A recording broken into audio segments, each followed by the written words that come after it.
All right, man. PKA episode 477 with our guest, Daniel Negreanu. Kyle? Couple of sponsors tonight, Postmates and Netgear. But yeah, we have Daniel Negreanu. I'm a huge fan of yours. You've won like 6 major poker championships. You've won over $40 million. I've been a fan of yours for like 10 years. I played poker as a job for 2 or 3 years in my early 20s. And, you know, like everybody else during the big poker boom after Moneymaker made it explode all over ESPN in the world. I started watching then, and I've always been one of my favorite players. Your reads are incredible. You don't get too serious at the table, which I love. And when you make Phil Hellmuth rage, it just tickles me pink. I love it. I love it. So I'm very happy to have you on tonight. I spoke to my father a couple hours ago. He and I have played poker for years. He plays 2 or 3 nights a week in cash games. And I was like, Daniel Negreanu is on tonight. I'm going to get to talk to him. Anything you want me to ask him? He's like, well, tell him last week I lost $800 when I had a full house and the other guy drew out and called my $500 bet. Made 4 of a kind. And I was like, so yeah, thank you for coming on. It's really cool for me to have you on. I'm a huge fan. It's a pleasure, and I just want to say sorry for your father because I've never heard a story like that before in my life. Like, never, wow, not once. you lost a poker hand. I mean, oh my God, crazy. Exactly. Yeah. That doesn't happen most of the time. Yeah. Well, Woody and I have played poker once or twice, not for money, just to pass the time. I mean, I've won 5s, if not 10s of dollars on occasion. Yeah. I wanted to ask about like the big televised cash games. Like how much of that is, I don't know if there's a trade secret, how much of that is the players' cash that they're drawn out of their bank account? How much of it is being fronted by I'm glad you asked this. someone else? So that's going to depend on the person, right? When you see me playing for money on TV, 100% of that money is my money. So when I'm losing big pots, there's a big high stakes poker hand, I lost like a 600K pot. That was all me. Most of the players that play high stakes, it's all their money. On occasion, especially back during the boom, a lot of people wanted to get some recognition. They wanted to be on TV. They didn't really have the bankroll to put up that kind of money to play. So they might sell percentages of themselves, like 50% or something like that, and play for a shorter percentage. But really, it's as real as it gets. I mean, when you're watching high stakes poker on TV, that money's real money. Wait. Oh, I'm not a poker guy like Kyle, so I can't accept this. You're saying that money, I thought you bought in for like, I don't know, $5,000 or something. And then they gave you $1 million imaginary dollars and you just bet that until it went away. And first, second, and third place got some winnings off of that. This is all. Oh, you're talking about tournaments. Yeah. So like high stakes poker, which he was talking about, was cash games. Like when I played the high stakes poker the first season, I put $1 million in cash of my own money on. That's like, that was real money. What you're talking about is tournaments where, let's say, for example, everyone puts up 10,000 and, you get like 50,000 worth of chips that, for your 10K. And now, the bets you're making, that's all part of a tournament. They're not actually like, betting 350,000, bet 1.5 million. So it's different when you're talking about tournaments or cash. Cash, it's just straight by the number. Tournaments, it gets, like if you watch the main event of the World Series of Poker, like by the end of it, one guy's betting like 20 million, raise 40 million. That's not real money. That's just chips. So, when it's chips versus real money, how does that impact your strategy? Like, when to make your moves? Well, tournaments are different. Like one of the other things you sort of mentioned is like, okay, when you play cash, you're either winning or losing this money. That's the end of it. This hand, it's all in a vacuum. Whereas in tournaments, where you get knocked out could mean you make money. So if there's 100 people, maybe they have a system where the top 15 will make the money. So you have 85 losers. And then the guy who comes in 15th maybe doubles his money. And each spot you go up, you get more. So maybe the top guy gets 40 or 50% of the prize pool. Second gets 20 or something like that. That requires a different, set of strategies, because cash, you're just trying to make the best decisions to win the most money. But in a tournament, sometimes like, okay, let's say, for example, you're doing fine, but there's a guy over there. He's got really short chips. He's going to be out any minute now. Well, if you get knocked out on his hand, you might cost yourself 100,000 in real money because you didn't wait this guy out. So now you're going to play real careful and conservative and be like, yeah, I don't want to mess with you. So that creates, there's a nerdy term for it. It's called ICM, independent. It's a chip model thing where players think about, okay, not just simply like, oh, I have a pair of jacks. That's great. But if I fold these jacks, these guys go broke, I automatically make money. So that's what's different about tournaments. That was really well explained. I'm excited for you as a guest. Yeah. Not my first time. I know a lot more about poker than I did 3 minutes ago. I think I'm ready. Daniel, you deal. So were you always just kind of intuitively good at that game, at reading people, figuring it out, or was it, a studying process? I was reading about you, and it seems like kind of ever since you were a kid, this is the path you wanted to choose. Did you recognize in yourself like an affinity for it? I mean, I loved it. We played in high school. I used to play pool. I was a snooker player, in pool halls, and, some guys started to play poker. I had no idea what was going on.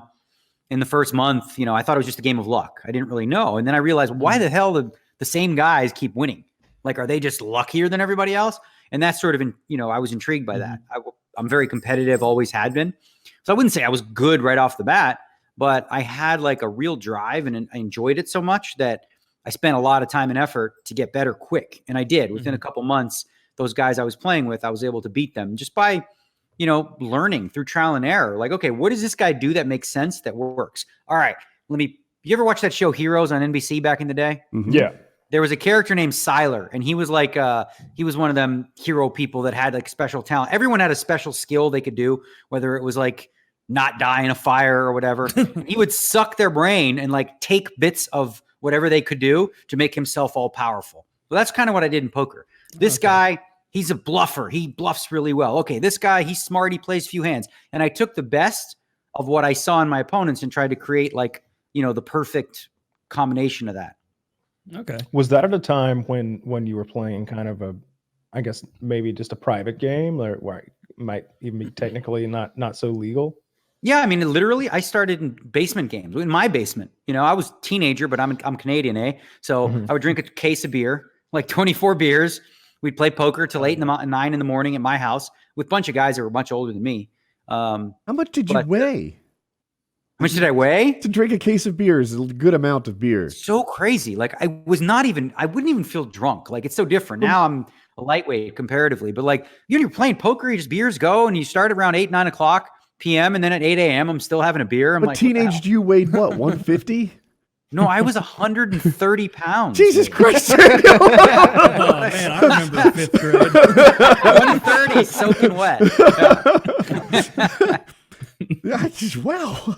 I was reading also that, you kind of built up like a bankroll when you were young and then moved to Vegas to try and, kick it off there. And on your first go, you, I guess, went broke and had to go back to Toronto. After that happened, was there any party that was like, well, fuck, I guess I'm going to go be an accountant or something now? You're like, right. No, I'm going back. Well, no, the first time, you're right, I did go broke. The second time, I also went broke. The third and fourth and fifth time were the last 5 or 6 times I went broke before I started to figure it out. So the way I looked at it was like, it was almost like if you think of sports, right? It was like, okay, that's the major leagues. And I was a minor league player. I'd get a call up, get my ass kicked, have to go back down to the minors in Toronto and build up a bankroll, go back, give it another shot till I sort of figured it out. In Vegas, I learned the adjustments and stuff like that necessary to succeed against, top pros. And after about a year, I would say I was able to start to, put it together, right? I was just learning and going broke all the time. I went broke more times than I can count. Yeah. But by like a bankroll, like how much money is that? You see, the thing is, I was a teenager, right? Or like late teens, early 20s. You're talking like $3,000 sometimes, $5,000, $10,000, never more than $20,000 or $30,000. That's a lot to come up with, though. Like, maybe not for you 30,000 is a today, lot of but fucking money. for young Daniel, 3,000 is, you worked hard to get there even. Well, yeah, the thing is like when I'd go broke in Vegas, right? Come back to Toronto and people knew I was good. So I would borrow money. I'd be like, can I borrow $500 or $1,000? I'd work my way up. Play for like a month or two in Toronto, build up a bankroll of like 5 or 10,000, bring it back to Vegas, drop it off, go back home, get some more money, drop that off. It was like a bank. They saw you coming. Oh, Daniel, welcome back. Would you like a drink? You could have saved money if you just mailed it there. That reminds me of like the most important. Yeah, seriously. It wouldn't have been nearly as fun to just mail it. Checking the mail. Yeah. There was one story where I felt like that guy, where like the sucker. I remember where it was like we were at Binion's Horseshoe back when that was a thing, and I like was playing till like 4 o'clock in the morning or something, and there was 8 or 9 people at the table. I went broke. I lost my last $1. I went to the bathroom to wash up, and I got out of the bathroom. This is like 4 minutes. They were all gone. I'm like, holy shit. Like they were only playing because of me. And that was like a distinct realization that as much as I'm like the big fish in Toronto, you know, in Vegas, like they saw me as, you know, the meat. I was the guy they were playing because I was the mark. Hey guys, Daniel's coming from Toronto. Yeah, that guy. He's coming tonight. Guy, Oh, he's funny, isn't he? Do you look down on the players that lose money? Like I can imagine this scenario where pretending a wealthier version of me is like, yeah, I'll probably lose 20 grand tonight, but I'm going to be at the same table with Daniel and this guy and that guy, and I find that to be worth it. Do you look at that guy and think he's an idiot or just on vacation? It's okay. Listen, you know what? Listen, if you've made a fortune in your life where you can just blow 20 or 30,000, who's the idiot, right? A lot of these poker players who mock like the businessman. I know this guy, he's like billionaire. He's bad at poker. He comes in, you'll lose 100,000, 200,000. People go, oh, what a fish he is. I'm like, he could buy you 20 times over. He lives an awesome life on an island, travels the world, has a hot girlfriend. He does your job for fun. I mean, and he's just having fun. So you like, it's just like when you think of the bigger game, the bigger poker game, Wall Street or whatever the case may be, you know, they're playing high stakes. So like, I don't mock those guys. If anything, you know, I respect and envy them. Yeah. That's good. That'd be so fucking sick. Imagine having enough money that you could lose like $115,000 and then be able to sleep that night. Right? Like, just be like, whatever. It's just like that story I told you guys a while back. You should try. The first time I lost over $1 million, it was 1.3 million in a game. I slept like a baby. Jesus. Like a solid 10 hours. Was that the case of beer contributing to that? No, sober as a judge after a 23-hour session, burning, you know, just blowing up my bankroll, slept like a baby. It's like that story. Yeah. I don't know if you've ever heard of Dan Blizzerian. He's a big poker player. And so I was hanging out with Dan a few years ago, and he was telling me this story. He was playing at some other guy's house and who had regular, really big private cash games. And one of the players had gotten they're in a massive mansion somewhere, this incredible home, this multi-million-dollar home. And one of the guys wanders away from the game. And I guess he really had to shit. And before he found the bathroom, it started happening. And so he has shit in little puddles as he has traversed the home looking for the bathroom. He's pooped everywhere. Like all over the carpet. And then I guess he got a little tuckered out. So he hopped into a random bed where a bunch of coats were. And now there's poop all over the bed. And somebody runs to the homeowner, right? This guy with this $10 million home. He's like, look, Larry has shit everywhere. He shit in the hallway. He shit in the living room. He has shit in your guest bed. He's like, Larry loses $600,000 here every weekend. He can shit in my mouth if he wants to. That's a good story. You know, it wasn't until the last sentence of that story that I realized Larry's a pretty cool guy. I was thinking, what a fucking loser, and then, damn. That's pretty alpha. Yeah, I shit where I want.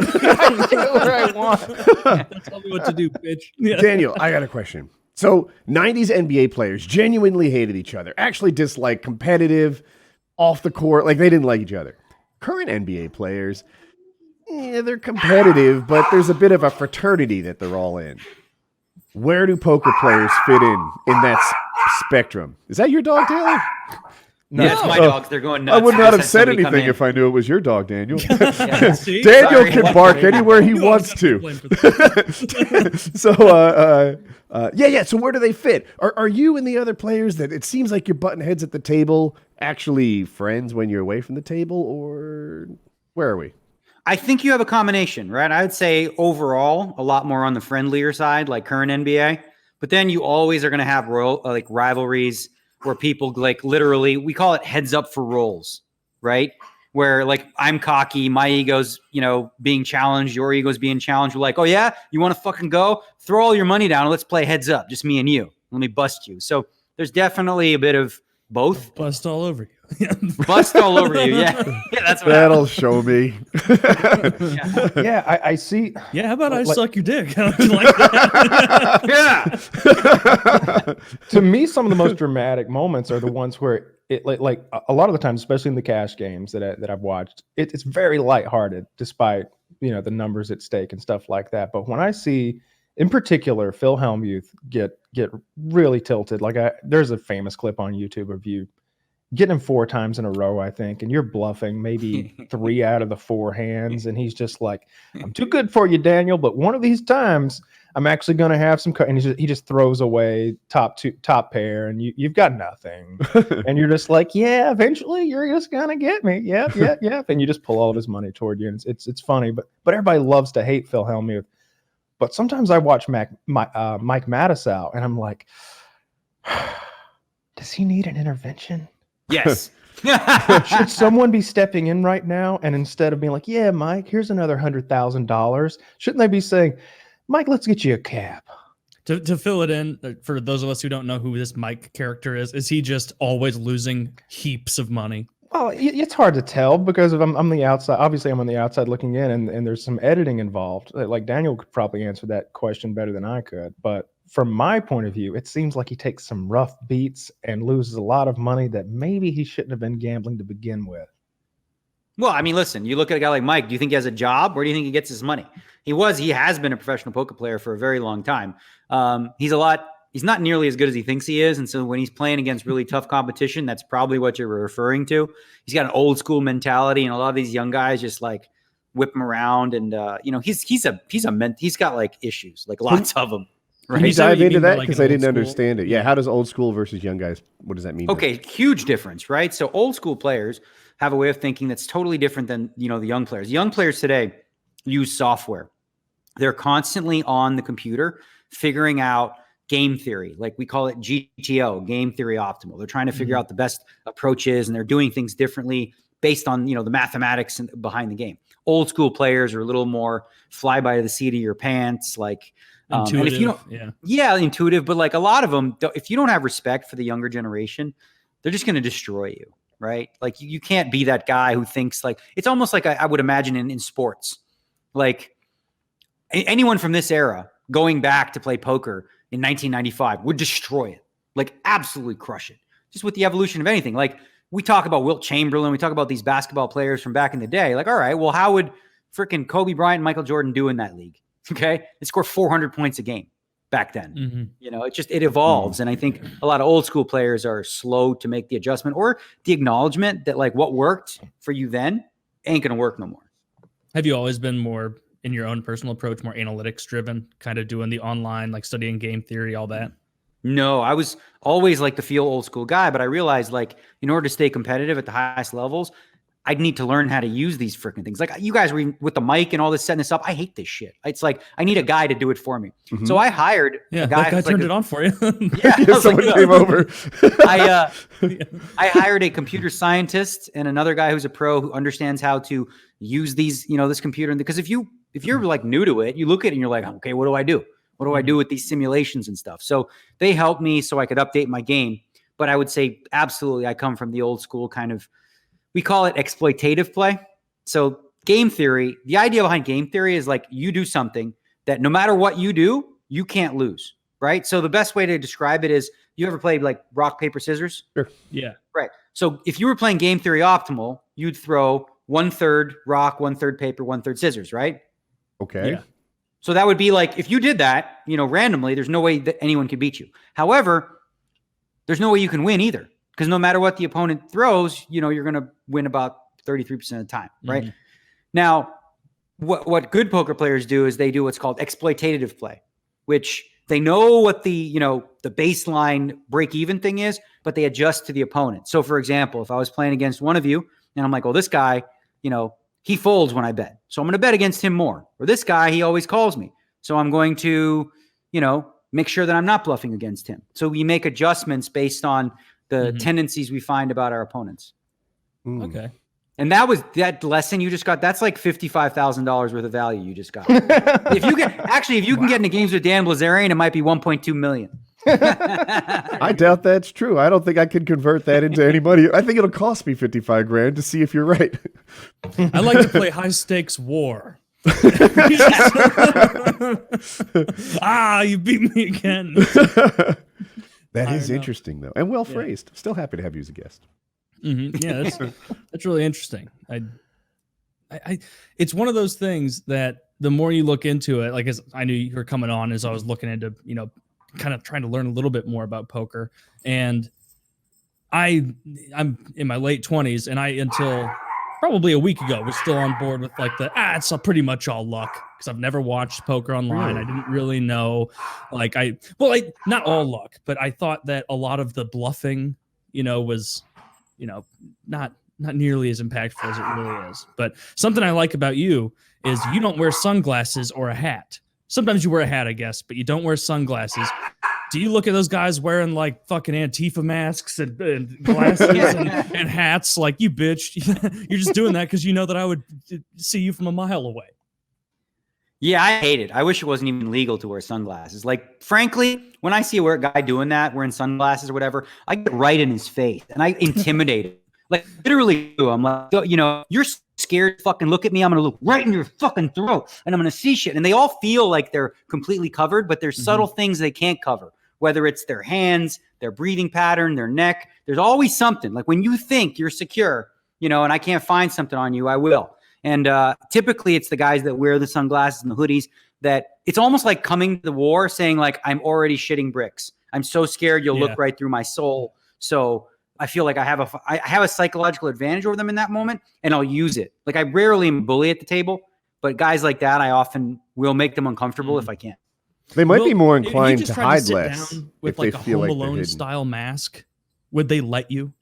Home Alone? No, I mean there's a burglar rule. mask. Yeah. Like would they be like, no, this is absurd. Get out of here. You're not supposed to be allowed, right? Like poker tournaments are in casinos, and there's a rule or a law supposedly that in a casino you can't cover your face.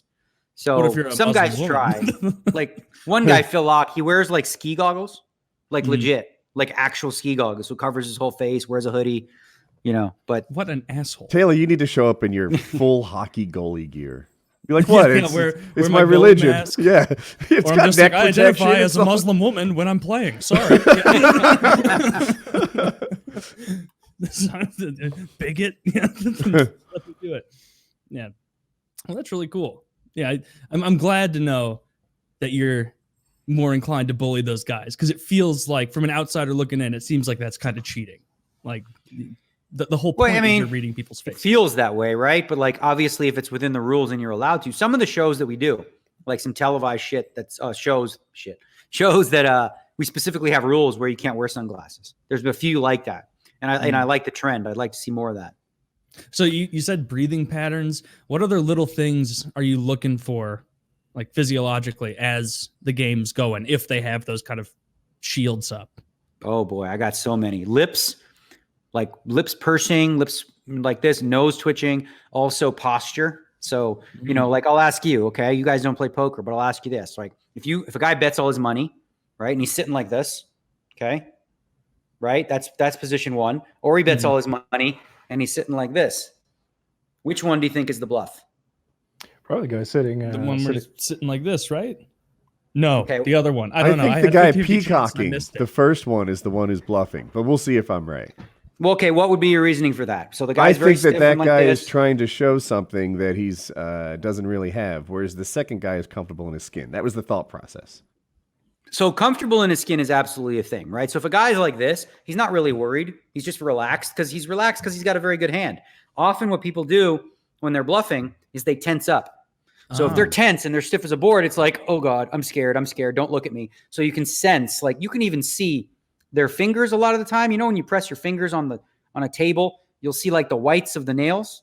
Like I'll look for that. I'll look at their hands. I'll look at their neck, depending what they're wearing, posture. Dude, lips. You should be solving murders and shit. What the hell are you doing in poker still? Go.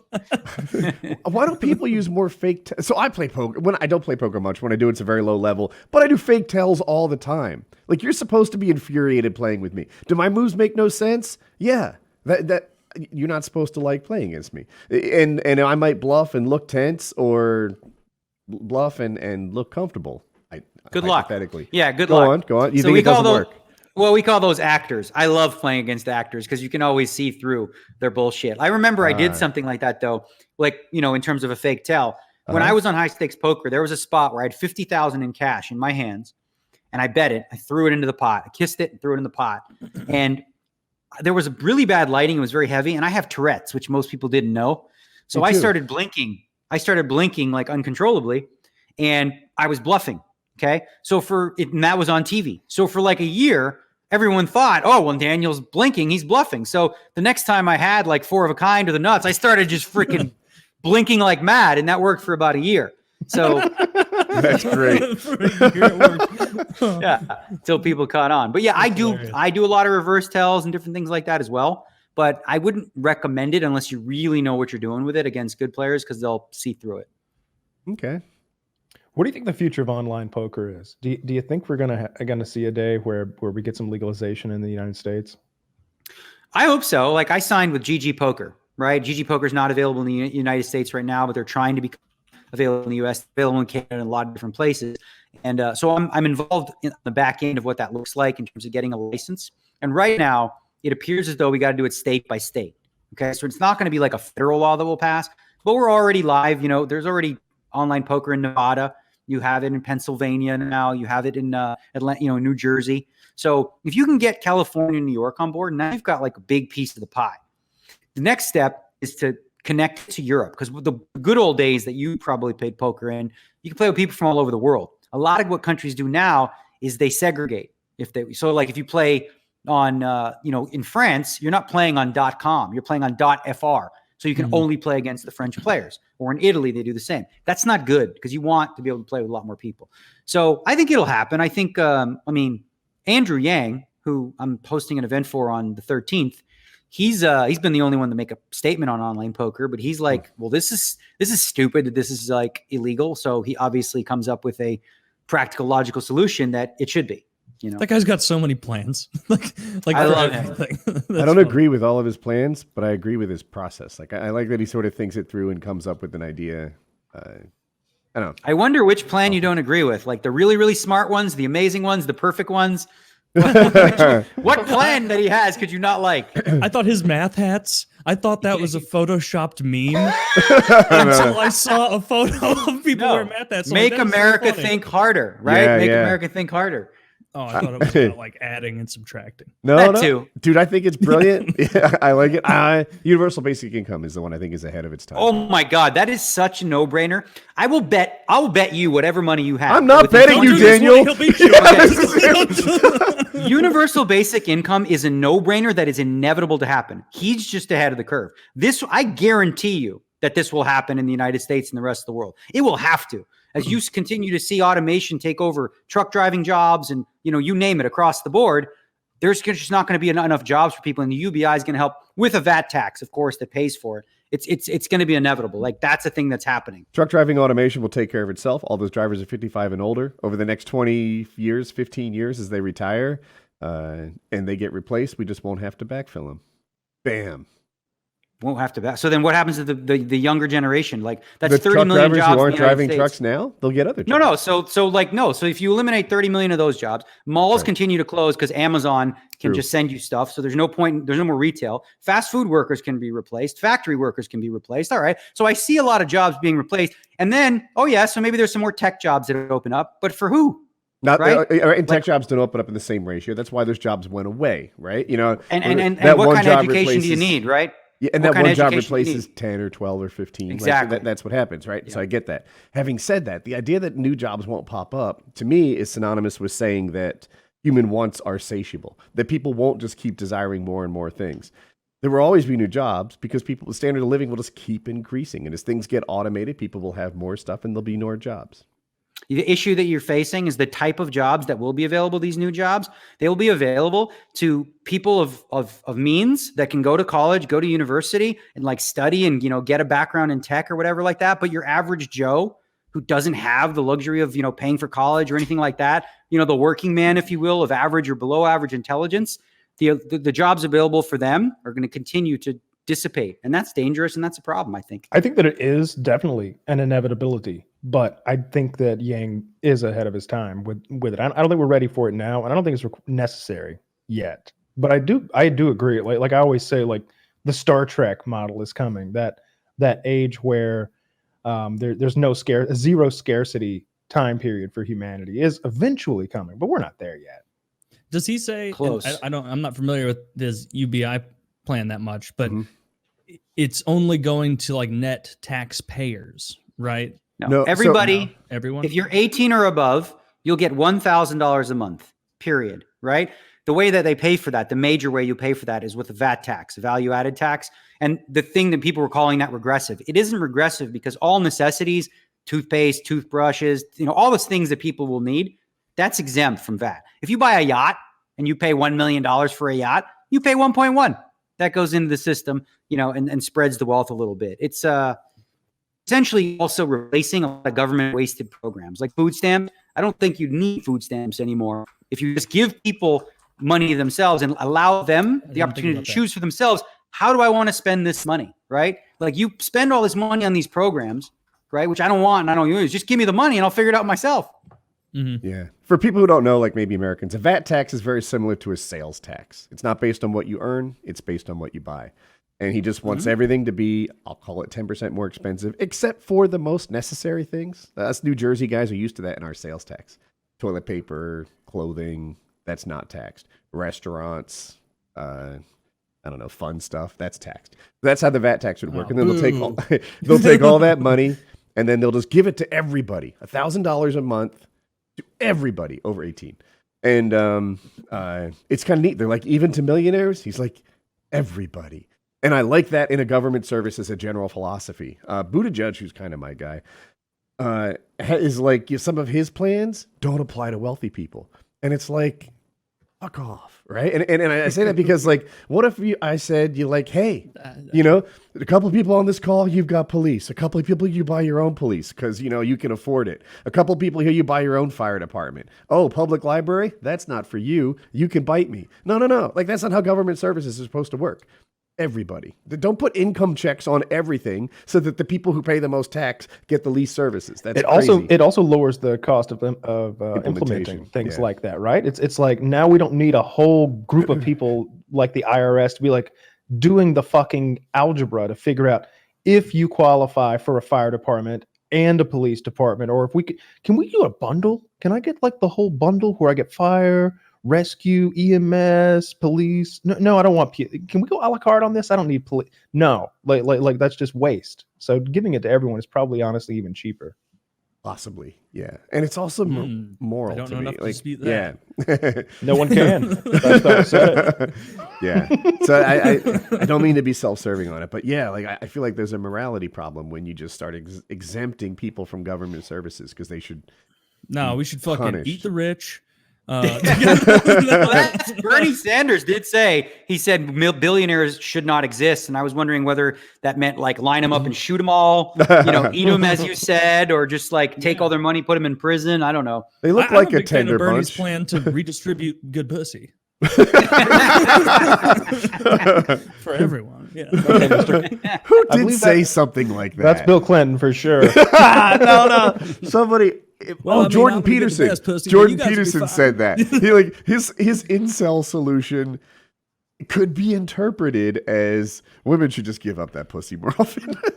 That's hilarious. Jordan Peterson, you said? Well, I think he corrected his phrasing. Why people Yeah. can be upset about being an incel when you could just take prescription pills. But yeah, Jordan Peterson felt like this. There's like this whole subsection of guys who aren't getting laid and who have all sorts of destructive negative behavior who would just be better off if women would fuck them a little more. Think about how much better the school shooting situation would get if girls would take one for the team now and then, right? Yeah. I mean, yeah, that would be something if we were paying into. Imagine like that would go over real well with the Christian right, like the idea of like paying taxes into prostitutes for the incels, like government mandated sex, like. You put that on the ballot. How do I vote for Daniel? But I would vote for it. Dude, I would. Can you imagine how upset like women would be at the prospect of that, where it's like, what, they don't like new jobs? Yeah, why are women against jobs in your world, Taylor? And why is it only women? Male gigolos, bro. That's a thing too. Ooh. oh, they're not going to be nearly as popular. They're pretty popular out here in Vegas. I don't know if you ever saw the show Gigolos, Showtime, but there's male prostitutes. That's a thing now. Because a lot of women too, they don't want the strings. They're like, well, I can get a stud who's ripped, who knows what he's doing, and it's wham bam, thank you, ma'am. It sounds like a good job. And then I bet you have to just listen to their shit all night. See, being a male gigolo is a lot like you're fucking ugly bitches all day. Well, you guys have never seen the show, I guess. Like you I don't fuck have Showtime. No one does. Oh, you fuck some big bitches. You fuck some not some older bitches. You fuck you name it. They're kind of, they run the spectrum for sure. Hot like 19-year-old bitches? No, I don't think you fuck. Yeah, they're swimming in dick. Right? Like the gif with the hot dogs that hit the girl in the face. Yeah. Man, I'm just gonna have fun brainstorming more universal basic income ideas. We got $1,000 a month. We got pussy. That's what it's for. Everybody should get like a little bit of weed sent to them every month and really chill everybody out. I think, It might. I'll vote for that as well. It would help the junk food industry. It would. You know what? No, you're right. That we're already too fat. We don't need. You'd think encouraging weed smokers would be fat, but I think they're not. I think they're like it. I saw a study that came out recently. Who knows? It could be contradicted. But as much as you'd think weed smokers would get fat on munchies, they were thinner on average.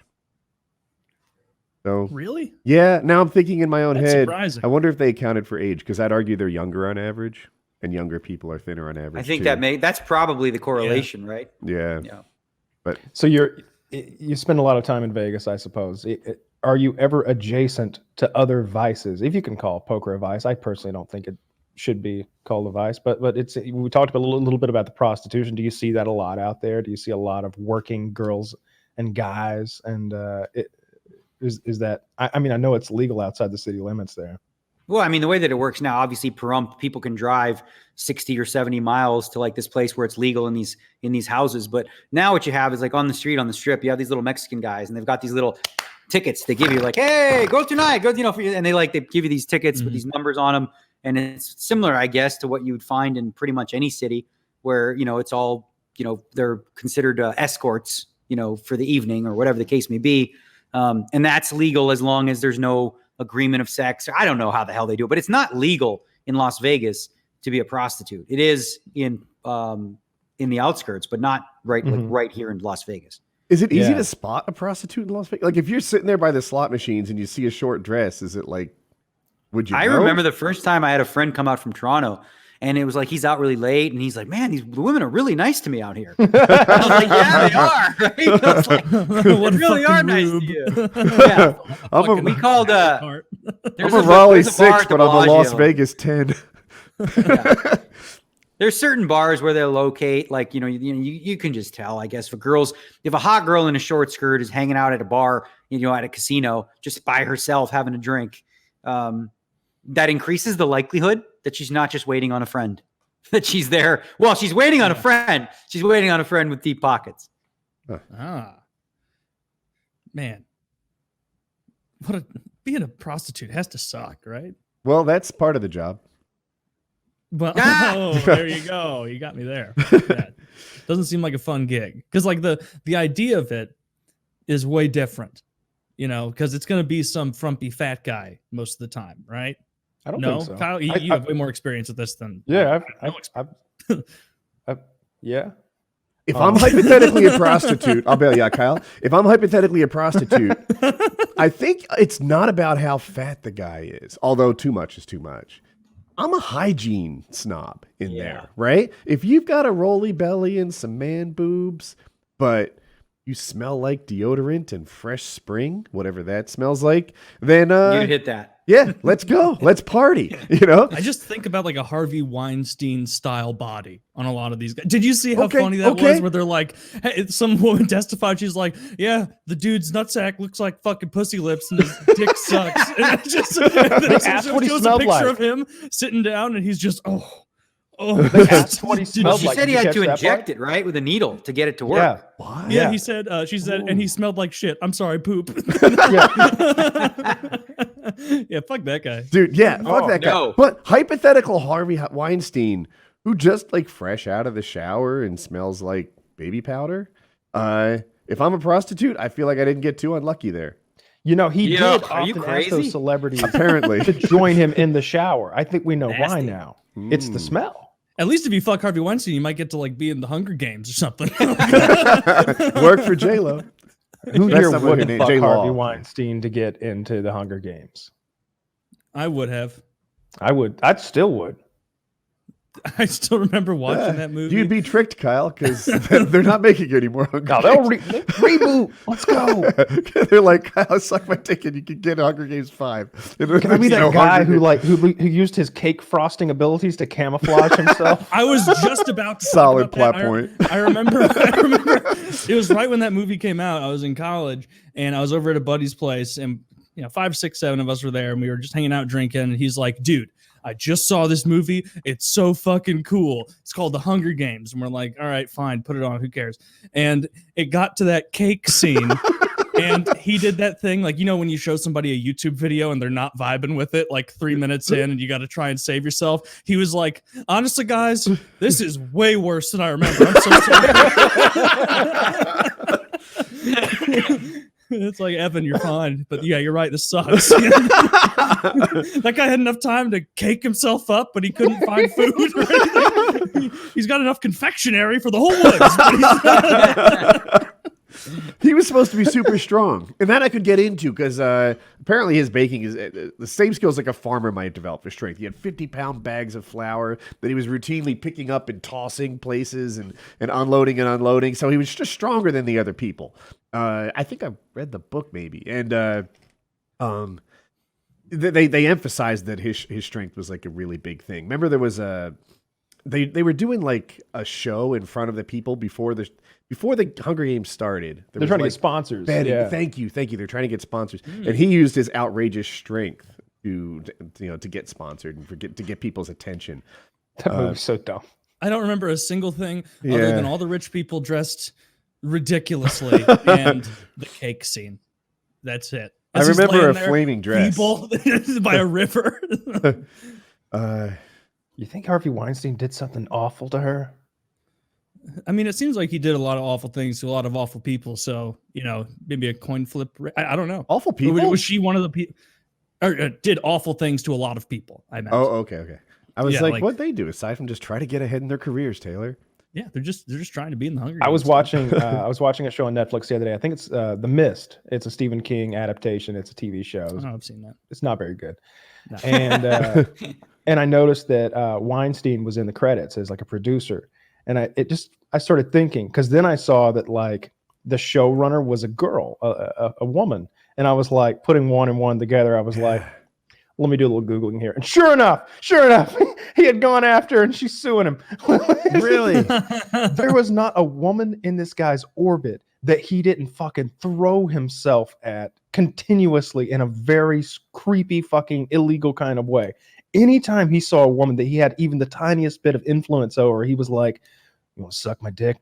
I could help you out, help your career. You want to suck it? Suck it. Like what?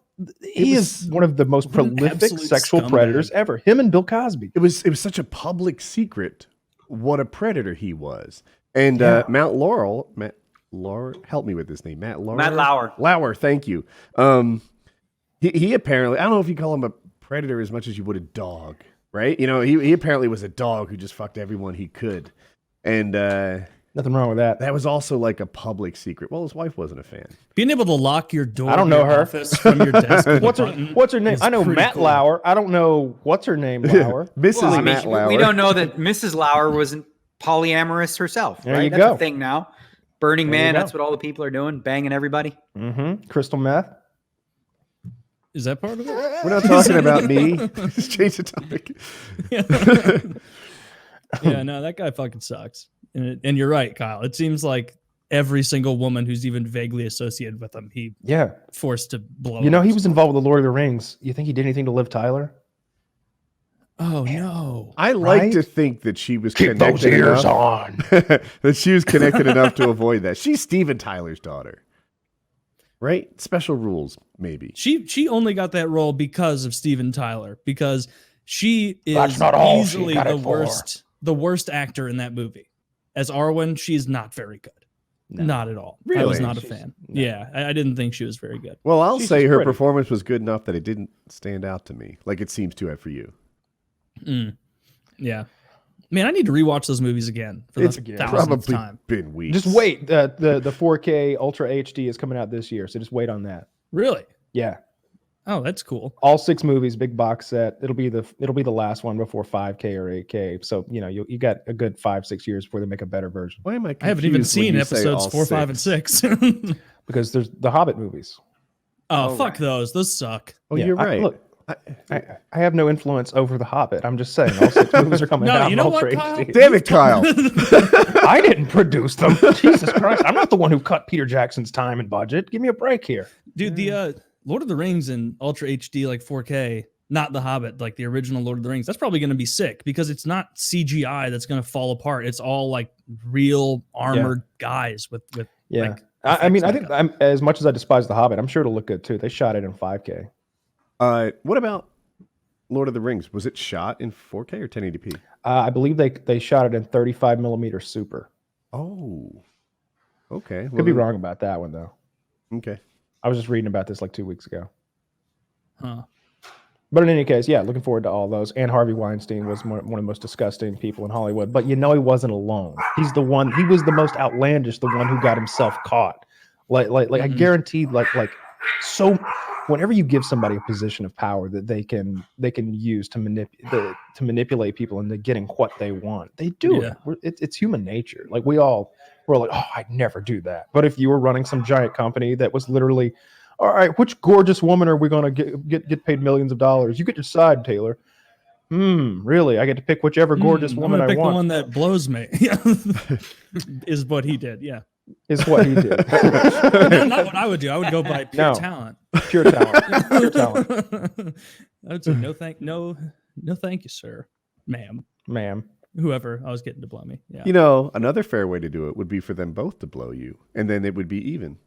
A contest. Like a Yeah. no, that's pretty awful too. Don't judge me. Maybe a game show.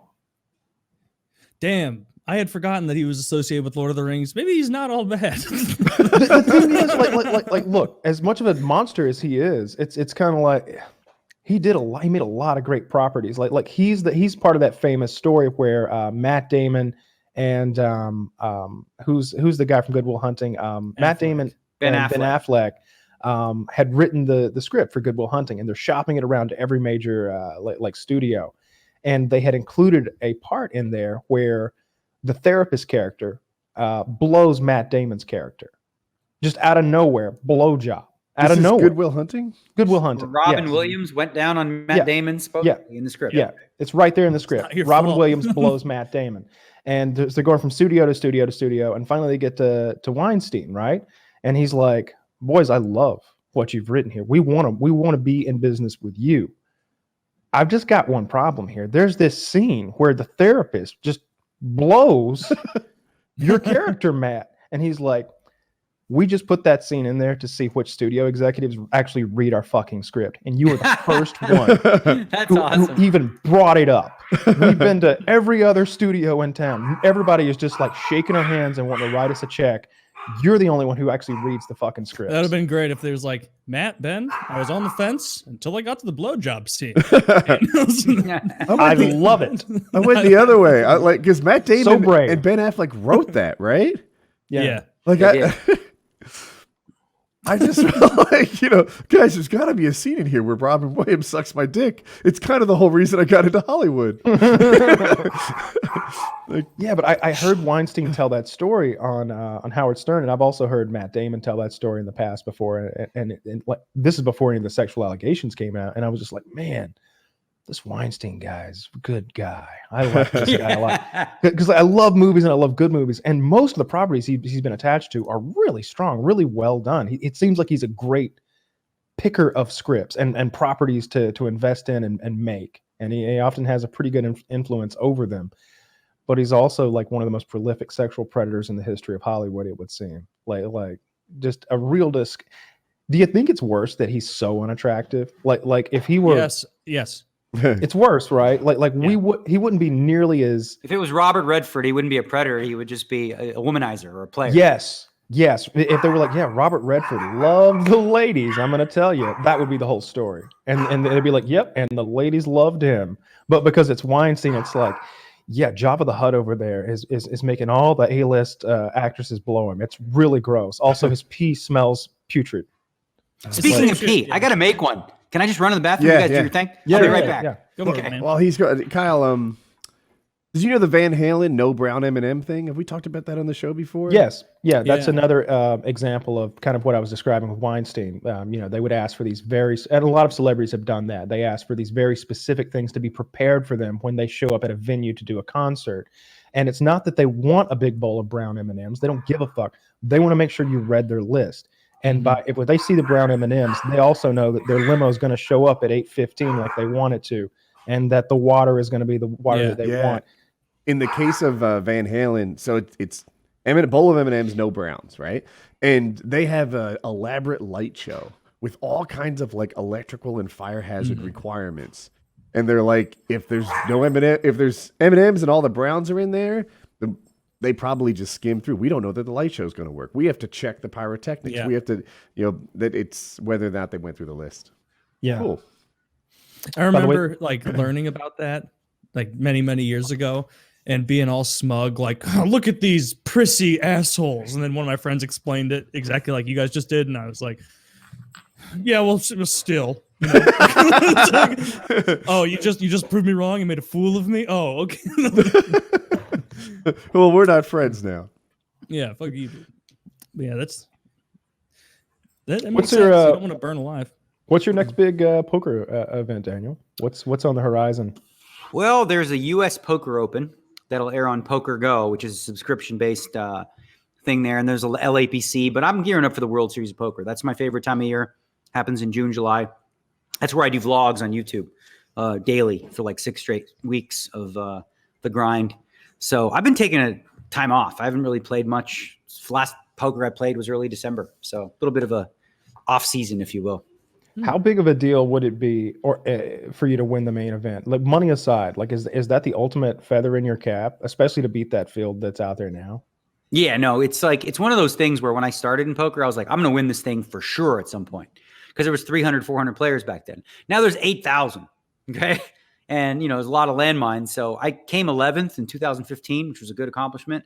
But it's just the most fun event every year. Like, you get a whole bunch of hometown heroes, all target that one, put up 10K, and first prize is usually in the neighborhood of like $10 million, pays a few bills. A lot of celebrities too. I think that's always Plenty. cool when I see Ray Romano out there, or what's his name who played George on Seinfeld? Like when Jason Alexander plays. Jason Alexander plays. Yep. Yeah, he's a good player.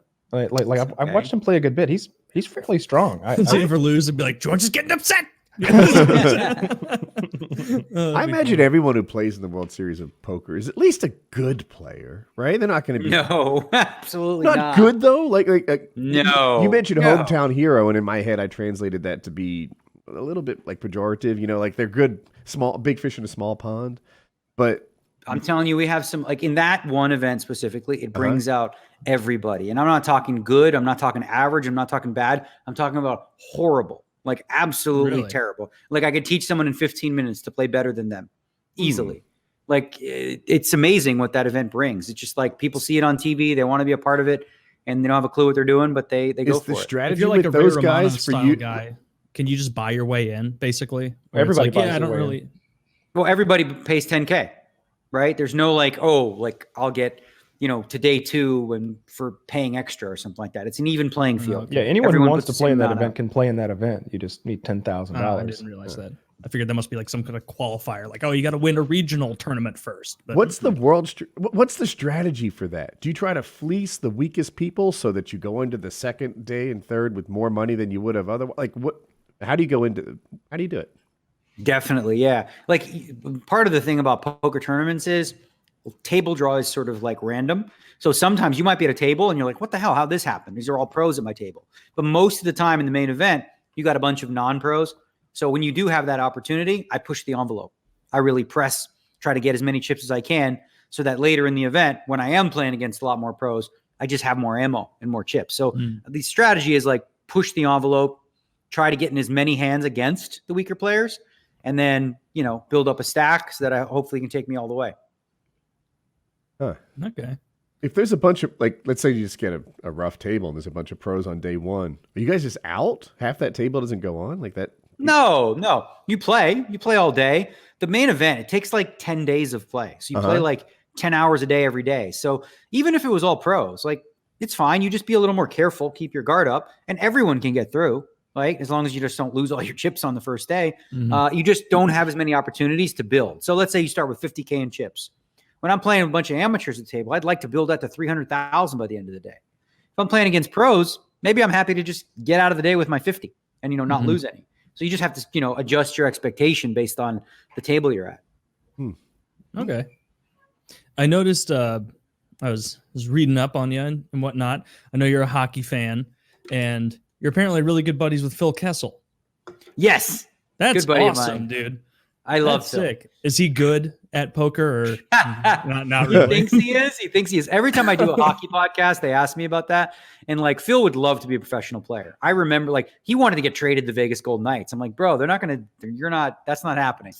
No, he's in Arizona now. No. Yeah. But he's like, can't you do something? I'm like, no, I can't. I'm not the GM.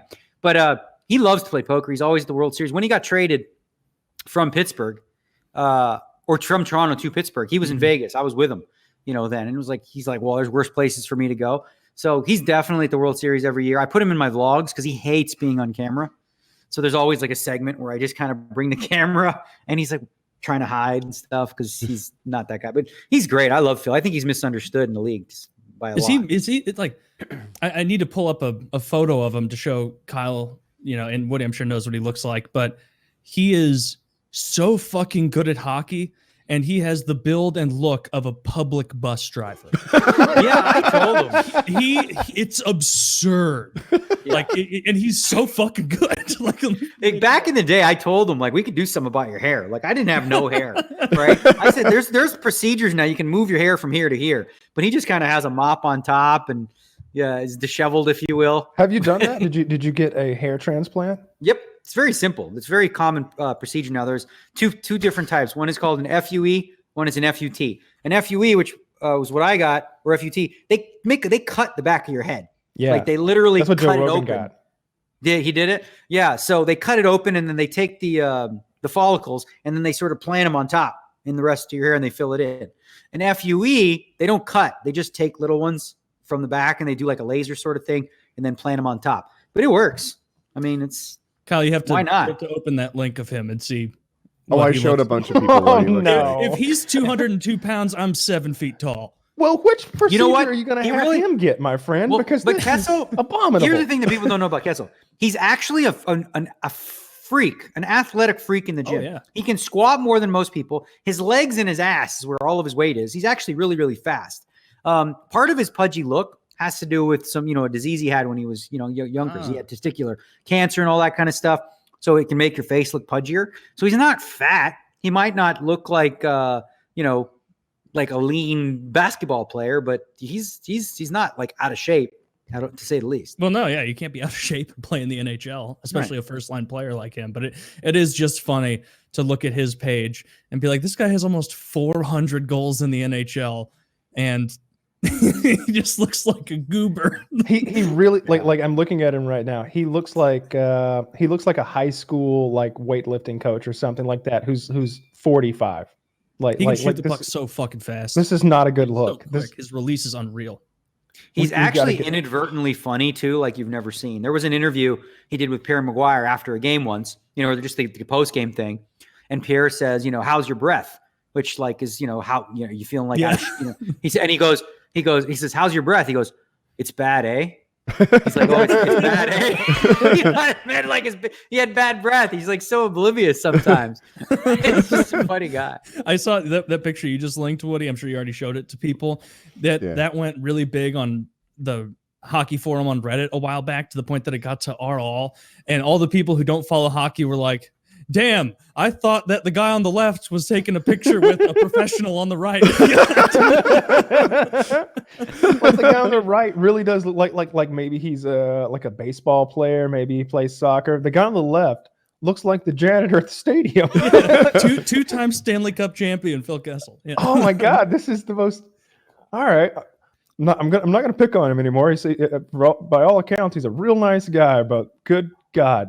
He does not give a fuck if we pick on him. He's wildly successful. Yeah, you say that. Everybody cares. I guarantee he will not see this podcast. There's like 0 chance. Oh, now he's picking on us. No, I'm serious. Yeah, that's awesome. Like, how long have you guys known each other? Oh, I met him when he was playing for the Toronto Maple Leafs way back. We just played in like a little underground game with Tyler Bozak and a few of the other guys.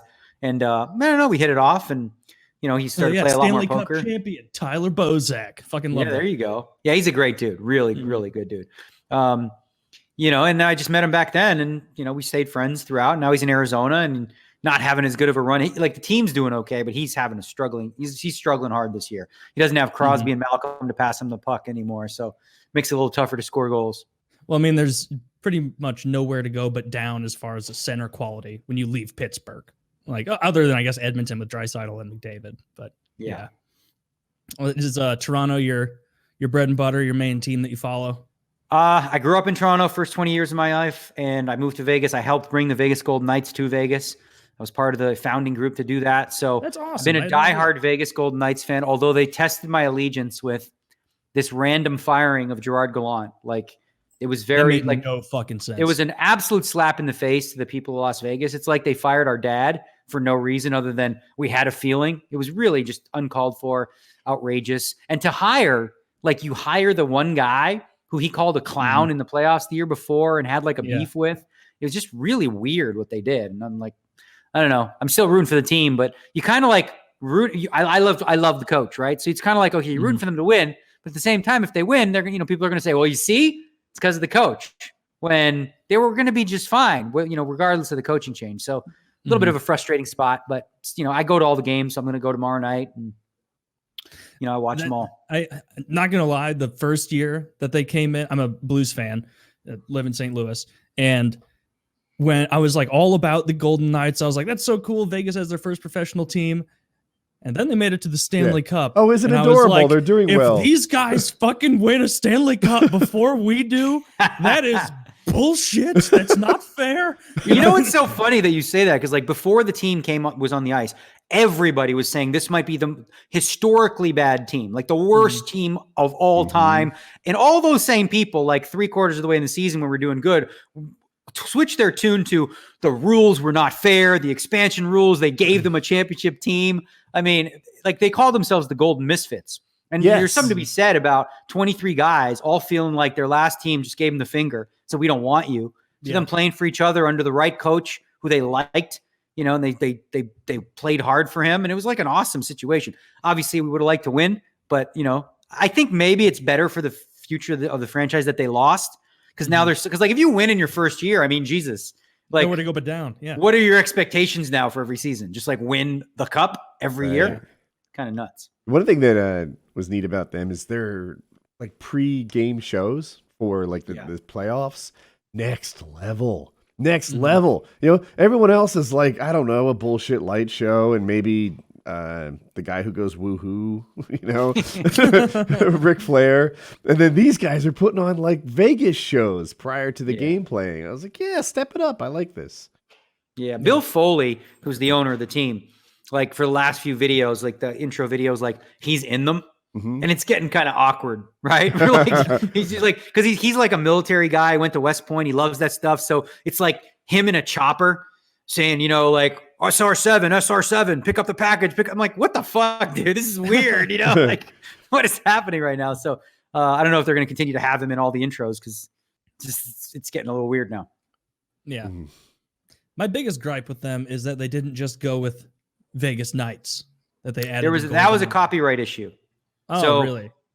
So first and foremost, he wanted to call them the Black Knights, because that's like West Point's name. Apparently the word black It's, we're in woke environment. The word black you can't even use describing the Knights. So they scrapped that, and they weren't allowed to use Knights itself because London Knights in the OHL had a copyright on OHL got that. to pull rank on the NHL. Are you fucking kidding me? There were some issues there, so they went with Golden. They just got an AHL team. They just bought one that they're going to bring here to Las Vegas, and they're going to call them the Silver Knights, which is I like that. Yeah. You do? I don't know. Doesn't seem all that innovative to me. I Oh, think they should have I went feel with like Wranglers. A 'cause minor it's league, historic. a minor league team is the silver, and if you make it to the pro, they are both pros. But if you make Then it to the the problem top is league, it's and like- it's gold. We used to have the Las Vegas Wranglers. That was like a pro team here in the ECHL for years. I think a lot of people would have preferred they just sort of do a throwback to that and bring the Wranglers back. Not me. If I'm like Las Vegas University, we're the Bronze Knights. We're just gonna keep stepping it down. Yeah. The Wooden Knights will play high school hockey. It's a rough season for the Cadmium Knights. Well, it brings up a thing. Like in minor hockey, when you have midget, peewee, bantam, there's like a push now to get rid of those names. The little people. Because they're offensive. Yeah. Right? Like calling something peewee hockey or midget hockey. So there's actually like a movement towards just calling it under 17, under 18, under 15. They'll never get auto racing to get rid of the midget series, though. That won't happen. Those are some good old boys. They're not. They're like, they're not gonna let that what else happen. do you call them little fellers? How is bantam offensive? What does that even mean? I don't know. I don't know. I think me, it's it's a mostly the weight midget class. and peewee. Oh, the midget. Yeah. Yeah, that is funny. Peewee That's definitely that's- isn't offensive. Yeah, peewee and bantam and midget. Like, Midget is the one I see. Come on. Midget is the one I see for sure. no, I can understand, but like, not a lot of midgets playing hockey. Not a lot. They're Not a not lot. seeing it. So Are there any sports where being a little person, a person of small stature, if you will, a vertically challenged human being would be a benefit? Yes. Jockey. I've got one. Jockey. Horse jockey. Ooh, Yes, Horse 100%. jockey is a good one, although I can't think of any little people, actual jockeys. They're all under 100 pounds. Like if they There's- weigh 105, they get kicked out. they're really little guys, but they're not like, they're not dwarves or anything. No, they're right, Yeah, it's right like around. there's a 5 quote foot. from Sopranos: "Tell that midget not to be shy with the whip." Oh, yes, I have it. Are you familiar with the wife carrying world championship? Fuck no. Dude, You kidding me? No. no, I'm not kidding you. It is You make this amazing.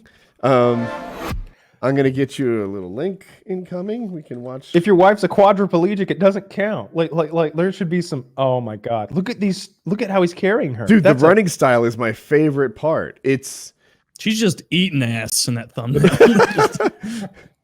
And of course, it's some enormous, muscular, like European guy. Oh wow, they're jumping into water pools. This is Yeah. mildly hot. I'm skipping ahead so people can see what it's up. But the women, I guess that how would you describe that position? Some sort of reverse oral sex? I don't know. That's a 96. Thank you, Kyle. That's a perfect description. Yeah. Fuck, you beat me there. They're 96ing. What do you win? Shame. These are some little ladies though. Like it definitely is like, I mean, they look like 85, 90-pound women. Yes, with full-sized men. The guy I'm looking right now is actually fat. Oh, now there's some fit guys.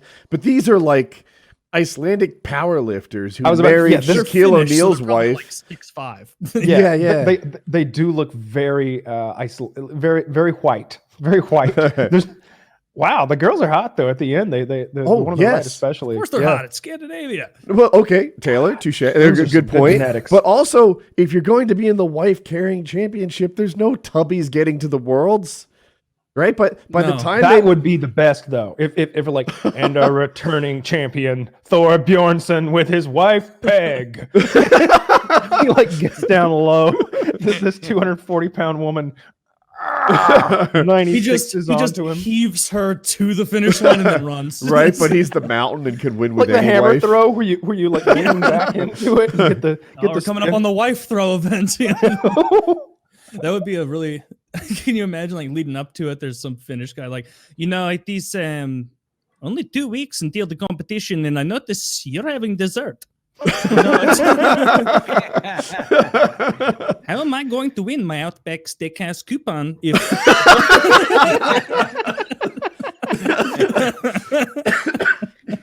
I love those Those like blooming onions don't pay for themselves.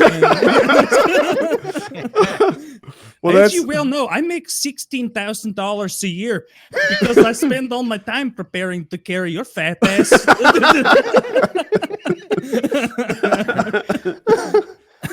I love those ridiculous things that ESPN has decided are sports, like the lumberjack challenge. oh man, I'll never forget That's those. actually pretty cool. Oh, Watching super What about the cool. one where dogs jump over a pool? No, that's stupid. know I can't for that that. But You've the never lumberjack seen the- thing is I probably got rid of TV. They have this one competition. It's like a long jump for dogs, and the guy like runs and then throws the toy at such an arc that the dog like they leap incredible distances. Don't get me wrong, it's fun to watch for 5 minutes, but then you're like, this is episode 1 of 8, and they're an hour long a piece. Like I'm gonna get burnt out on dogs jumping in the water. Well, now. yeah. I'm going back to the lumberjack Well, competition. that's I'm my going back to sport that for 960. little people being an advantage. I really feel like if you got a thin little person wife, you could win. Or a woman who'd had all of her limbs cut off. Well, she's got to hang on. She needs her arms and legs. Velcro. She needs just Touche. Velcro. Yeah. Velcro. That's- Yeah, a little they do backpack. that. It's called midget tossing, so I'm just going to call it that.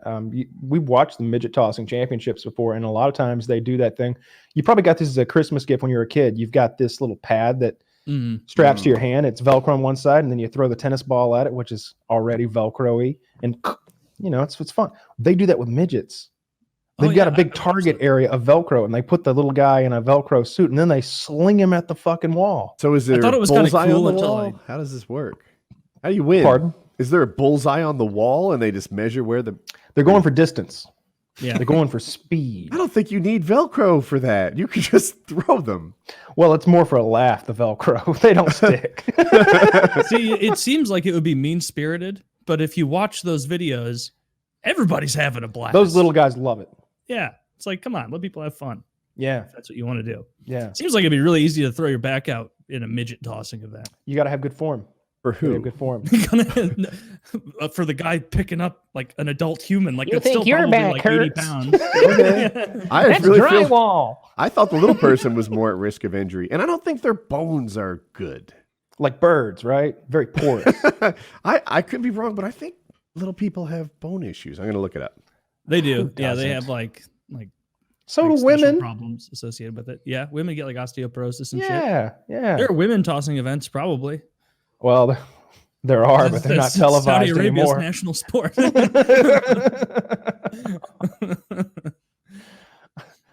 Well, Yeah, I can't think of anything else that would be helpful other than why are they throwing her off a building? yeah, because she is gay. Yeah, she just liked a fitness post on Instagram. What do you, Witchcraft. We dude? Being a police officer in a country where you could still accuse people of witchcraft, pretty funny. you can just be like, Wouldn't that be the scariest thing? What'd she do? Oh, she's a fucking witch. I hate those people who are like, "Oh, I'd love to have lived in this time and that time." It's like, are you serious right now? Like you wanted to live in a. It wasn't What even if the that time long is ago. future? In the future is always the best bet. Yeah, the future is going to be awesome. Like if you go far enough forward, it gets real bad. But then if you keep going farther, it gets real good again. It's certainly the way I look at it. Like there might be some bad days in the future, Sure. but there's going to be some great days. There's going to be space exploration and faster than light travel and all sorts of cool things. Diseases will be eliminated. Like it's going to be great. But you go back just like 100 fucking years, 200 years, and they're burning witches. And all it takes to be accused of a witch is for the other girls at school to be jealous of your hair or something like Look that. up any stats about the rate of witchery, and you'll see they've only increased since we stopped doing this. So, yes.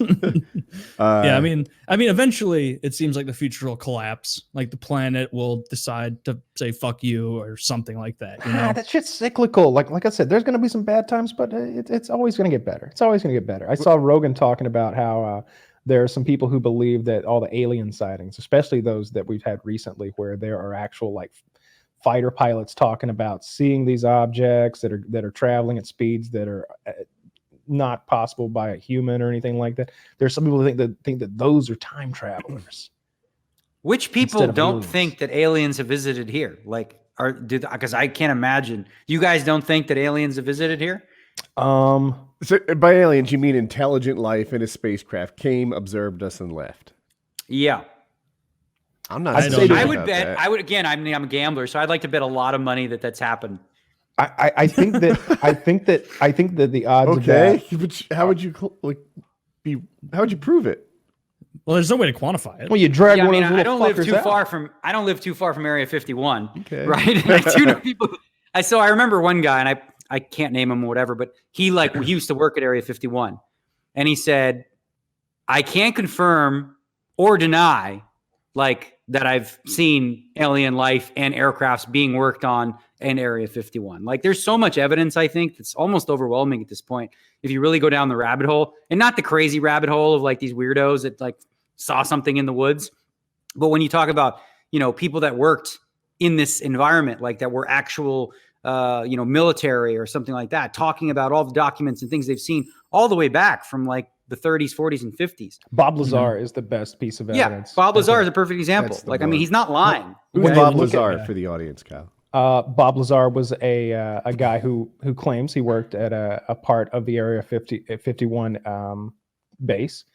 And some of the interesting things about Bob Lazar is he talked about this element way back in the 80s when he came forward with his story. At the time, the element was only theorized. It's now on the periodic table. He said that he saw 9 spacecraft, at least one of which had been part of an archaeological dig. Like, they had found this thing. It had been here for a very long time. Some of them were crashes, and he has a lot of. Another thing that he spoke about is the biometric scanner that was used to gain entry into the base, and he explained that your hand goes onto it and actually measures fingertip length in relation to the bones in your hands. And at the time in the 80s, everybody was like, biometrics aren't a thing yet. We don't believe you. That's as much gobbledygook as little green men that you're talking about. But now there's photographs of the exact device that he described. Things like his his education has been erased. His social security number is gone. And you got to think that, like, during the time where he came forward, it was the 80s. Everything was there was literally a paper trail. When we talk about a paper trail now, we mean data. We mean things in servers that are kind of hard to actually get rid of because there's so many duplicates across the internet. The Streisand effect alone, we've seen how it's hard to get rid of a fucking meme now. But back then, you could just delete someone's identity by going to a couple of different folders, taking the papers out and tearing them in half. And now this guy's education is gone. They claim that he didn't work at these bases, but there are registries with his name on them. There's a lot of evidence to support the fact that he was there. You listen to him talk, he's clearly a very well-educated guy. And he said that he saw flying saucers in there and that he was part of the team that was working to try to understand their propulsion system, which he claims was a gravity manipulation system powered by this element that I referred to earlier. The only thing that seems kind of like up in the air with it is I feel like if aliens that are advanced enough to get here and have shit like a gravity propulsion system, like, would they crash? Like, because if you're that advanced, it seems like they could just easily come take a peek at us and then leave without our, puny technology being able to get a peek at them. Yeah. Well, if you think about how many, if you, that's just a question of numbers, right? If they've done, let's say, for example, 1 million trips, the odds are that some of those trips may have had some complications, occasionally. They're not just like unlikely to be completely perfect, and there's been, there was the one crash. What the hell? Roswell or whatever it was called. Yeah. Way back when. There's that one. And there was a recent crash. This one is interesting. It's a YouTube video of these kids in Australia who all kids that are like 5, 6, 7 years old, all way too young to be able to lie this effectively. They all collectively were asked one by one what they just saw. They describe a man in a spaceship. They describe the typical, alien look of a guy that, we assimilate with what aliens look like. So either A, this was some sort of hoax gang, thing where some guy did this, came in a ship and was trying to create this, or like these kids clearly saw something, whether it was an alien or whether it was a fake, they saw something. There's just no way that didn't happen. And again, like, it could be a hoax, but I just think there's far too many, there's far too much evidence out there already that the government knows stuff that, if you ever see Unassigned, I think it's called, on Netflix. No. That's one that goes down the rabbit hole too, all starting from Roswell till now. To go aside with Bob Lazar also has a Netflix special, I think, too, about his journey. See, this is the kind of shit Trump should be tweeting. Like photos, evidence for the rest of us. That'd be pretty tight. I thought selfie. If aliens were real, Trump, Get a load of this. that Trump would tell us. Like, These are Melania's people. Also, I could imagine a world where, like any other president, Obama, W, Clinton, etc., doesn't like immediately go like, all right, aliens thing, right?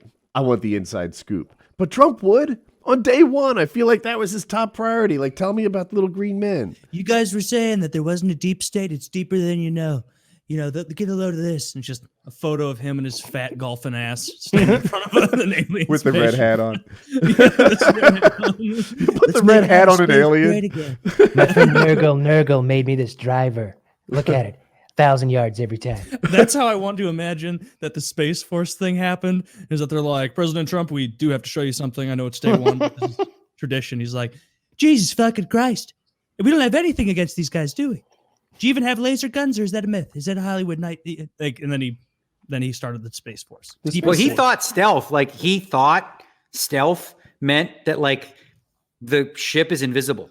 He said that many times, where he actually thought, like, we have the stealth technology, where he described it as though it would be completely invisible.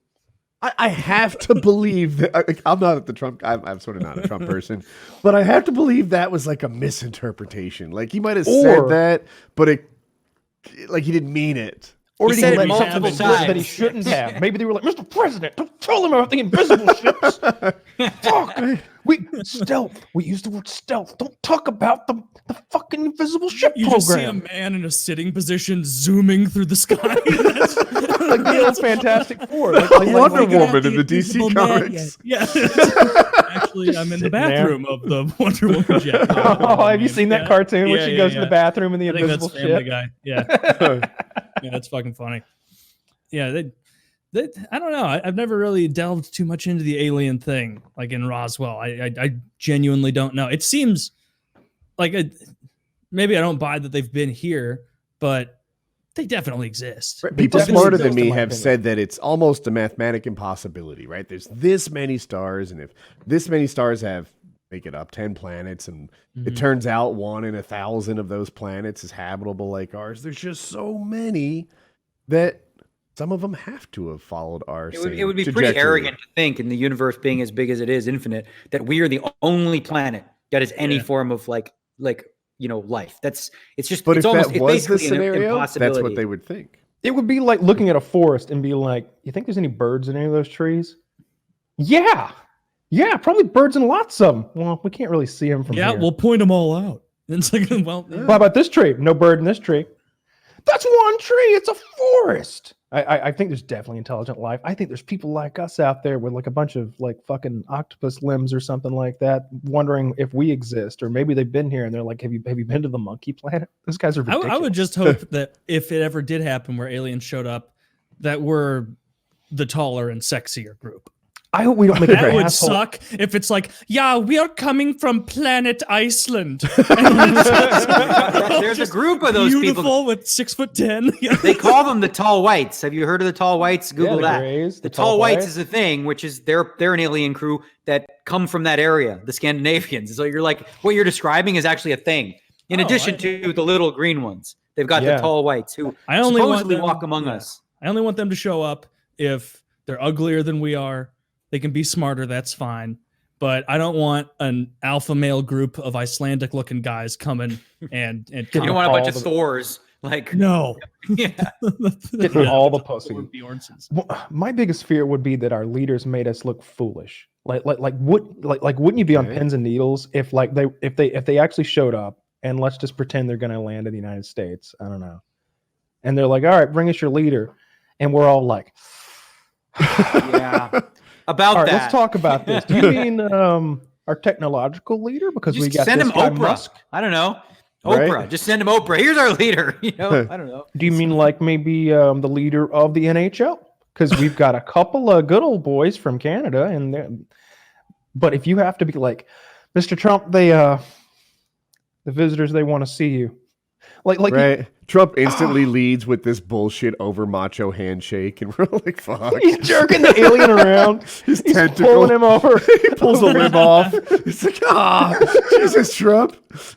I feel like if aliens are advanced enough and they got here, they'd like look at us the way we look at animals in a zoo almost, where they'd be like, these people are hilarious. Look, they got little atom bombs like we had 30,000 years ago. Not like, even aliens in a zoo, like termites crawling around, like, yeah, there's a couple airborne ones, but they're mostly land. They have land bound. They have no, they kind of work as a society, but they're essentially idiotic. And this is basically nothing but what I've learned from movies, but I feel like any aliens showing up here, they wouldn't be nearly as interested in what we're doing and more interested in like, oh, fuck, this is resource-rich planet material. See, I don't believe that either. Take that. I don't believe the whole thing about that they would be here for our resources, because I feel like if they've got that technology, they can just create things like water out of oxygen. Well, the theory about why they're Impossible. here, why they're visiting, is because of our nuclear capability. And according to this one thing that I saw, they're worried about what we can do to the solar system and the universe that can affect their planet if we go crazy and have a nuclear war here. So like that's supposedly they're worried about us because we're a hostile, crazy people. This is how would our nukes like fuck up a different planet? I think supposedly it can have an effect on throwing things offline or whatever, when it goes through the atmosphere. And I don't know, I'm not a freaking scientist, but they say that it could have an effect on this is what when some supposed guy who worked in the military said he got a message from an alien. And this was the reason they supposedly. I believe that guy.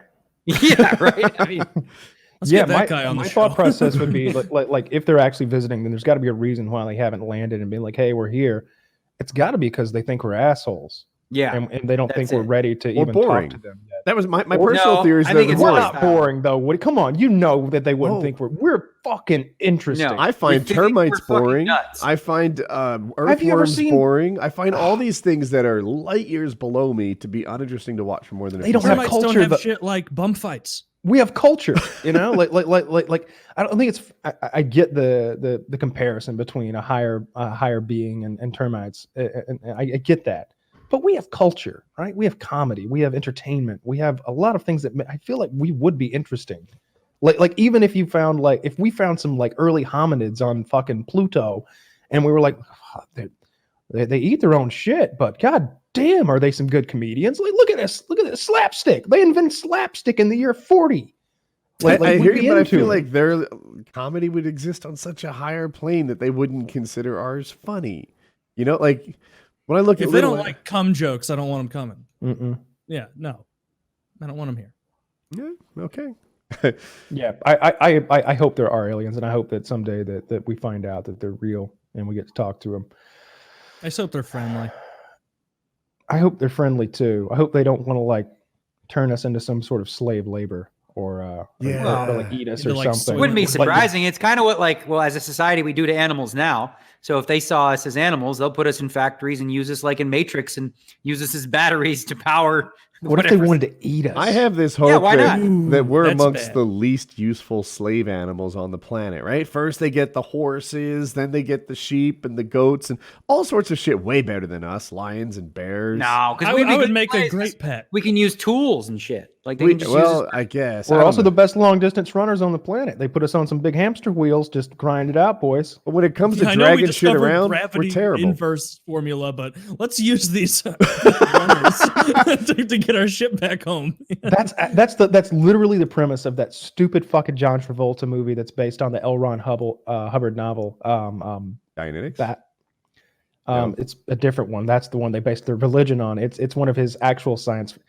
It's one of the ones that were science fiction, not the real religious text that he wrote, Woody. Just My mistake. you've got to separate the two. Clearly, they have not. The fact that he's a science fiction writer has nothing to do with the fact that he invented his own religion. No, it's oh fuck. I'm gonna have to look it up because it's so fucking stupid. Everybody rips on Scientology just because it happened so recently. Whereas, like, I feel like Mormonism Battlefield Earth. is the last one that slipped under the radar where it was far enough ago that it got a lot of people to buy into it. Like if Joseph Smith tried to pimp out Mormonism right now in 2020, people would be like, you're out of your mind. Obviously, the Garden of Eden wasn't in Missouri. Like, you maniac. So Are you right though? Are new religions not like sprouting off all the time? They just need a little while to collect steam. what's the most recent one though? Like probably Scientology, right? I think the Scientology. definition of a religion is what's changed, or because like you could the reason they called themselves a religion was so that they get tax breaks. Like his whole goal, Edmund Hubbard's goal, was to create a huge church, if you will, because he knew that he could use it as it's not taxable. And you just make a lot of money on it. But Like I called can't it a name religion. the most recent one, but there's probably there was a cult when I was a kid called the Moonshiners, right? I don't think it's much older than like the 1980s or 70s, as far as I know. But yeah, but do they have tax exemption? I could Google it. I'm not sure. But my thing is, fast forward 300 years, and maybe Moonshiners is this thing that people say, no one would ever fall for that now. How big has it got to be before it goes from cult to religion? Like how many thousands or millions of people? It's not even about the number of people. It's more a case of like how well organized and how much money they have behind them. And Scientology's got tons of money because they get, really wealthy people to buy in, and they own a bunch of land. And then they made a very good case against the U.S. government, and they won. They were able to beat the government on this one and, registered as a religion that doesn't pay anything. I mean, it's just about size in terms of not less about size than it is about resources and money. Mm-hmm. That makes sense.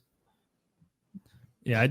Everything I know about Scientology comes from that one South Park episode, so I'm not very. I got so into it when I was like in my early 20s, like reading all the Wikipedia stuff about it, and some websites that were actually telling lies about Scientology to make it seem even worse than it actually was. All the deaths that have happened, and the slave camps they have, and the people that they hold prisoner at times. I didn't know about that. Oh yeah, there's lots of nonsense going on with that stuff. There's a documentary called Clear that covers Scientology, where a lot of people, some actors who were in it for a long time, finally got out, and it's a pretty good look behind the scenes. And I've watched a ton of this stuff because I find it fascinating also. But Clear is a really good one if you're into it. Is that the one with the? Because I did listen to a Rogan episode probably like 3 or 4 years ago now, where the wife from King of Queens, Leah her Remini. name. Yeah, but Yeah, she was like raised in Scientology. Like her mom parents were like it, and she was talking the whole time about like, it wasn't about just leaving it. It was like, if I do leave this, my mom will abandon me. My father won't talk to me. Everyone in my social circle will. Yeah, they're ordered not to. You're ostracized from the community, and you can no longer have contact. You're considered a there's a term for it. It's a person. Yeah.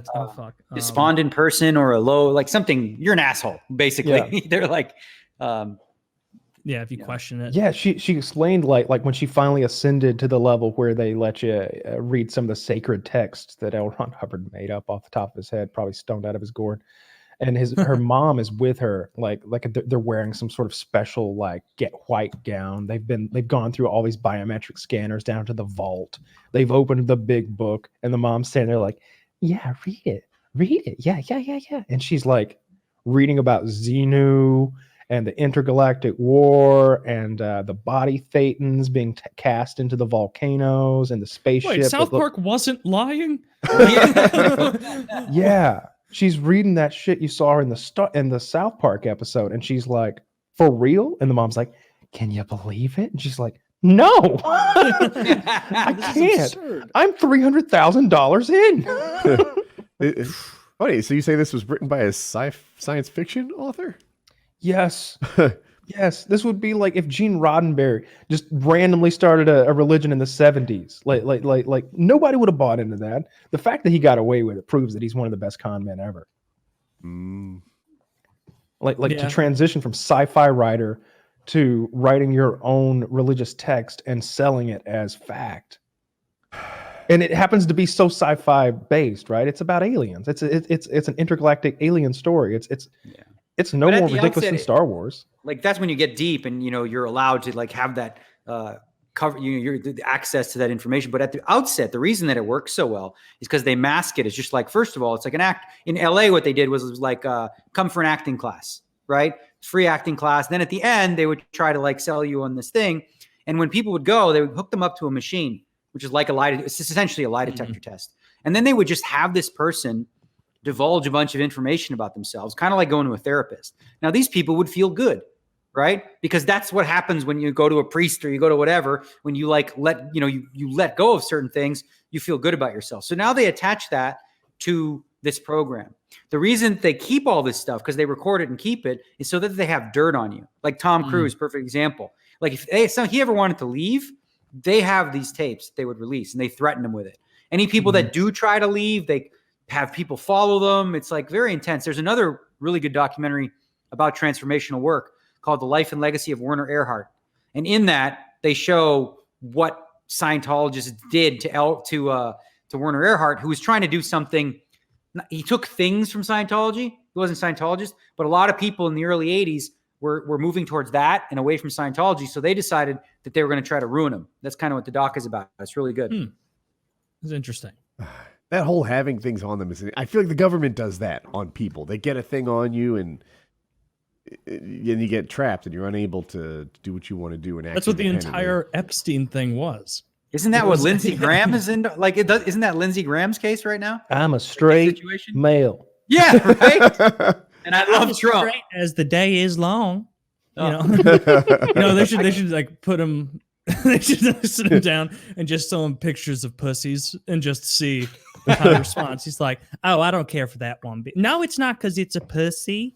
It's just because I'm not horny. I had so much straight sex with the woman that my nuts are empty. He should just come out. Like we don't care. It's your politics. I'm we as hate, straight Lindsay. as the day is long. That's why I fuck men every night. Now, That's there's nothing not gayer daytime. than fucking Me? a woman. Yeah. How feminine is that? I like a big burly man burying his dick to the hilt. He is, yeah. Hasn't That guy found sucks. Mrs. Right So yet. effeminate. Oh. Yeah, he's. I mean, it He's must be hard got for it. a guy who's rich and famous to find a girl. He's just biding his time. Yeah, he's just. Isn't he like he's waiting for 60? his golden years. He's like Now, 60. my mother always told me don't settle down too early. The other thing that I think they get on people, they said this about Julian Assange, I think, that as soon as you go on the wrong side of the government, you're a pedophile. Did they have him for like raping a young lady? Am I wrong? have think- no idea, but I mean that seems like the easiest thing to do, right? Just be like, this guy's a pedo, and no one is going to defend a pedophile. Like everybody universally hates pedophile. Well, I mean, unless it's Hollywood for the 30 years that they had. Weinstein was the guy. They've accused him of suspicion of rape in 3 cases and unlawful coercion and stuff like that. Yeah, and you don't know what's true. Right? People tend to automatically believe those accusations, especially if it's a young person, and it's just the worst smear you can put. And I don't know other examples off the top of my head, but apparently it's almost like standard procedure. You go on the wrong side of the government, they call you a pedophile. I mean, Alex Jones was talking about this. You know, they literally have. They're called child pornography snipers, and they will put a USB into a long-range rifle, fire that into your computer, and then it will begin downloading. And you don't have to believe me, folks. This has happened dozens of times. Don't ask me when. But it's Don't ask me when. we're locked and loaded, firing our child porn USBs. What a hilarious way to blackmail someone. I imagine they put it in, it's upside down, they flip it, it's still wrong. It always takes 3 tries, just like it does me. Yeah. No, they got a Chris Kyle style, 500 yards, boom, right into the USB. They turn it over and shoot it.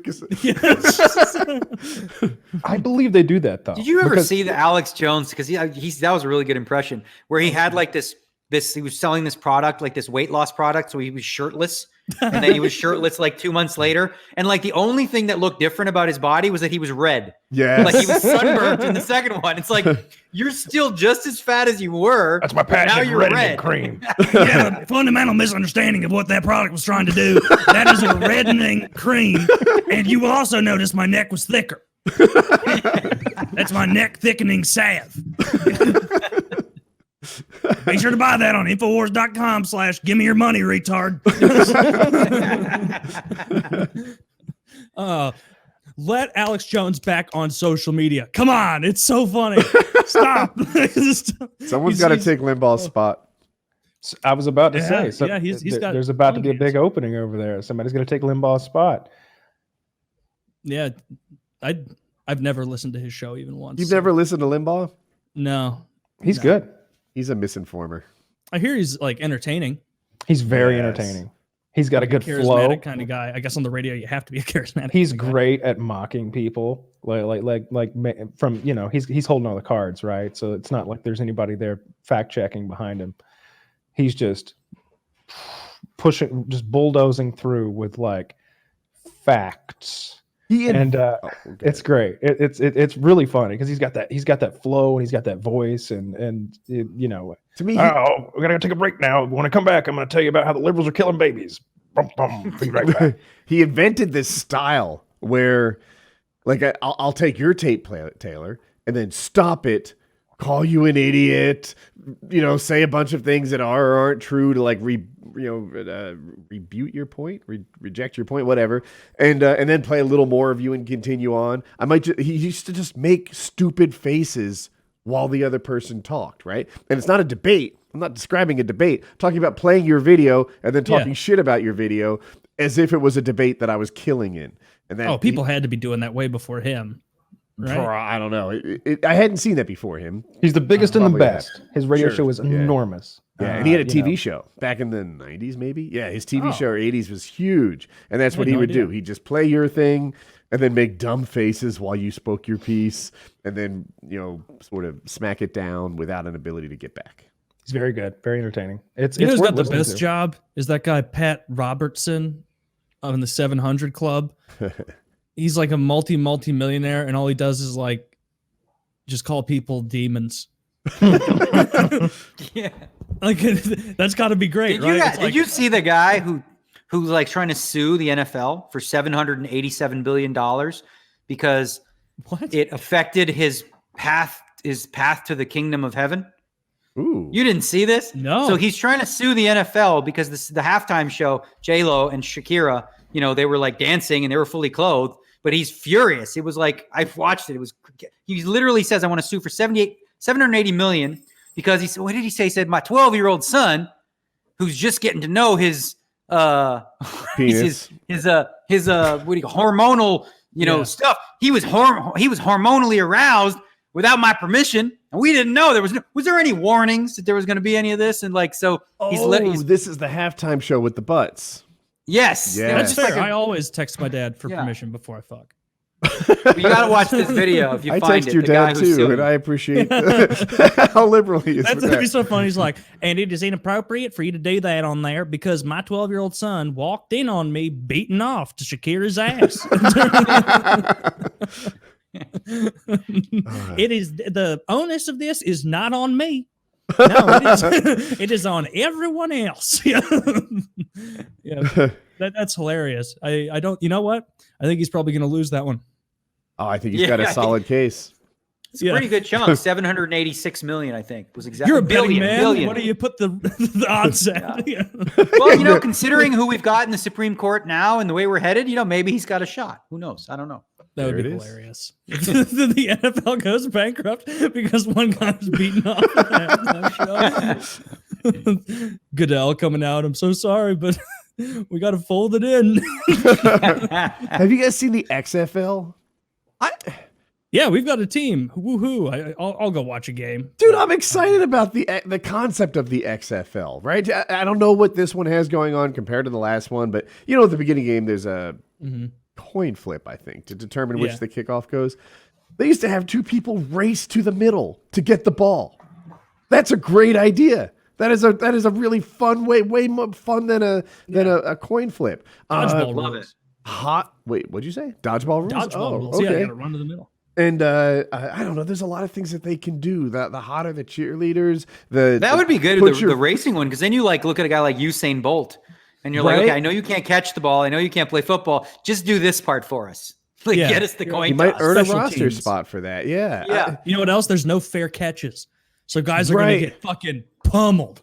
And that's entertaining. Well, there's a counter strategy, right? Like, what if there's something like a fair catch? You wrap that guy with your own team. perform a ring of fire defense so he can get a fair catch and duck out. Do new shit. I think it's going to be successful because my understanding is like now, like the NFL isn't seeing them as a rival. It's almost like they're seeing them as like a player development kind of thing, where it's like, you know, if you get good enough to come to the NFL, you can, you know, and this is a nice training. It's probably going to be higher skilled than the Canadian Football League, I would guess. I hope that it is the football equivalent of slam ball. Do you remember the basketball games played on trampolines? Yes, so many with broken full ankles. checking? Yes. That's what I want. Heck, That game was, even when I was like 7 watching that, I'm like, this is dangerous. Like, you shouldn't be doing this. people like worked out that double bounce like slam from 30 feet away. It was outrageous. I forgot about slam ball. God, that was sick. They need to bring that back. It had checking and the boards like hockey, but not pads like hockey. No. And it seems like every 4 minutes, some guy comes down 8 inches to the right of where he thought, and it's just ankle destroyed.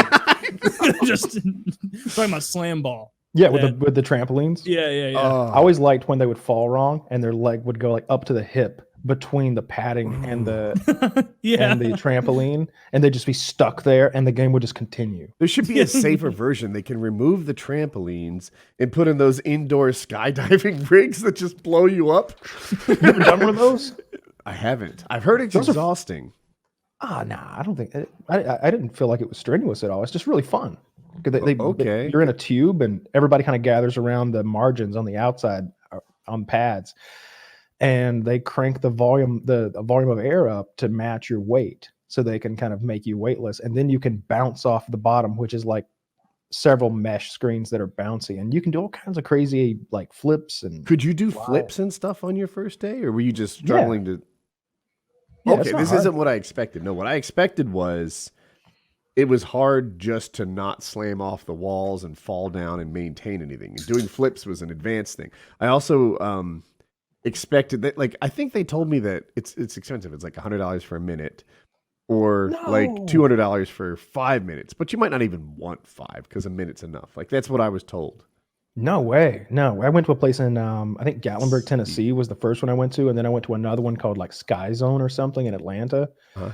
And I loved it. I was like 15 or 16 at the time, but like, I just remember it being really easy.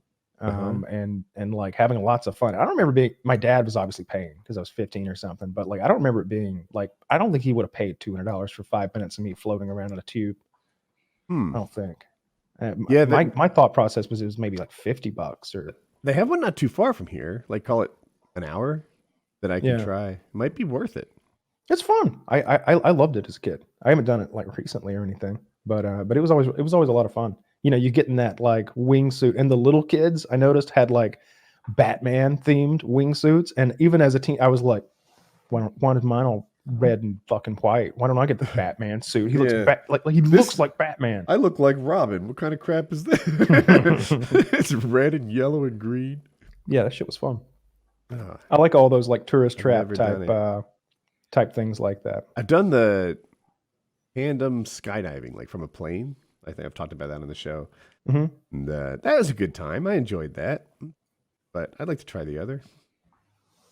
Yeah. It's definitely, there's no way it's as fun as jumping out of a fucking airplane. Don't get me wrong, but it's kind of a fun thing to do. Like it's in the same realm to me as like putt and like miniature golf and like laser tag and stuff like that. Like I feel like one of those things would fit in really not, and go-karts. Like you and I went to that place with all three. I just feel like it would, like one of those indoor skydiving things would like fit right in with that sort of genre. Where'd we go? Was that in Raleigh? Yeah. Okay. Yeah, like pretty near your house, like maybe 15-20 minute drive or something like that. Gotcha. Yeah, there's another one that's farther, like an hour and a half from my house, where the go-karts are legit and dangerous. Yeah. Probably everyone knows places like there's fun go-karts that, like, I don't know, you can drive and it's just a good time. And if you smash into a wall, you're probably okay. Dude, we got there, and within a few seconds of walking in, a car hit a wall and did like a flip and a half and landed upside. Like, understand, this is a half flip, right? It did a flip and a half, and then the guy landed upside down, and he was in like tires or something. I was like, that. Do they give you a hard time if you wreck the car? We didn't wreck any car. I don't know how they treated him. But We went to one in Colorado in Denver. Me and Taylor and Chiz and my girlfriend, and it was, I think they go 45 or 55. I don't remember which, but it was indoors. And I just remember when we all got done, like all of us, from me to Chiz to Taylor, our forearms were numb. We were literally sitting there like Tyrannosauruses, like I had no idea when we were doing it because it was fun, but we're just torquing continuously because there's no power steering and you're going so goddamn fast. It was a lot of fun though. I enjoyed that. We wrecked a lot. we had the same thing, but it wasn't numb forearms. It was just fatigue. Like, I was having so much fun. I didn't realize until it was over that I'm hot, I'm sweaty. I'm kind of like, I'm a 3 out of 10 now in terms of like exhaustion, like what I have to offer if I were to go, say, back to back. Like I didn't even notice wearing out during the drive, but I did. Yeah, I like that stuff a lot. Yeah. Good times. Daniel, poker question. Okay. Is it still fun? Is it a job? Do you like, you said you were kind of taking a bit of a poker vacation. I assumed that recharging is part of the strategy. What do you got? Well, the truth is, like, I don't need to play. As when I was young, it was a job because I had to play every day to make money to pay rent and all that stuff. My whole goal was to work hard in my 20s and 30s, so I don't have to anymore. And I don't. So now it is fun, right? Because I get to play when I want to play. Now, if I had to go clock in and clock out every day, it might seem a little monotonous playing the same game over and over and over. But, now I look forward to the big tournaments or, whatever the case may be. And, yeah, it's fun when if it's not fun, I don't play, So I don't feel like it. I'm projecting it, but I guess it's somewhat about the game and somewhat about the people, old friends. That's what makes it fun. A little bit, it's like, they call it Bobby's room. Doyle Brunson, he's 86 years old. He still plays there at the Bellagio. And it's just a group of guys. They shoot the shit. They're like, they've been friends for a long time. And so sometimes it's fun to just go hang out with them, hopefully make a few bucks. But, as far as like the game itself, I still find it enjoyable and fun when, because I don't play every day. If I did, it might, at this point I'm 45, it might be boring. If you were to, just based on fun, I'm trying to remove profit potential from fun, but would you rather play with other pros or what you called hometown heroes earlier in the show? If it was for fun, it would depend. Like, for what I see as a fun game is when people are drinking, people are having fun, nobody's taking it too seriously, people are gambling. So I would say that was more likely to be like the Dan Blizzerian type games, the Steve Aoki's, that just like a bunch of rich people who are not good at poker, just being dumb and actually keeping pros out. A lot of these private games now, if you're a pro, they won't let you play. Like, it makes sense. They don't really want to give their money to some pro. Right. So yeah, they play amongst themselves. Okay. Yeah. And I just imagine like if I'm good at poker, but still a guy who gets just wrecked by pros. It's like, I don't want a shark in our pool. Like that takes the fun out of it. We're all here splashing around, having fun in the pool. Who brought the damn shark? He's biting. But then you have like the other side of the coin where like, let's say you're like independently wealthy. Like, why not sit? Like if you could play basketball with Michael Jordan or golf with Tiger Woods, like why not sit at a poker table with the best in the world and play for big money and challenge yourself, right? You might get humbled or humiliated, but whatever. It's not going to change your life if you're wealthy. So I think for a lot of guys, they prefer that. Like they want the absolute best. They want to feel like, the awe of, playing against legends. I see that point of it, but it's like, Jordan, please beat me politely. Yeah, right. Well, that's what I try to do. Yeah. It might wear out if he's just like, what are you thinking being on the court with me? I don't know. Some people love that too. Like when Phil Hellmuth does that, because Phil Hellmuth plays with Chamath Puriani, the guy who helped create Facebook. He plays with a lot of Silicon Valley people. Uh-huh. Jason Kalkanis and these, that type of player. And they all they look forward to Hellmuth parading them. Like that's a thing that they like are actually actively hoping happens. I get that. Yeah. I get that. I just wanted to have a good game. Just wanted to have a good time. Pal around with my friends. I hope everybody wins. So, like, if you were to jump into a game with a bunch of, regular poker players know what they're doing, but casual guys, like, will you win 100% of the time? Pretty much guaranteed. No. Like, over the course of a night, as far as though. the evening goes, like, I'm sure you'll lose some hands, win some, but. Well, it depends, right? So, like, it depends, first of all, how long's an evening. So, for example, if we played one hand, that's all luck, right? Play 10 hands, now there's a little bit of skill. Play 100 hands, more skill. So, if I played for 6 hours with a bunch of, like, average elite players, like, weird shit happens. Like, I can play perfectly and still lose. That's the cool thing about poker in a lot of ways. Like, you could make the dumbest move ever, right? And, like, try to give me your money, but then somehow the deck bails you out and you catch your miracle card and, and I'm losing. That happens that's one of the lures of poker. One of the things about poker that confuses people, like someone said this a while ago, that poker's a lot like sex in that everybody thinks they're really good at it, but most people don't have a clue what they're doing. Like, it's like, there's a lot of similarities there where, and because of luck, like you can be fooled, right? You can think that you're just unlucky, right? Or you can think you're really, really good because you've been lucky. So that's like the difficult thing for a professional to discern is, am I just running hot or do I know what I'm doing? Am I better than these people? Okay. Same with driving. Everybody thinks they're a good driver, even when they're absolutely not. I wonder if I've ever met someone who said, like, I'm a bad driver, and I can't think of one. No, I can't think of any. I mean, you've met a lot of women. My wife will admit it. Well, the proof's in the pudding. Jackie will just straight up admit it and be like, yeah, not my thing. right. She goes to back out of a parking space. She just screams, "Look out!" 2 days ago, her car died. And she's like, I swear, I didn't hit anything this time. It just happened. I was going straight and level, and it just blew You up. immediately check under the car for a mailman. She I calls put oil me. in it 30,000 miles ago. The car's making noises, and I'm like, all right, because that could mean anything. It's brake squeal, belt squeal, it could, anything. And she's like, it sounds like a choo-choo train, and she sent me an audio file via text. It's like chugga chugga chugga chugga chugga. I was like, oh my god, it sounded just like a choo-choo train. Yeah, I'm going 82 miles an hour on the freeway right now. Is this a problem? Get your ass home. She held it up by the hood.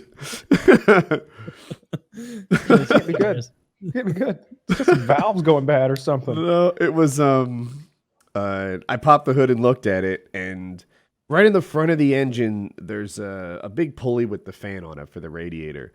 And that thing was like moving and shaking and going all sorts of things off track. And I don't know what's on the other side of that, but it looked like it was connected to some important rod. And the whole system is making sound, not just the front clunking. So I'm like, all right, honey, kill the car. And it goes, poof, and all these metal shavings of glitter fell under the hood. Man, I like how you said one of the important rods, like some mechanics like, yep, there's your problem. If one of the unimportant rods broke, you'd be fine, but this is an important one. This is what we call the 5 essential rods. It might be time for a new car. Yeah, I got her a new one yesterday. Oh, what'd you get her? So we went to the dealership looking at the 4Runners, which is what she had since 2006, maybe. Yeah, those are solid cars. And she really liked. But we got in the new one. We test drove 1 or 2 of them, checked out all the, we started doing our online research and stuff. And she liked it, but it wasn't like the transformation she was looking for. It kind of looked updated. The 4Runner, I think, is due for a little love inside to make it nicer. And we were kind of decided to get it, but not enthusiastic about it. And the salesman's like, there's a Highlander sitting like, inside the showroom thing is one of the, typically they put the nicest version of a model there. Mm-hmm. And Jackie's really big on sitting high. And the Highlander is not as high as the 4Runner, but I sat in it and I was like, this is really nice. It's the model down from the 4Runner, but it was more luxurious just because it was updated so recently. And I was like, you should just sit in it, and see if it's your cup of tea. And she it's higher than most crossovers, I would argue. Mm-hmm. And it's all-wheel drive, and she just liked it a lot. So that's what we ended up getting, a Highlander, Toyota Highlander Limited. Very cool. Nice. It's black, but I think they call it magnetic, and the inside is like a tan brown combo. And we test drove all of them. It was really good, and we got her a new car yesterday. Very cool. Nice. Daniel, you've made a lot of money. Is there anything that do you have an expensive hobby or anything like that? Are you into He's a you collect professional cars? gambler. That's why this is interesting, because like, and I thought there might be like an interesting thing there where like your job is to gamble away vast sums of money. So is there anything else that's sort of an expensive, like, do you collect motorcycles? Do you have a huge collection of samurai swords? Like Yeah, right. No, I it's would say- heroin. Yeah. I would say my favorite way to spend time or money is gambling for like crazy amounts of money on the golf course. And the other thing that I spend money on, I guess, would be like, honestly, hockey tickets. I have 16 season tickets to the Golden Knights, 4 that I use, and then I have 12 up top that I donate to friends and family or whatever. What are you like doing? that. Laying down? Yeah, no, I just, you know. He just takes it for. I don't like people But I'm sitting not near like- me. But I don't. I mean, I have a Tesla. I bought my wife a Tesla, but we're not extravagant kind of people. I wear an Apple Watch because it makes sense. It's practical and does way more shit than people who spend $100,000 on a watch that does nothing but like tell bad time. So I'm Yeah. pretty logical and practical when it comes to stuff like that. I'm so out of it. I thought the Apple Watch was initially a brag. Like, I've got a $500. Yeah, check this watch. out. I've got an Apple Watch. You know, I've got a career earning of over $40 million. But what I'm really proud of is this little bad boy. You don't see me with a, $219. I don't have a Reminds me how many Hamilton. calories I burn. Yeah. have you ever done one of those events where they they put you on a heart monitor? Yep. I was on they actually called me the Ice King. It was in 2003 where I was playing poker and I had the exact same hand as Mike Matisow. His heart rate was 172 sitting down. Oh God! Okay. Did he And die? mine stayed at, Can I just interject and say mine stayed at 72 the whole time despite Mike like, he just- Matisow is not Yes. a picture of physical health. No, All he right? was like all hopped up on Red Bull, caffeine, Adderall, you name it. And he's like in the middle of the hand, all engaged, and I was just chill. You know? Dude, if you're at 172 sitting down, Could you imagine? you're knocking on death's door. Like, yeah, that's It real. was pretty outrageous. And they show it just going tick, tick, tick, tick, tick. And you're like, okay. Yeah, what is that? We might need to call a doctor here. This is not normal. Yeah. Well, I mean, it's the most thrilling thing that he does, right? Is having a good hand or maybe Certainly a the bad most hand and he's physical. bluffing. Yeah, right? Yeah. Yeah. I've definitely I've never like worn a heart rate monitor when I did it, but I definitely like I've felt my heart just dip, dip, dip, dip, dip, dip, dip, dip, and just thinking Natural. like, I wonder if anyone can see this.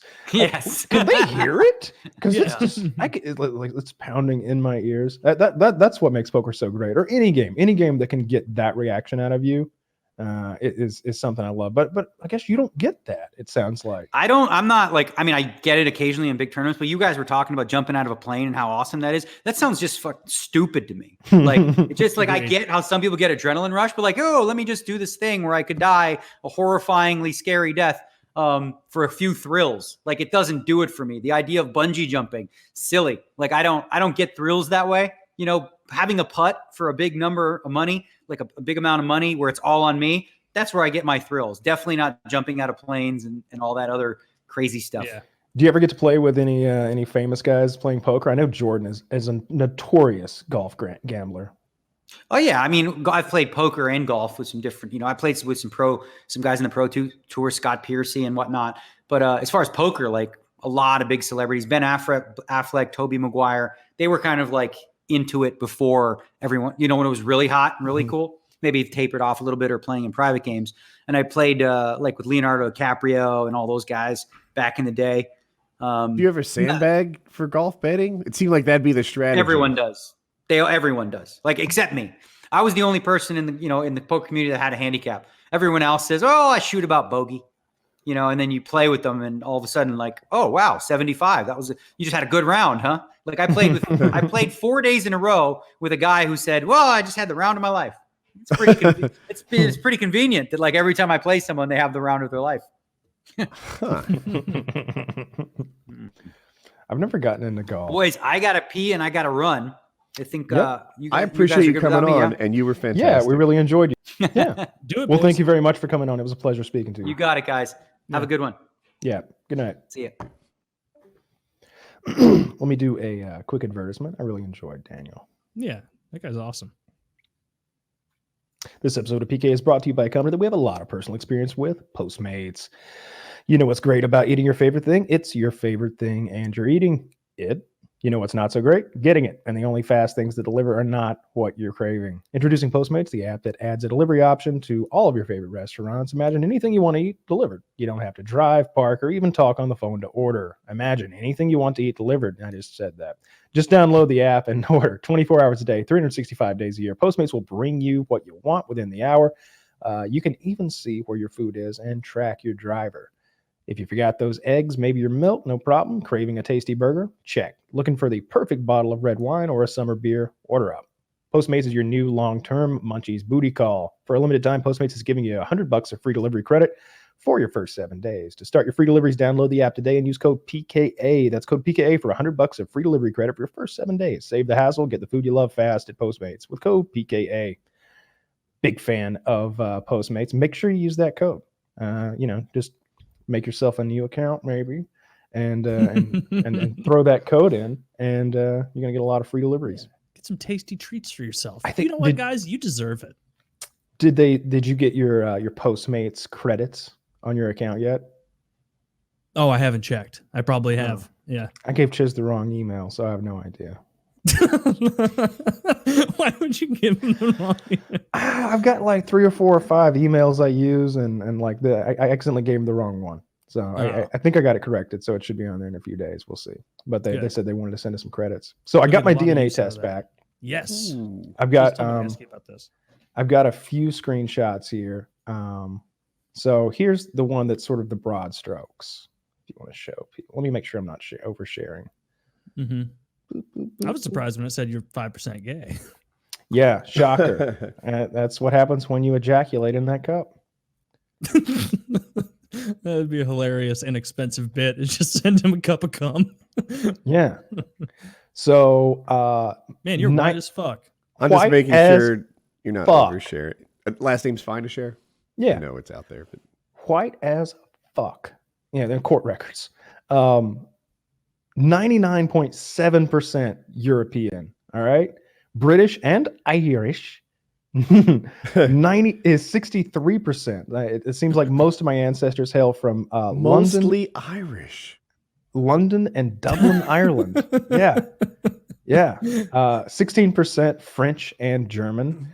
A little bit of Scandinavian. Some the classic self-hating Irishman. Yeah. Yes. Just a speck. No, there's a speck of Spanish and Portuguese. Just a little, just a taste. Did you say speck on purpose for that one? I did. It took me a second to catch on. Here's the most interesting thing out of the whole thing. So I also did. I could show you like the screenshots of like all the traits, but it's literally like nothing bad and everything good. It's kind of boring. Where's the Neanderthal part? That right here. Yeah. That spoiler alert. I have 315 Neanderthal that variants. silhouette picture. This is more than 95% of 23andMe customers. I have more Neanderthal variants than 95% of the people who have ever been tested. And you're still only in second place on this podcast. Words hurt, Taylor. Yeah. Like I had a relative who was like 60% more, obviously because they're a relative and they had the same descendants. But both of my parents have Neanderthal traits. So I get like a double dose where like she was like 60% or something. Or like she was like 200 traits, and that made up like more than 70% of the people who had been tested. I'm at 315. The highest ever tested is 340. I look forward to where the memes are going on this. Good for you, man. Dude, being high Neanderthal, that's good. They were smarter than us. You know, they were.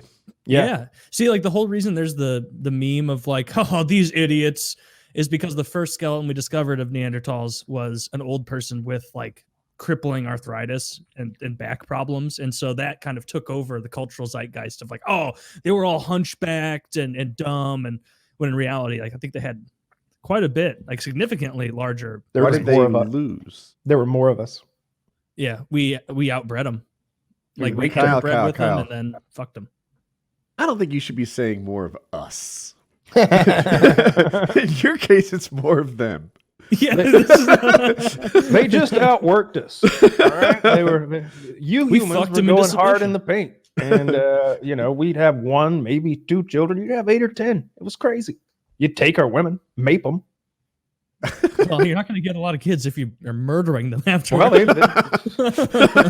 I never said humans were smart. They didn't And understand how vaping is reproduction murdering worked. first. So Yeah, I mate. wonder what they sounded like. Oh, Chiz had got his DNA tested Chiz too. also has his here. He's got a whole album of these. If you click the imager part, let me Yeah, he's mostly Southern European. let me see if there's anything he included that I didn't. make sure I didn't include anything he wouldn't want shared. 2.2% Asian, Northwest Asian for Chiz. Pretty cool.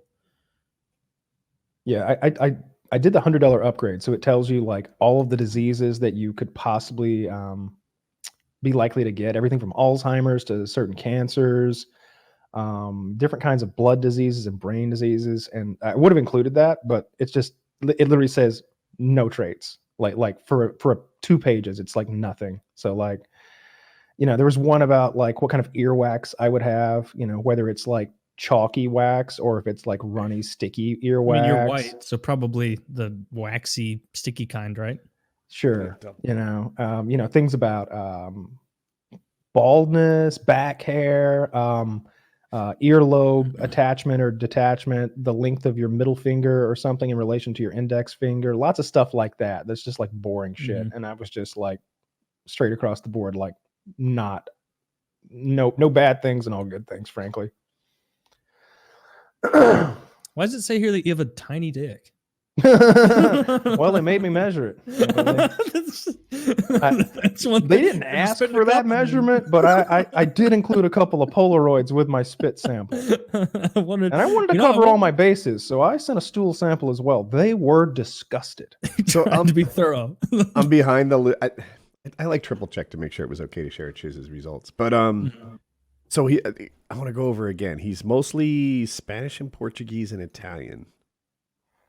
Broadly South European, a little bit of Northwestern European, British and Irish, like Kyle. He's like the antithesis of Kyle as far as Europeans go. He's all Southern European. Kyle's all Northern European. Mostly, yeah. He's pretty Neanderthal too. Is it Neanderthal? I've Neanderthal. always said it. Yeah, it's supposed to be Neanderthal, but they shouldn't have thrown that fucking H in there if they wanted people to say it right. Latin That's how it. cocksuckers. That's how it is. It's Neanderthal. And Yeah, there's that's a how you're supposed Neanderthal. to, I almost always say Neanderthal too. Okay. Ability to match musical pitch, 50-50. He can smell asparagus. Can't we all? No, Who can't smell asparagus? some people. Some people think cilantro tastes like soap because of a genetic thing they have. Likely no cleft chin. Likely no hair loss. I think that's true. Likely wet earwax. That's something I didn't know about Chiz. It tastes terrible. I mean, earwax is associated. I think the same gene that's responsible for how wet your earwax is responsible for BO, which is why like Asian people have like drier earwax and they have way less BO, whereas white people have wet earwax and way more BO. I didn't It's know interesting that. how that shit works. Do black people Yeah. next, Taylor? I don't know. I'm not the earwax expert. No such thing.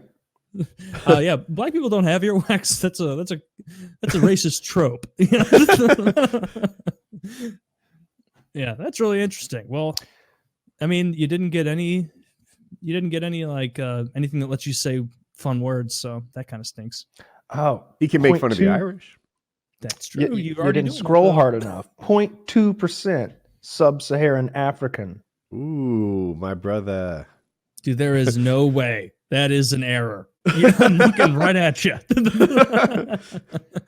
does got that my mean? That you pants had on. one black like grandma 30,000 years ago? Like, Kyle, I like the I got my pants on joke as to why he couldn't see you were black and didn't want it to slip under the radar. That's a Just good fine, joke. just fine. My people are always being ignored.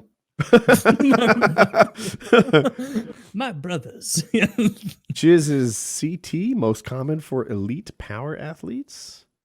I got that as well. He's Of course you did. All that Northern European DNA. Likely similar weight on diets high or low in saturated fat. Similar to what? I don't understand that. Yeah, I was looking at that. Probably one why too. my body does so well with losing weight, feeling good and putting muscle on when I do keto. All right. Age-related macular degeneration. What's macular degeneration? That's when your Muscles? eyes go bad. Oh, Mhm. I didn't know that. Okay. Slightly increased No, I got risk. that one. Yours isn't age related; it's life related. Yeah, I might it's have that one. Shitty genetics. What is this? BRCA1 and 2 genes increase cancer risk. He does not have that. Well, lucky for him. Yeah, Oh, that's the last good. one. Good for you, Chiz. I was just thinking about his chances of getting cancer. This is way Yeah. off my shoulders. fingers crossed. Yeah. Yeah, I'm trying to see if there's any health and traits that are even worth like showing of mine because, like I said, it's just my health action plan. This thing's really cool. Wait, Black this History is Month. Real detailed. your trace ancestry did not say that it was sub-Saharan. Mm-hmm. I- Yeah, let me see if I can find. Oh, like- maybe if you expand that arrow next to it, yeah, I can see I'm it. going to Oh, do that right now. Okay. Yeah, because I thought it was undefined, but now I understand it's just unexpanded. Oh, good for Chiz. Likely no bald spot. Yeah, Angolan and Congolese. That's They're what just that making is in shit that up. trace ancestry? Yeah, I'm going to screenshot it. Where's Angolia? What's I'm stupid. It's I'm in, sorry. It's in Northern Africa. Yeah, Oh, okay. 0.2%. Let's go. That's enough to get you by. Yep. Why do think- you not take my application for this scholarship to college? Do I get I am reparations PLA because of Congolese. this? Could I get some You reparations? should, Kyle. It's your month right now. It is my month. Oh, You I- crackers. As far as hey, I could be 0.3% Congolese. You don't. You're even know. 85% Neanderthal. You need to take this fucking test. You're gonna blow me out of the water. Can't wait to win the Neanderthal contest. They're not even gonna mail you results. They're just gonna show up, fucking lab coats on, Mister. Just Mr. bursting Taylor. into the room. My God, we've discovered the missing link. He's alive and he lives in Eastern Missouri. They immediately dart you.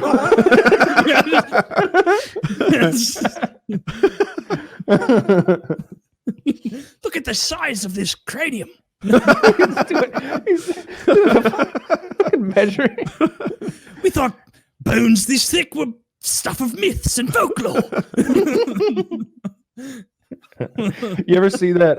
Like I've talked about it before, but way back in the Bum Hunter.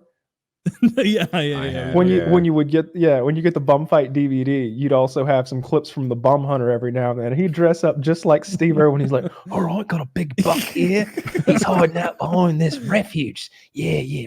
All right, everyone be very quiet. We got to take this big buck by surprise." And he just leaps onto a big homeless black man and starts duct taping him up. And the black guy's like, "What the fuck are you doing? What the fuck are you doing?" He's like, "Calm down, big fella. Calm down." And like once he's properly restrained, aka kidnapped, he starts measuring the man's skull with a tape measure, and then he takes a Sharpie and writes like 47B or something on his forehead, and then he's like, "Jot that down, 47B, all right, 32 inches inseam, 45-inch waist, all right, document this, all right, we're gonna tag him now and release him back into the wild."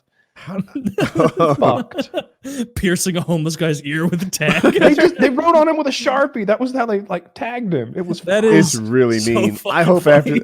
it's probably not. I like to think that after the cameras turned off, they apologize and give him something that made it like it. Look, I'm sorry, bro. It's for a thing. The sign right here. Accept my $100 as payment, and we'll put it on Bum Fight. You know what? I can tell you with confidence that did not. Yeah, I'm wish casting. The black guy's like, "This is the fourth time this month. They God were damn." so terrible. That is so mean spirited and so fucking good. That is hilarious. I was 18 at the time. I didn't think it was sad at all. I loved that shit. I was just like, are there more of these? Like I want to subscribe, donate, and become a part of this guy's fan base. Yeah. But now I realize, like, I donated that's to that one of guy's those awful Patreon. things that, yeah, I would pay extra so I could go on a bum hunt. Yeah. That's If you donate $100. $500, you get to go on like a bum hunt safari. Welcome to Portland, home of the most virulent bums in the land. Crikey, this one's got needles all over him. Yeah. You see, he's put these needles all over him as a defense mechanism. That won't work on us, though. It's so fucked. It's Wild Kingdom. Lure him out with some Bud Light. Yeah.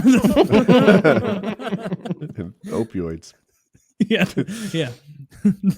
So I got a couple of funny video. Well, I got one very funny video. Okay. Oh, you got a thing? We should do your videos. What you got? What videos? And this is like mildly politically right. People getting hit by cars. Even better. I'll be the judge of This that. is a lady who voted for. Oh, so this funny. one's Yeah. amazing. She Cool voted for gal of the week. Cool Gal of the Week here. Voted for Mr. Voted for my boy Pete, who just Voted for dominated Mayor the Cheat. Iowa Mayor caucuses. Cheat. In some cases, by more than 1%. And she had no idea that he might Like Dick. Smoke Paul. like Dick. Are you guys ready? I'm always ready. 3, 2, 1, play. So are you saying that he has a same-sex partner? Yes. Yes. Yeah. Look at her face. Are you kidding? Yeah, he's married to him, yes.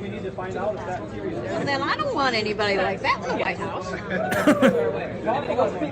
So can I have my card back? I don't know. He signed it. We could go ask.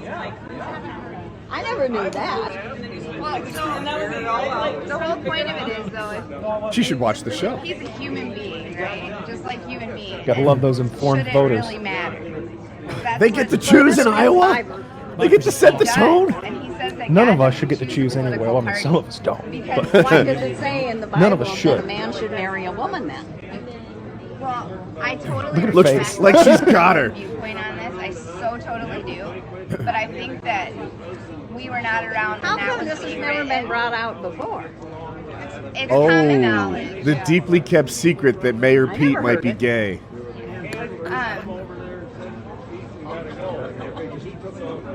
We can talk to someone if you This need bitch to is talk to stumped. them about it. Yeah, right. I don't know the rules. Of Dude. it, Lady's but too quick. I guess what I would like you to just take inside and think, like, should it matter if it's a woman or if it's a man or if they're heterosexual or homosexual? Just filibustering hard. If you believe in what they say. That's my question. It all just went right down the toilet.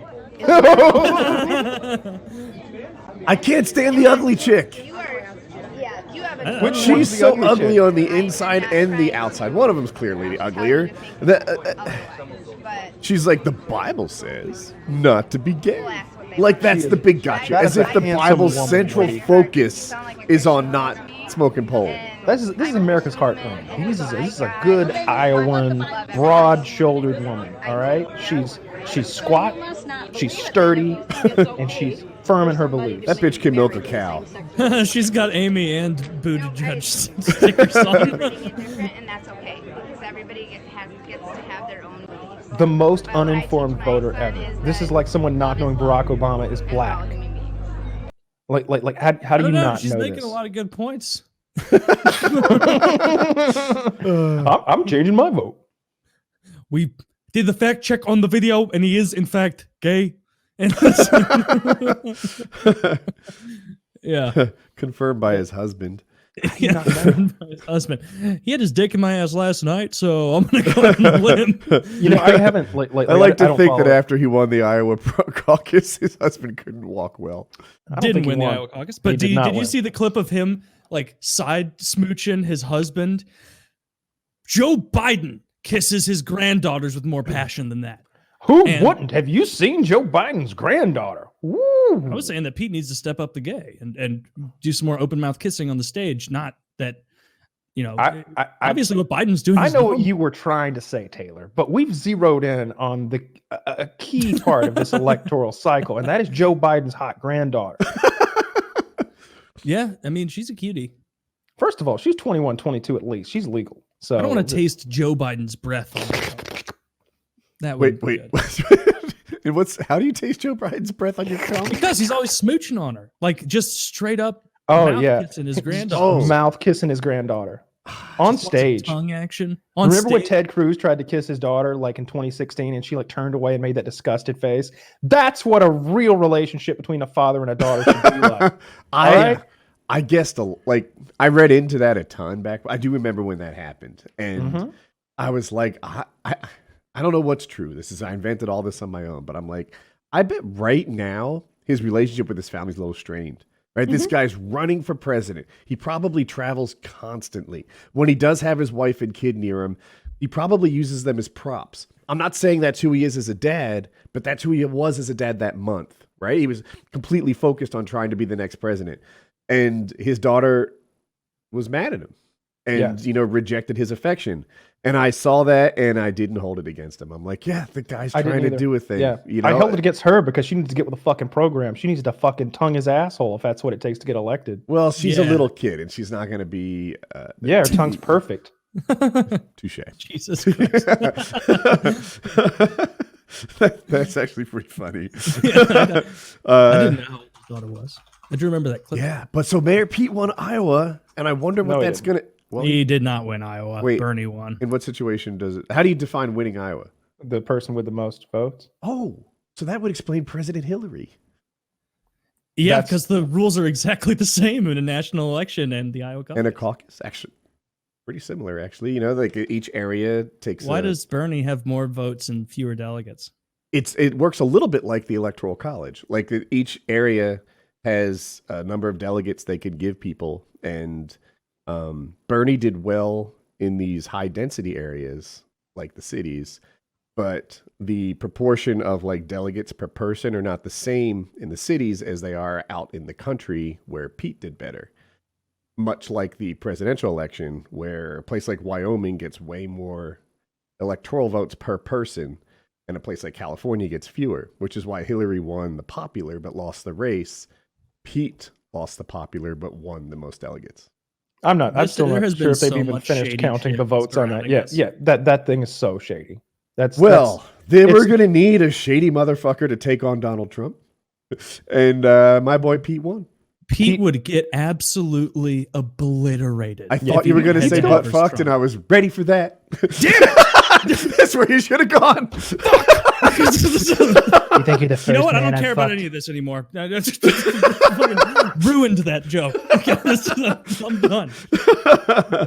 No, yeah, he would get absolutely slaughtered in a national election. Like the best chance for the Democratic Party is Bernie for sure. Like he's got the only true grassroots support. Like it's just crazy. And the fact that all of these little things come trickling out, like, did you notice that when they released 62% of the votes, first of all, they already had all the votes. They selectively leaked them, that the big areas that were missing were all huge Bernie areas like Des Moines and shit. Like they were all huge Bernie areas.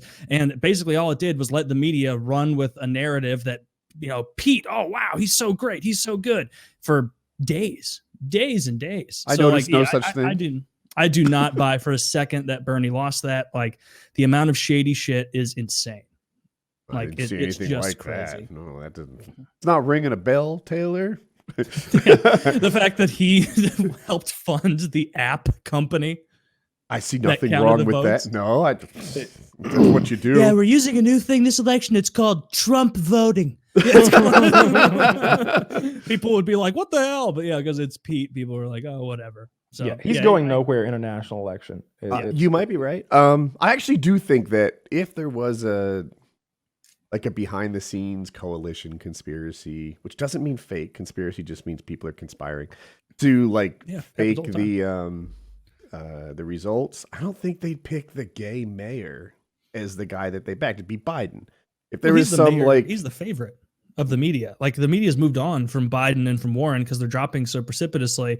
Like Pete is a total machination of the media. Like I'm not saying that nobody knew who 100% he of was a Pete's year votes ago. are manufactured. It just seems like the way that they've been reported and the way they've been counted has been to skew things toward him. It was close for sure, but it's not as close as they're trying to say it is. And it's nonsense. And all it's going to do is spur on more donations for Bernie Sanders. And Pete's going nowhere in a national election. He's just not. Yeah, he's fucked in a national You know who I election. think is going nowhere? Biden. Now it looks like that right now because he just got fourth.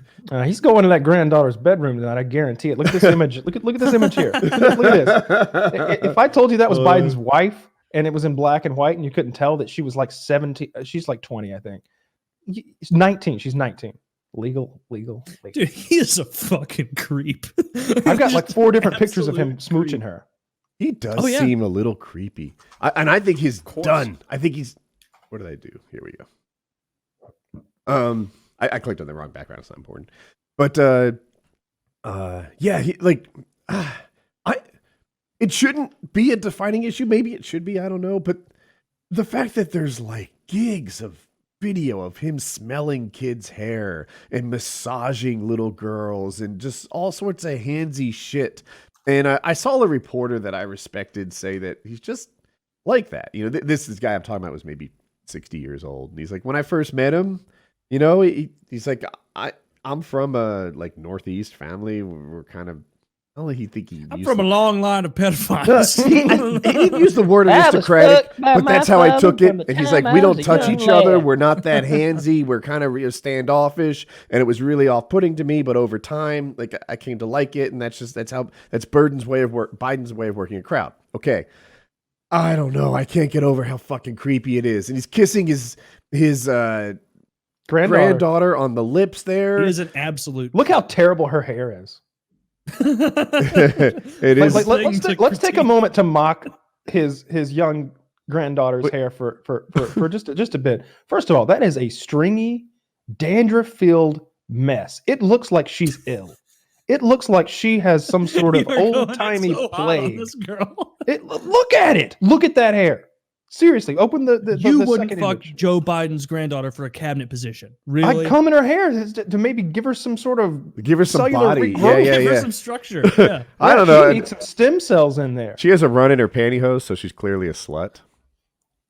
Joe put that there. He was getting a little handsy before the debate. Because that's how this pantyhose work. bottom picture of her. Now that's a good picture. All right, look how she looks at him. If I told you that was his wife, like you'd be like, oh wow, she's so in love with him. Look how she looks at him. Which the bottom picture that Chiz linked here.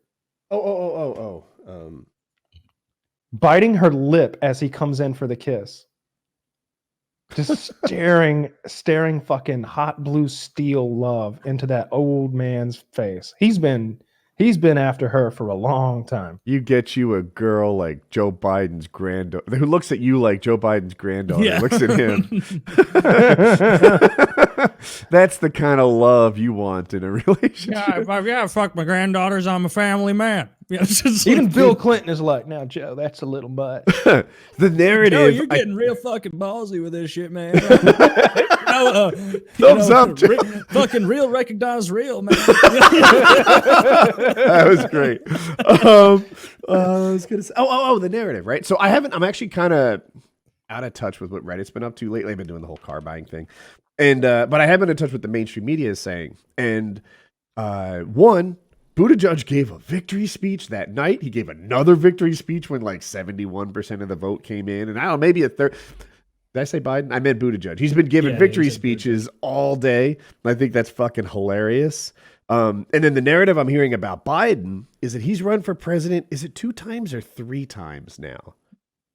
And he's never won a state. Not, in all the times he's ever won, he's never won a single presidential electoral primary caucus, anything. Lost all of them. And here he is coming in as like the presumptive favorite, former vice president of the United States, the guy that everyone wanted to run 4 years ago, and lost the first. He's and he'll lose the done. second. Warren is done. True. Did you see that really funny clip where the guy who was like Mayor Cheat fucking surrogate was doing the coin flip for the last delegate, and he flipped the coin, then picked it up, flipped it over, and went, "Oh, it goes to Pete." You know, it's like, are you high, dude? Like, it's on camera, and everybody watching was like, "Yeah, that's fine, that's okay." I don't see any trouble with that. Yeah, it's outrageous. Bernie is getting absolutely fucked. It's not even.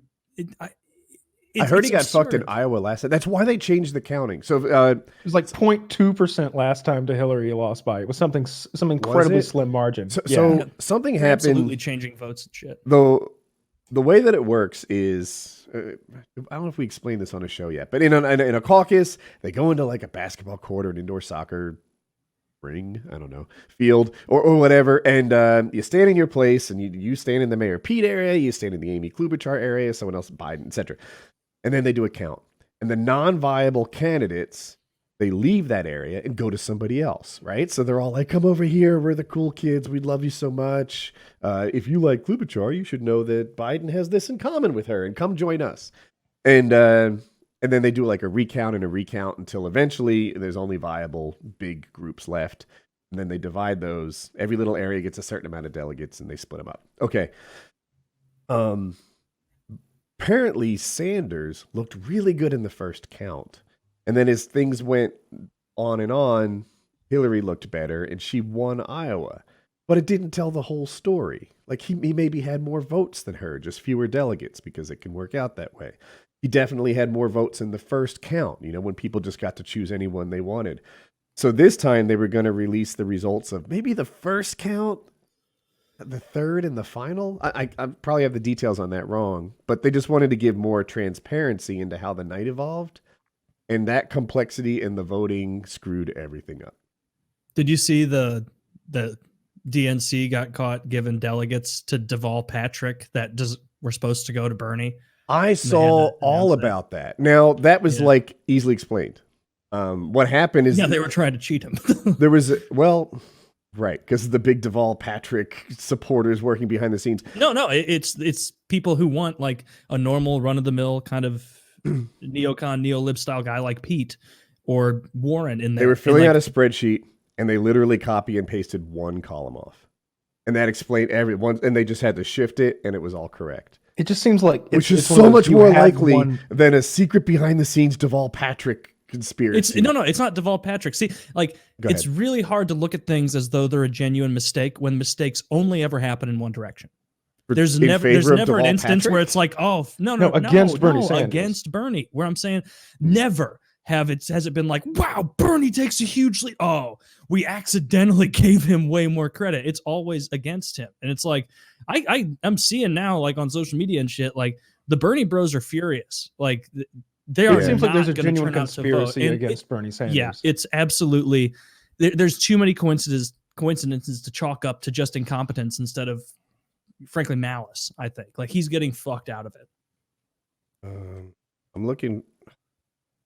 I'm out of New York Times viewers or something. Yeah, that's so stupid how they do that now. Yeah, I saw it in like the preview. Can I look at the cached? Anyway, Bernie won 2 delegates in Polk County, and they put one of the delegates in Warren's column.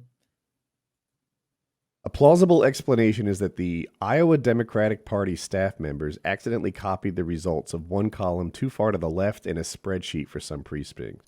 Such errors inevitably occur in manual data entry, but the Iowa Democratic Party does not appear to have enough checks to assure that it reports accurate results. Yeah, I accidentally ordered a little marijuana across the country. So that Sanders had nothing to do with a conspiracy to get stoned. Iowa Democratic released a waiver results showing that Deval Patrick sweeping central Des Moines. This was incorrect. Sanders' votes has been reported as for Patrick, while Elizabeth Warren's tallies went to Tom Steyer. Yeah, he's the other one that like Deval Patrick and Tom Steyer had these big booms because they just put it one column off. And that it just seems like best case scenario, they're incredibly bad at their jobs. And the most likely scenario is that they're literally trying to stack the deck against Bernie again. And we saw this 4 years ago. The fact that they just did it last time, shows the gall that these people have to be like, they won't notice. And you've got people like Cuomo declaring Buttigieg the winner. It didn't stand, just so the listeners understand. Like, if you believe the line, they copy pasted it one line over, they caught the mistake, and then they reversed it. I don't think. Yeah, there's tons of examples of things like that. They only take things back when they're like, whoa, you did it wrong. And it's like, well, we can't be looking over their shoulder they're the ones who are supposed to be counting the votes. There's not. The wife of the CEO oversight of that app company is a Pete Buttigieg surrogate. Like, he works on his campaign. Like, the amount of connection there. And it's like, why did they need this app? It's addition.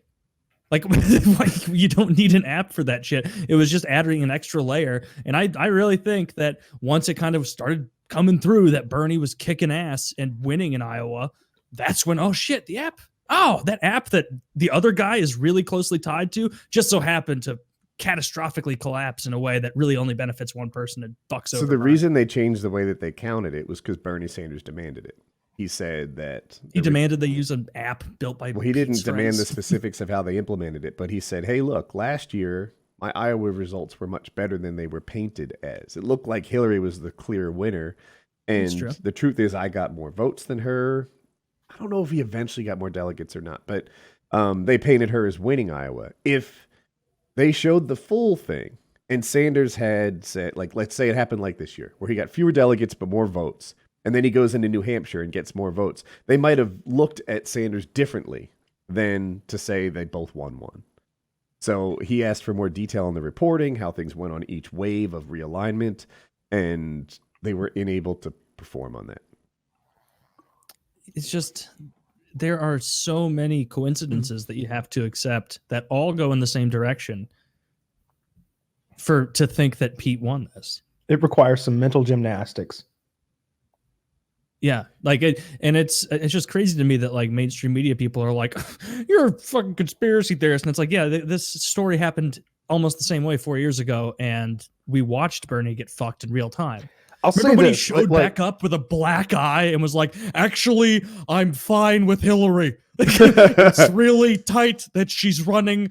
And it's interesting to compare how the DNC handles an outsider coming in and doing well who doesn't really support their core beliefs compared to how the RNC does. Like, you say whatever you want about the Republicans, most of it's true.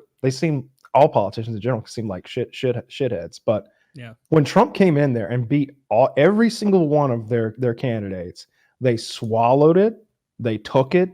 They put his name on the piece of paper and they said, okay, you win fair and square.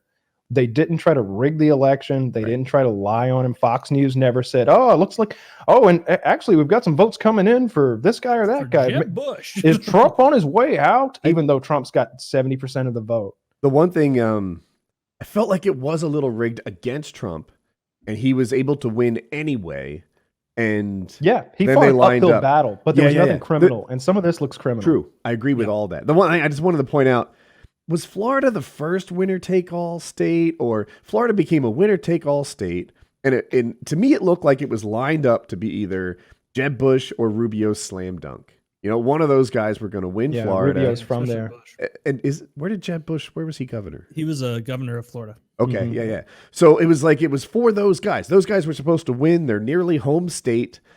And then that, winner take all was going to give them this insurmountable lead. And it just seemed a little stacked in the deck of some of these incumbents, and certainly not in favor of Trump. Trump won Florida. Got all the delegates.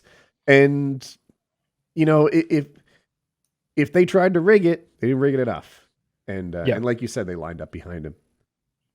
Yeah, I don't know. Well, we'll see what happens. Bernie's definitely in the lead. The fact that Biden is out means that Bernie is pretty much your guy, I think, at this point.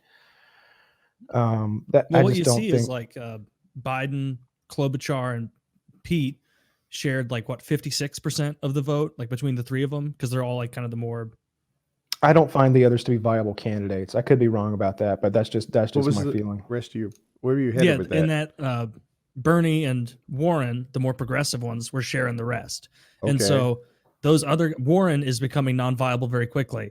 And that means that like Bernie is the front runner at this point. He's going, if they don't put him up, the Dems are fucked. Like there's no chance that Pete wins. Like the Democrats pretty much entirely depend on needing the minority vote, you know, and blacks and Hispanics are quite a bit more religious than white people on average. I have a solution. What? Mayor Pete, Cory Booker, Kamala Harris, VP. No, that's not enough. No, I thought it might be. People were really excited to vote for Obama, you know, like the black and Hispanic minority communities, but there is no way that blacks in the South are going to be turning out super stoked for a gay guy, like in numbers. Like it's just might still be a good lots strategy. Of polling support. Even look, I'm not saying they'll get Obama-like support for having Cory Booker. You better marry a woman. That's his only strategy. Yeah. If he marries a woman, I've seen the lights. He could VP a woman. Why didn't no one tell me about pussy? No, you can't just VP a woman because everybody knows he's not fucking her. I'd like to introduce my vice presidential candidate, Bill Clinton. Now, Bill has shown me the light. Yeah, no, I look, I worry about conspiracy as much as anyone else. Right. I've been sort of playing biased, having fun with Chiz on text. We're having so much fun. But yeah, we'll see. I there is a piece of me that projects it like this. If Pete won because he focused on the places where he can win, you know, the places that aren't the cities that Bernie's going to dominate in, and got more delegates with fewer votes and played the game smart, just like Trump played the game smart in 2016, maybe that's not a bad sign. But I could just be painting it with the most favorable light. Yeah, and that's fair. Everybody looks at the candidate they prefer in the most favorable light. But yeah, it's just kind of funny seeing like, oh, wow, the Democrats would rather lose than run Bernie Sanders. Like there is a 0% chance that Pete Buttigieg is president. Like none. He's not going to win. Like he's going to get slaughtered fucking Reagan style against Trump. Whereas like Bernie, I genuinely think Bernie would win. His grassroots support is pretty much matched only by Trump's, by people who turn out and are really stoked for him. So yeah, they're shooting themselves in the foot by not giving Bernie the fair shot he deserves. There's only two candidates out there that are actually loved by their supporters. Like I just don't feel like anybody's like, oh, Trump and Biden. I mean, Burden. Trump and Sanders. Yeah. Like Trump supporters are fucking. They're rabid. They're rabid. They love that guy. I mean, they show up because he is a celebrity, literally. And Bernie's followers are like, look, you name a thing that anyone has ever, an opinion that anyone's ever held that was wrong. And there's a video of Bernie Sanders dispute, speaking out against it, whether it was popular to do so or not. Yep. You know, you go back to that 1986, he's up there with like gay pride in Vermont, big banner behind him. That was the height of the AIDS epidemic. And he's got a big gay pride banner. That becomes the huge issue, right? Gay pride versus like actually sucking dick. You know? Just because I don't personally suck cock does not mean I'm not in favor of it. And I resent my opponent for challenging me to a dick-sucking contest. Please put down the kielbasa. Yeah, we'll see how it plays. There'll be a new. You're just not attractive to me. I want to get off. I want to cover politics more, not use it all up after the first caucus. But we'll see how it goes. Obviously, Sanders is going to win the next one. I don't know if Pete can even get second. What's after New Hampshire? What's the one after that? Nevada caucus, I think. South Carolina is the first one that matters, in my opinion. When South Carolina happens, we know something. South Carolina, I think, is the third one. And then comes Super Tuesday, which will matter a lot. Mm. You want to see a lady cop going ham on a guy? Yes. Yeah. I want to go back to Kings. Or Queens. Hold on. No, Pete Buttigieg is like, yeah! What is this? Oh, that started right off the bat. All right, I'm ready. Are we watching this together? Yeah, why not? 3. Oh, wait. Let me rewind. 3, 2, 1, play. Can I look around to make sure? Look. All right. Wait right there. Don't move, okay? So this is a cop that's talking to him? Yeah. His hands are not out in the open. The guy's beard looks drawn on. Wait, why is his hand down by his knee? Oh, my God, lady.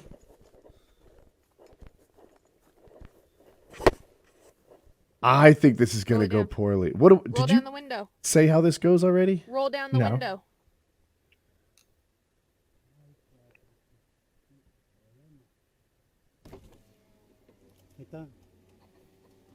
Oh! Shots fired. Shots fired.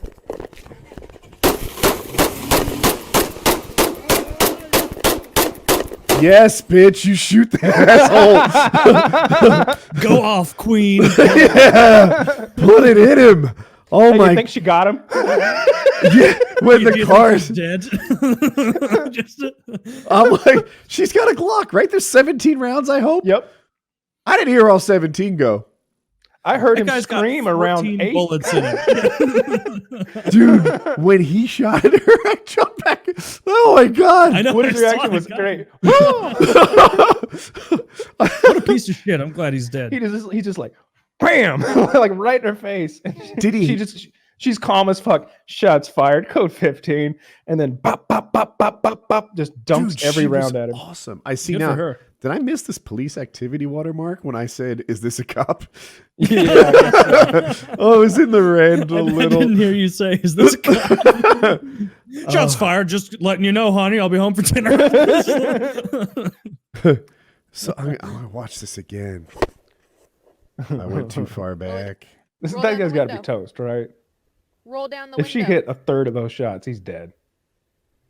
He's got to be shooting high on him too, right? Like The face. resale value of that Honda has just plummeted. Shots fired. Shots fired. Well, just for the police activity YouTube channel, man. It's a smorgasbord of the Wait, good, I'm the gonna bad, and the ugly. do it this time, counting. Fired. Shots fired.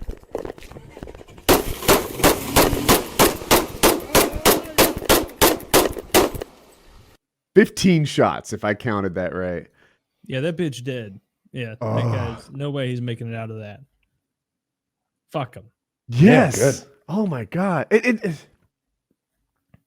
Every once He looked like he was on something. Too. in a while, like you can like see one side or the other's argument, like, oh, that cop really shot too quickly, or heck, that guy. How was he to know that was a cop? Or this is so clear cut. That guy needed killing. Yep. Yeah. Yeah, what an asshole. Just trying to kill someone because you're high on prescription pills or something. I don't know. Dude, Yeah, that's crazy. that was a good video. Kyle, do you have any videos of urban people being hit by cars? Oh yeah. I showed it on Here's PKN. a folder Right? for it. I showed you the one Yeah, where yeah, the lady we tries to go watched that one. hand to hand on the car. Combat with a car. She's like, "You hit Shaniqua. I'm gonna whoop your car's ass." And she starts throwing arm punches, and he's just like cuts the wheel to the left and backs up, slams her. Ah, yeah, that's Dude, good the shit. amount of confidence you have to try and fist fight a Buick. It's not going to go well. Confidence is that's what you're looking for, huh? Yeah, the amount of idiocy, Right? fucking moron. Yeah. Holy really smokes! Go ahead. You were No. You had something? no. I'm still in. I'm recovering emotionally from that video we just watched. It took a little bit out of the emotional bank account. So to speak. Did you see that Twitch partner, that girl, and all of those that really racist stuff that she was saying on Discord got leaked? Who I have no idea. Jenna something. So Marbles. No, not Jenna Marble. She's a great person. This is here. I got a link. It's the only famous Jenna I know. I didn't say she was really famous. I just said she was hot. Yeah, she's a cutie patootie. oh, good. I can talk shit about her because she's not a Twitch person anymore. No, not anymore. Twitch partner yeah. Jenna loses partnership after Discord logs show her repeatedly using racial and sexual slurs. You know, you can do like Control F and like search every time a word's been uttered in a whole Discord. Uh-huh. The N word is like 700 results. Well, what was the context? Oh, this I is hate great. these. I was unpartnered with Twitch today. I understand and respect their decision, and I'm happy they're standing against hate. It brings me joy that I'm in a community that will protect the oppressed. Bitch, you're the Who oppressor. wrote that press release? She added, if you allow me, I will regain your trust and the communities with my future actions. She's like, I'm glad Twitch takes That a bitch should have stand doubled against me. down. Been like, everybody at Twitch is a fucking beep. Yeah, this is- Wow.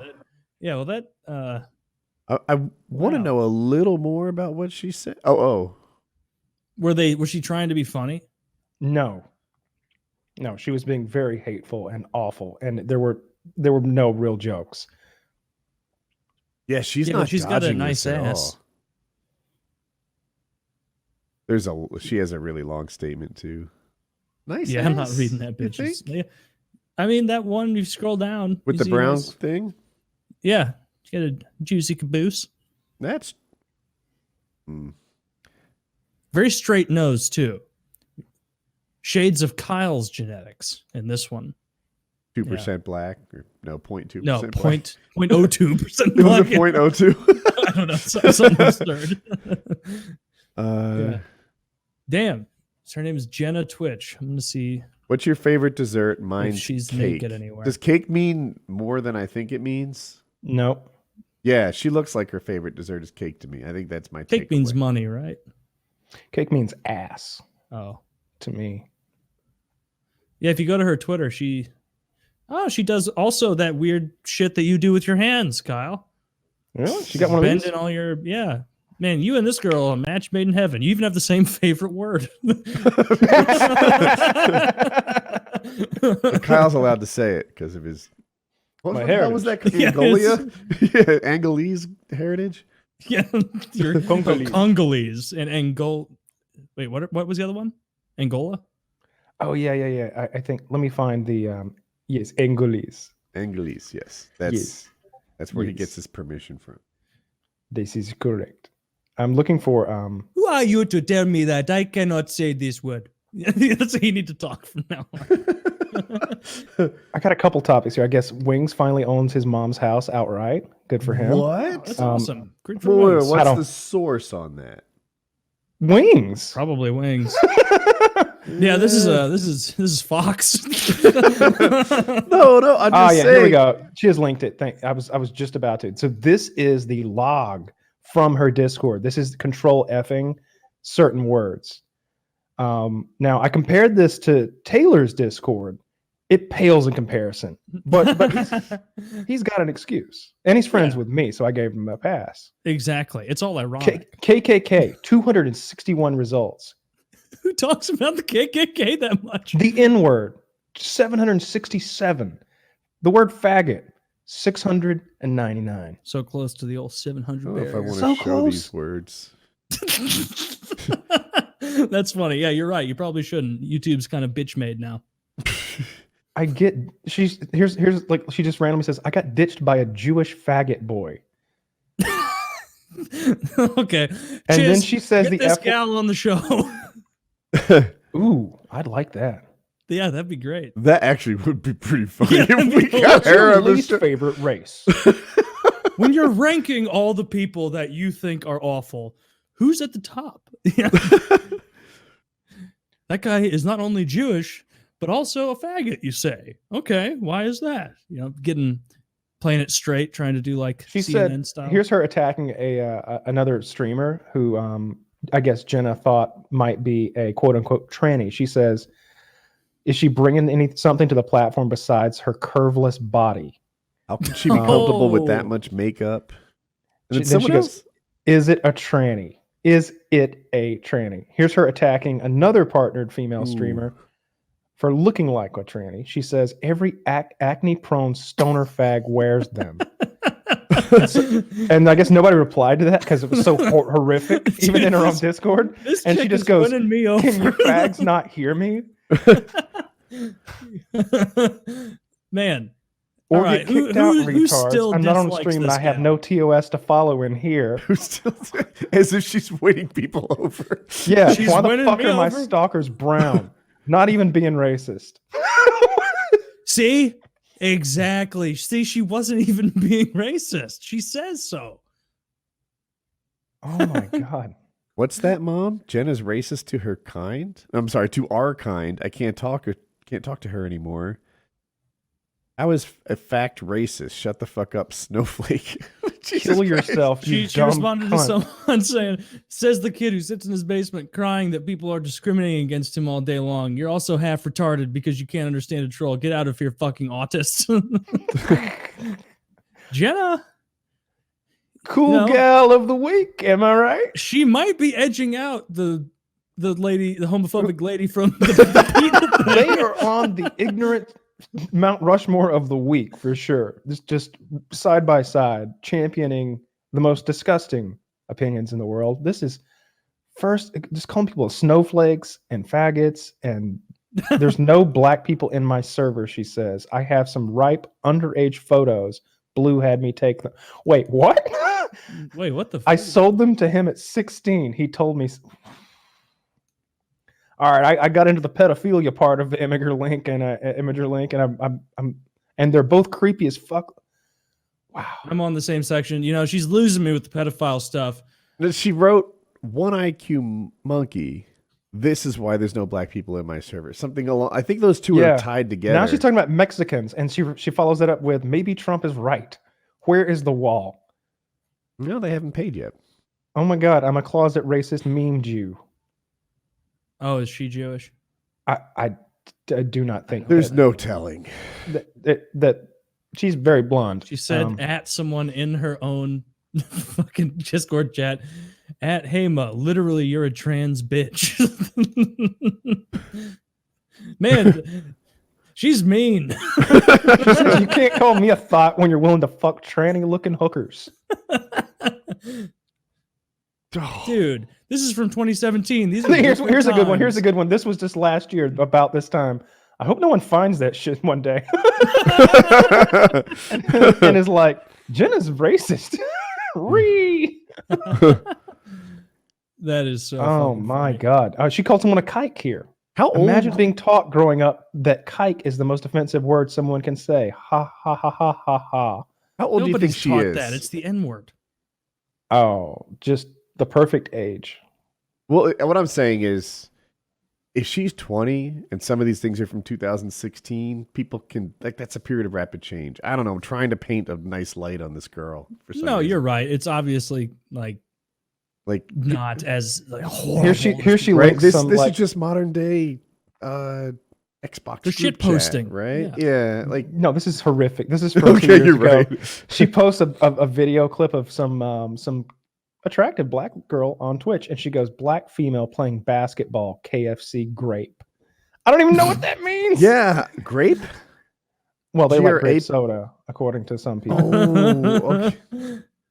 This is like when I think I have a hilarious meme I want to share with my wife, but it requires like understanding of the last 5 years of meme evolution. Yeah. That's the worst. Jesus Christ. That's well, I'm glad that she got. Actually, hang on. How do we feel about this? Because this was all going on behind the scenes in private. First, they came for the women making hilarious jokes in Discord, and then they came for Woody, and then for me. So I think honestly, I feel like you're gal of the week. I feel like you shouldn't lose your job because of things you say in private. Well, of course not. Yeah, it should be about your public sort of like doings and the things you the way you conduct yourself outside. She's a young girl like too, and Woody hit the fucking nail on the head with the. She's a young girl, and this was 4 years ago. That may not seem like a lot of time, but yeah, for me, 4 years ago is really relevant, right? But if hypothetically she's 19 and we're looking at what she said at 15, I don't know how old she is. Woody's gamer tag defends horrific racist Jenna. Are they in? Yeah, I mean, I see that angle. No, it's going to be 3 cool guys talk about racist girls' ass. It's a pretty nice ass.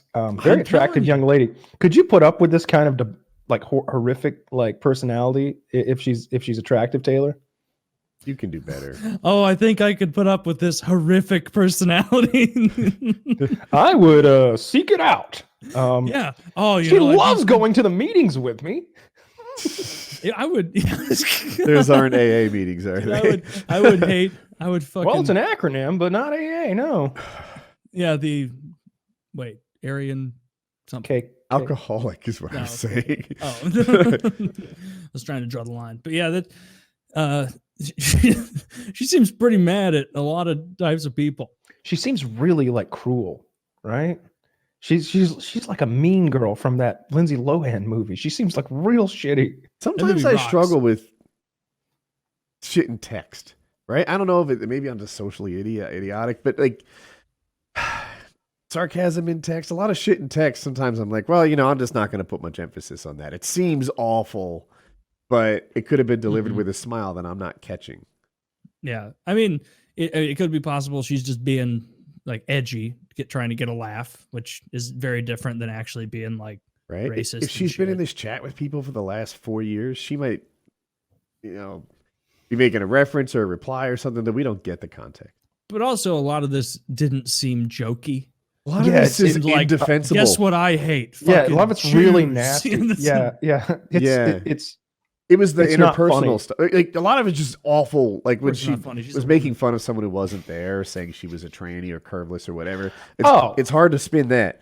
But when she said something mean to someone who was in the chat, like, well, that might not be mean girl. That might be she's calling them and she's calling them like horrific things. Let me do the last ad, and then I want to talk about a Taylor topic. Okay. Oh. You racism Is your topics Wi-Fi feeling old? It's just a topic in my mind. I'm making jokes. Is your Wi-Fi feeling old? Does it buffer when streaming? Does connecting new devices slow it down? Can it handle gaming, video calls, large file transfers? And what happens when you try to do all of those at once? It doesn't matter how fast your internet connection is. If your Wi-Fi router is old and outdated, with the Orbi Wi-Fi 6 from Netgear, your Wi-Fi will feel new again. Wi-Fi 6 is the latest technology that allows more devices to connect and stream simultaneously without impacting speed or reliability. The result delivers the fastest Wi-Fi for all your devices anywhere in your home. Stream in HD, 4K, even 8K without buffering, eliminate lag while gaming, and connect more devices to your Wi-Fi than ever before. The Orbi Wi-Fi 6 is like upgrading your Wi-Fi to first class. If you're ready for the best Wi-Fi experience ever, you can get it today from Netgear and never worry about Wi-Fi again. Check out Orbi Wi-Fi 6 at your local Best Buy or at netgear.com/best Wi-Fi. That's netgear.com/best Wi-Fi. Link down below. We thank Netgear for sponsoring this episode of PKA. Thanks, Netgear. Yeah, you got to get a new Wi-Fi router every couple of years. Keep up. You've been following Taylor on Twitter at all? You keep up with him on there? My Twitter is right only. The man's diabolical. Really? Oh, yes. Oh, we need to pull up his Twitter, right? Like for this segment. Let's see.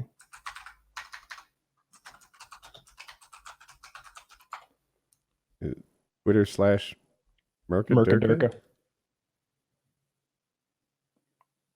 Is it just MURKAD? Is there like any H's or other craziness? Yeah, it ends in an H. Okay. Here's his most recent tweet. This was yesterday. 2022 President Pete Buttigieg will make his first appearance in Saudi Arabia and is promptly thrown off a tall building. Oh, that's funny.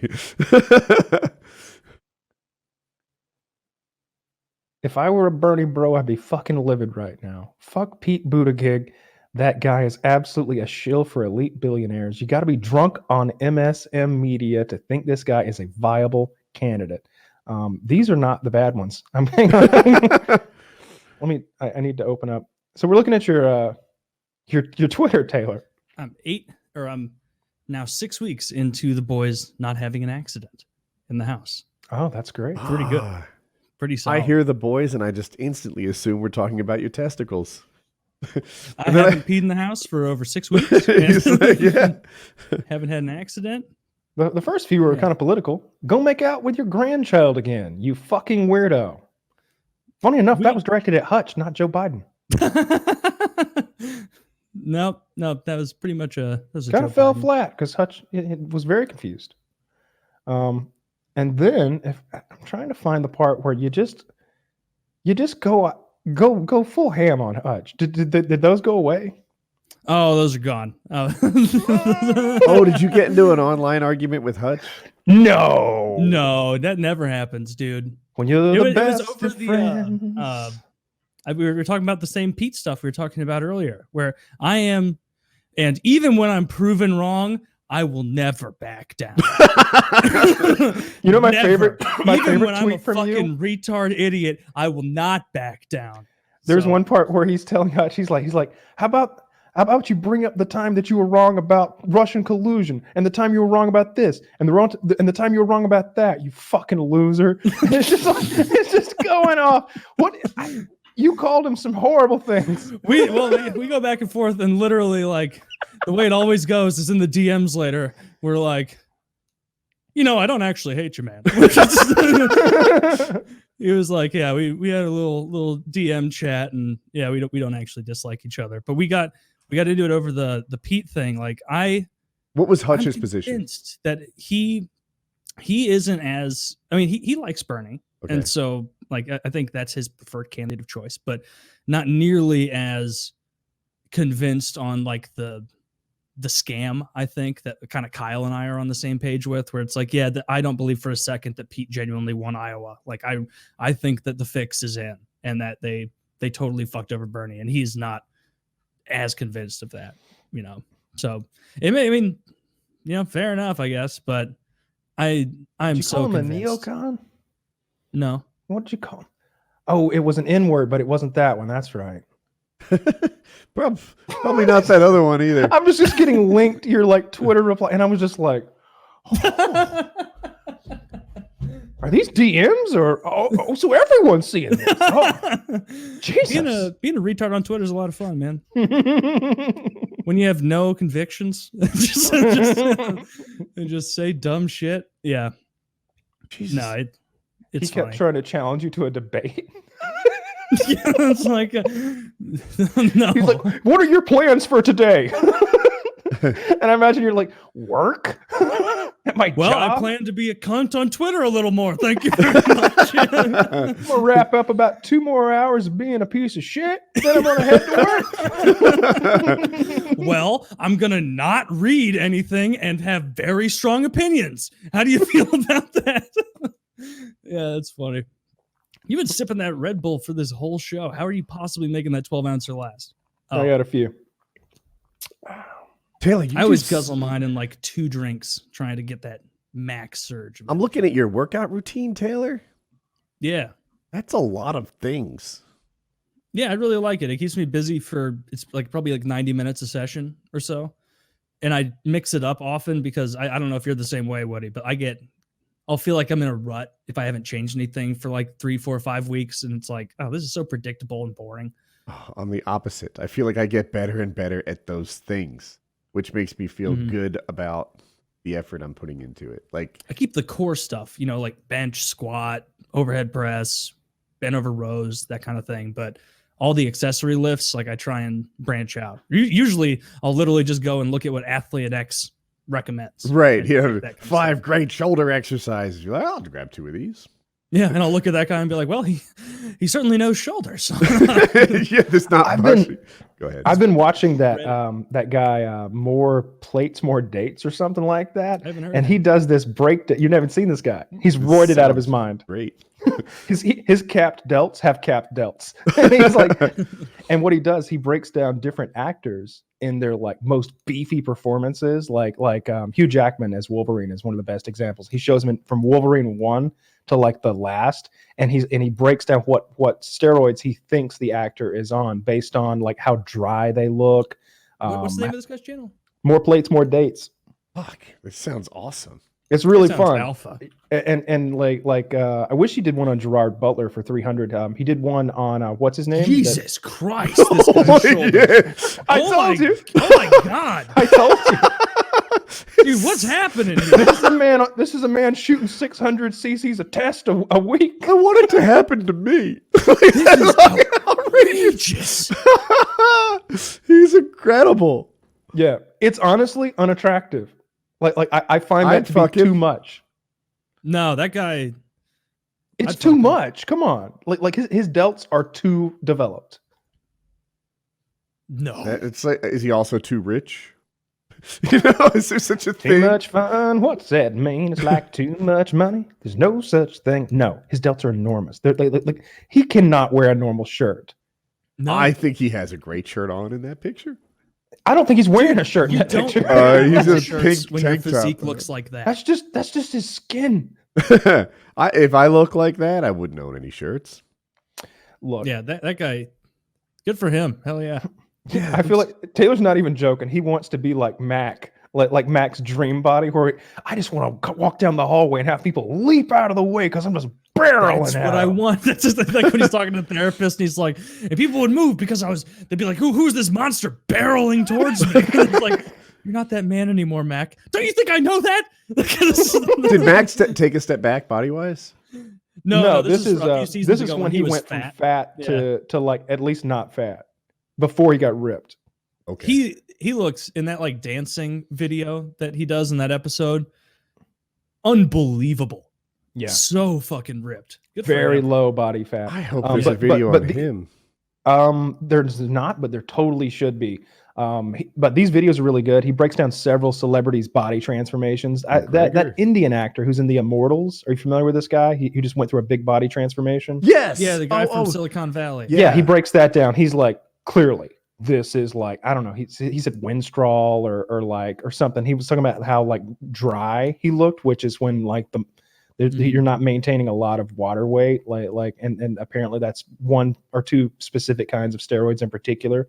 And he's like, I mean, it makes no sense for someone to use one of the most neurotoxic steroids in the world just to get in shape for a role, but it is Marvel, and that's what I think he did.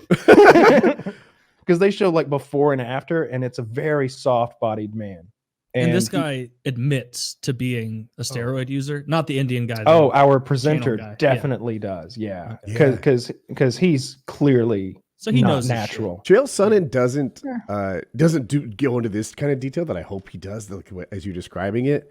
But he does claim to have this same power, which is interesting. He's like, I can look at a guy's. I think there were 3 things: traps, delts, and nipples. And he's like, I can look at those things. I can tell you what he's on. I can tell you this, how, and he's a subject matter expert on the impact of these. Yeah, a lot of times their traps don't develop at the same rate as their shoulders and other parts of their bodies do. Like you see that in Hugh Jackman. Okay. Hugh jacked man by the end. And he breaks it down. He's like, all right, I don't know the Wolverine movies names, but he's like, this is Wolverine 7. All right. He's 5 years older, but he's undeniably more ripped. Look at the vascular nature of his arms. Look at his head. like he should have a much harder time maintaining any muscle. And yet he's gained a good 5-6 pounds of muscle in the interim between this movie and the last movie. With the trap thing, do you mean like that steroid trap thing where it depends on the drug? Like different steroids do different things. But in the case of Hugh Jackman, I think what he was pointing out was that Hugh Jackman does not have a naturally muscular physique. Like he doesn't naturally put on a lot of muscle. Especially like when you look kind of guy. Yeah. He doesn't have the kind of what do they call it? There's like mesomorphs and endomorphs, and he doesn't have that composite. Yeah, he doesn't have the correct composition to build and hold large amounts of mass. And yet specific parts of his body are suddenly just very big. His shoulders, his chest get huge. I much prefer the label endomorph to fat. I always thought that about Hugh Jackman, like especially in the early roles, like Wolverine 1, whatever that's called. He's a regular guy. People were acting like he was Jack, like he was born to be Wolverine. And I didn't see him as that amazing, and it was like I was in Crazyville. Yeah, he's not. In the later ones, you could see it, and I'd say that you're undeniably in better shape right now than Hugh Jackman was in the first Wolverine movie. I think you need to go back and look. His arms look smaller than mine. Like he is not in shape at all. I think that I am benefiting from a good camera angle. To catch me from here up, not bad. Also like that flattering camera angle and lighting. Let's go straight on. There's no big nose at this angle. You know who got accused of it, and I'm pretty sure it was right because of the trap thing, was Tom Hardy when he played Bane. He breaks down Tom Hardy as well. Oh yeah, like he's like his arms, like he's fit, he looks good, he's like thick and big, but his traps are twice the size they should be. This is actually an article of Hugh Jackman talking about how he was struggling with his the way he looked in the first Wolverine movie. Taylor, I have a question for you. Oh, I'm sorry. And you can see he's average. Before PKN and before the Sunday Hangout, your arms looked fucking amazing. Did you lift right before both of those? Or is that just how your arms look?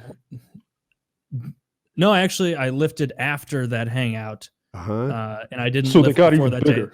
day. Thursday and Sunday are usually my rest days. Like doing this show. It would have like, been Tuesday. No, Monday. Monday it was the PKN. Oh, you're right. Then no, actually I worked out after that. Yeah, it was Monday. I went down and worked out. And I've been Taylor, I'd fuck super you. I'm just consistent. saying. But you're not, just like you were saying, you're not seeing all the nonsense over here. All this absolute trash that's piled up. He has But a I'm still long doing sleeve good. shirt on right now, listeners, but I'm telling you. Yeah, I'm seeing good chest and arm and shoulder gains because I've been very, very consistent. I'm only down 0.5 pound from this time last week, which not as fast as I would want, but still moving in the right direction. Yes. So I really just gotta, not lose the faith and keep it going because this is the time of year to lose weight. You're prepping. You have you have Pre-season. summer on the It's horizon pre-season. where it's Yeah. like, do I want to look like this at the pool? No, I'd be embarrassed. I want to look fit at the pool, and so I gotta do that. So yeah, well, I appreciate it, Woody. Thank you. You want women to be terrified when they see you in a parking garage late at night. I want them to think I'm a potential threat. No. I want them to look I at want me them to know that I'm a potential threat. Any dude's a potential threat to a girl. That's see my that article? cardio. Is I Did you chase see that women article in where they parking did? garages? Did you see the article where they measured punch strength from a whole bunch of males from every weight, like just average men, average women? The men have like 165% more punching power, and the weakest man was stronger than the strongest woman. Oh, well, I mean, like that's kind of common sense. All Like right, I think I'll like grab it. I Jake thought Tapper is there might have been a backpedaling little hard more. on Twitter right now. By the way, on this whole Bernie thing. Oh, really? Yeah, he's using some double speak, colorful language to Dude, not Jake say we fucked up. Tapper trolled the Biden people. Like, I think it was Seth Meyers. He has a late night show. I might have his name wrong, but he showed Jake Tapper going at the caucuses from like person to person, and it was fucking hilarious because Jake Tapper's sassy as hell. He goes to the Biden area, and there's like 5 of them, and he's like, you guys aren't doing well. And they're like, yeah, we just need a few more. We're going to get viable. And he's like, this year? Yeah, it's like because your guy is like creeping up on 80, right? Like, Yeah, That's not all he's creeping up on. Look at him. He's like Bela Lugosi style coming up behind a preschooler. that's not true. They're not old enough to vote. The least They powerful wouldn't man be is there. stronger than the most powerful woman. That's not really that surprising though. Like women are small. Yeah, I want to know. Because there's a particular woman I have in mind, right? Like imagine an urban fight where they pull each other's hair and they're both big and strong women. What's an urban fight?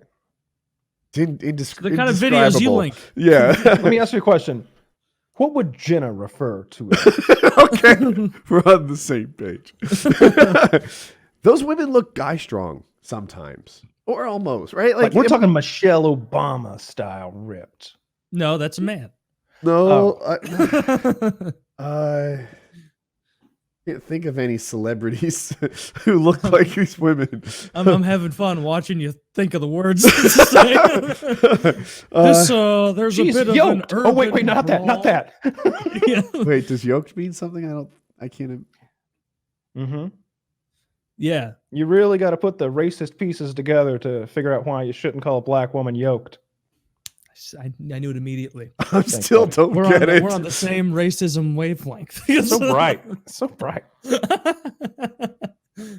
Right. It's something to do with sunlight? Oh no, that's me. That's me doing a fake Nazi salute and just adding on to the. All right, so Is the Nazi thing? What 'Cause else? I can't get yoked past egg related things. Oh, Wrong well, path? Is it at all egg related? Terribly wrong. Terribly wrong. So It's because you're gonna need a thesaurus for this one. A yoke is what you wear on your shoulders to carry buckets of, something. Well, So it was I it was didn't know that. It was a deep cut slave reference. Okay. In any case, you can imagine heavy set women. That's a man who's got wrestling. some German blood in him right there. We don't need a genetic test.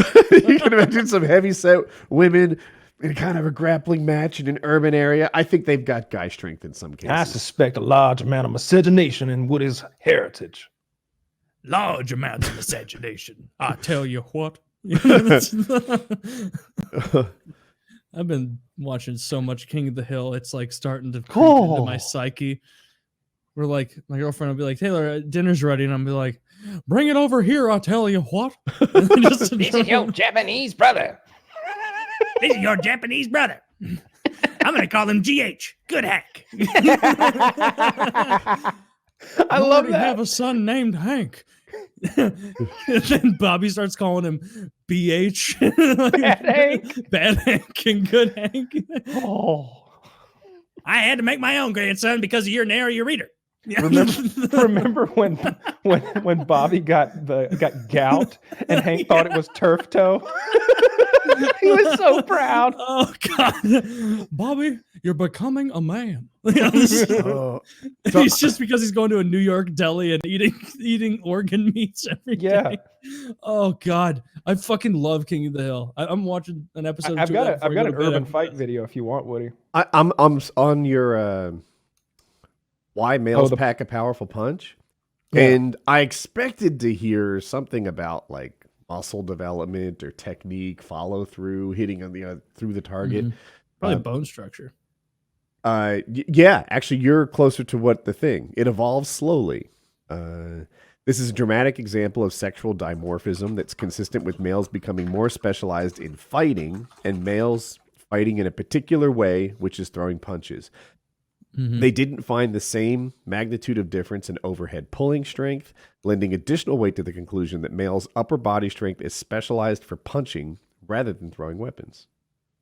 Although in my head, punching and throwing weapons similar, but I feel like that's a similar movement. But right, what do I know? This, but and then That's really interesting. That though. It's both a forward shoulder rotation. I don't know. Right. There's an upper body rotation and a punch. Yeah, I guess it is kind of similar, but There's there's that twisting, torquing thing with the punch, and whereas it's sort of a full body. I don't know. I'm not a biomechanist, nor is that a thing. If that were a thing, you wouldn't be qualified. I'm not a made-up thing. I just came up with, or maybe I am technically. As far I as might be the only one. I'm looking for this Waffle House fight video so fucking hard. Trying to find just one Waffle House fight video amongst in the a sea of Waffle House fight videos. Oh shit, yeah, dude. Let's watch this. So I gotta say, this is one of the best accounts on Twitter. 30-second fight.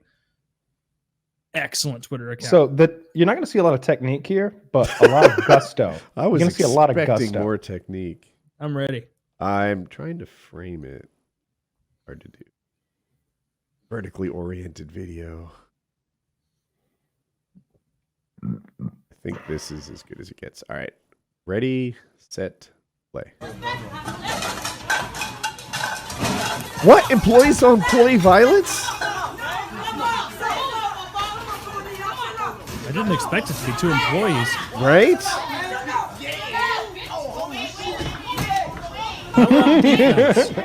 Please do. Oh, no.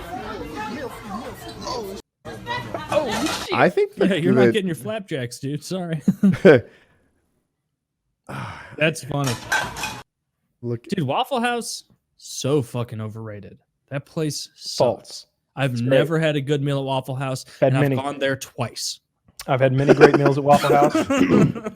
I used to go there, like if we went hunting and like we killed a deer, we'd be up very, late into the night. Sometimes, maybe we shoot the deer as the sun's going down. We have to track it for a mile, drag it back out of the woods. We'd probably get lost on the way back, and then we got to take the deer to the place that processes it into deer meat. And then we're hungry, and Waffle House is open, so we'd go to Waffle House, and I love that shit. No, First come of on, all, dude. Those are real steak and shake hours. That's we where don't you need have to Steak go. and Shake in our neck of the wood. Oh. So what we do have is Waffle House, the Waffelhausen. What do you get? And it depends how hard I want to go in the paint, my friend. I get Now, one they- thing.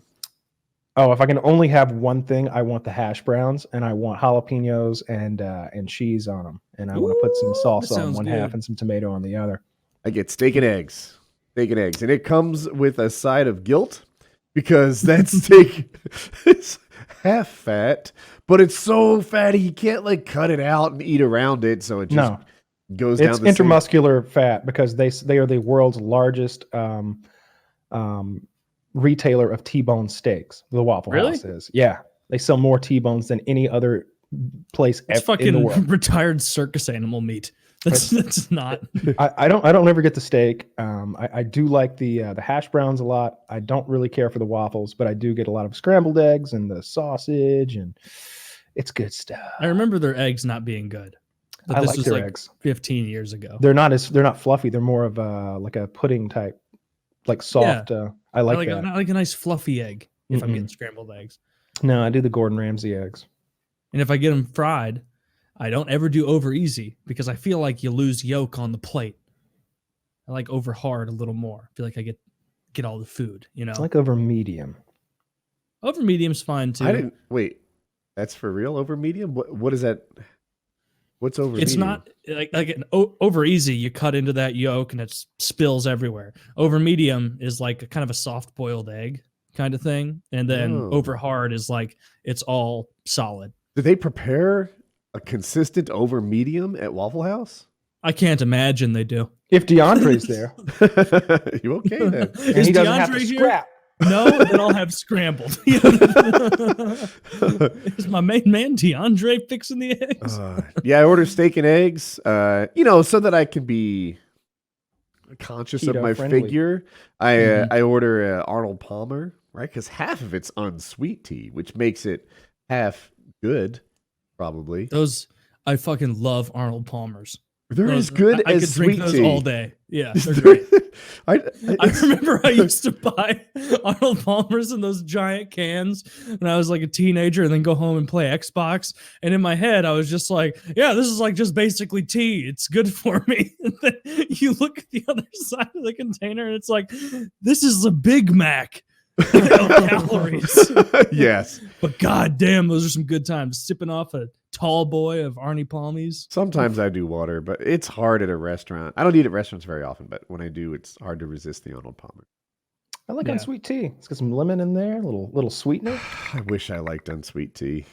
It depends what you sweeten it with. Like I've tried all sorts of sweeteners, and honestly, Sweet and Low's the best. Those little pink packets. They're more I like it effective for unsweet. volume, right? Like Oh, if you put yeah. in a packet of sugar, you have unsweet tea with a whisper of sugar.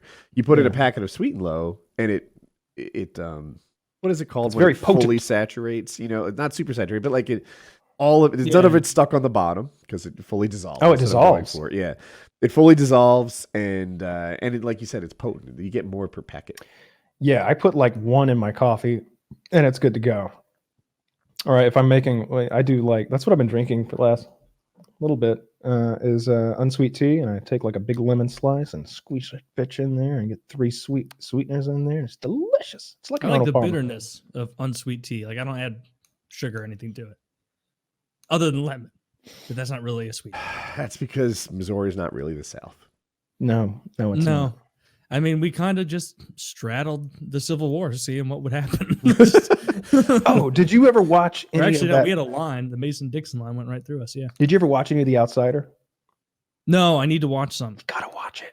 You're loving it that much, huh? Are they 30-minute episodes or hour-long episodes? Hour, I think. I think we got Okay, like then 5 hours of content there. I'll The watch other some thing, tomorrow night then. yeah, that's really good. Jason Bateman, acting and directing, very good, very, very good. And like, it's not like it reminds me of like an X-Files episode that they turned into a movie, or like no, I'll take that back. That they stretched out over an entire season or something like that. There's definitely some spooky stuff going on, but it's not like Dracula's not like hanging from the fucking attic or anything like that. It's like, wait, what's going on here? Like it's a real sort of thriller mystery type show. It's good stuff, and it's HBO. They make good content. I'm always looking for new thrillers. What? That's quickly become my favorite genre, I think. Yeah. I'm watching I want new Ragnarok. horror. Have you guys heard of it?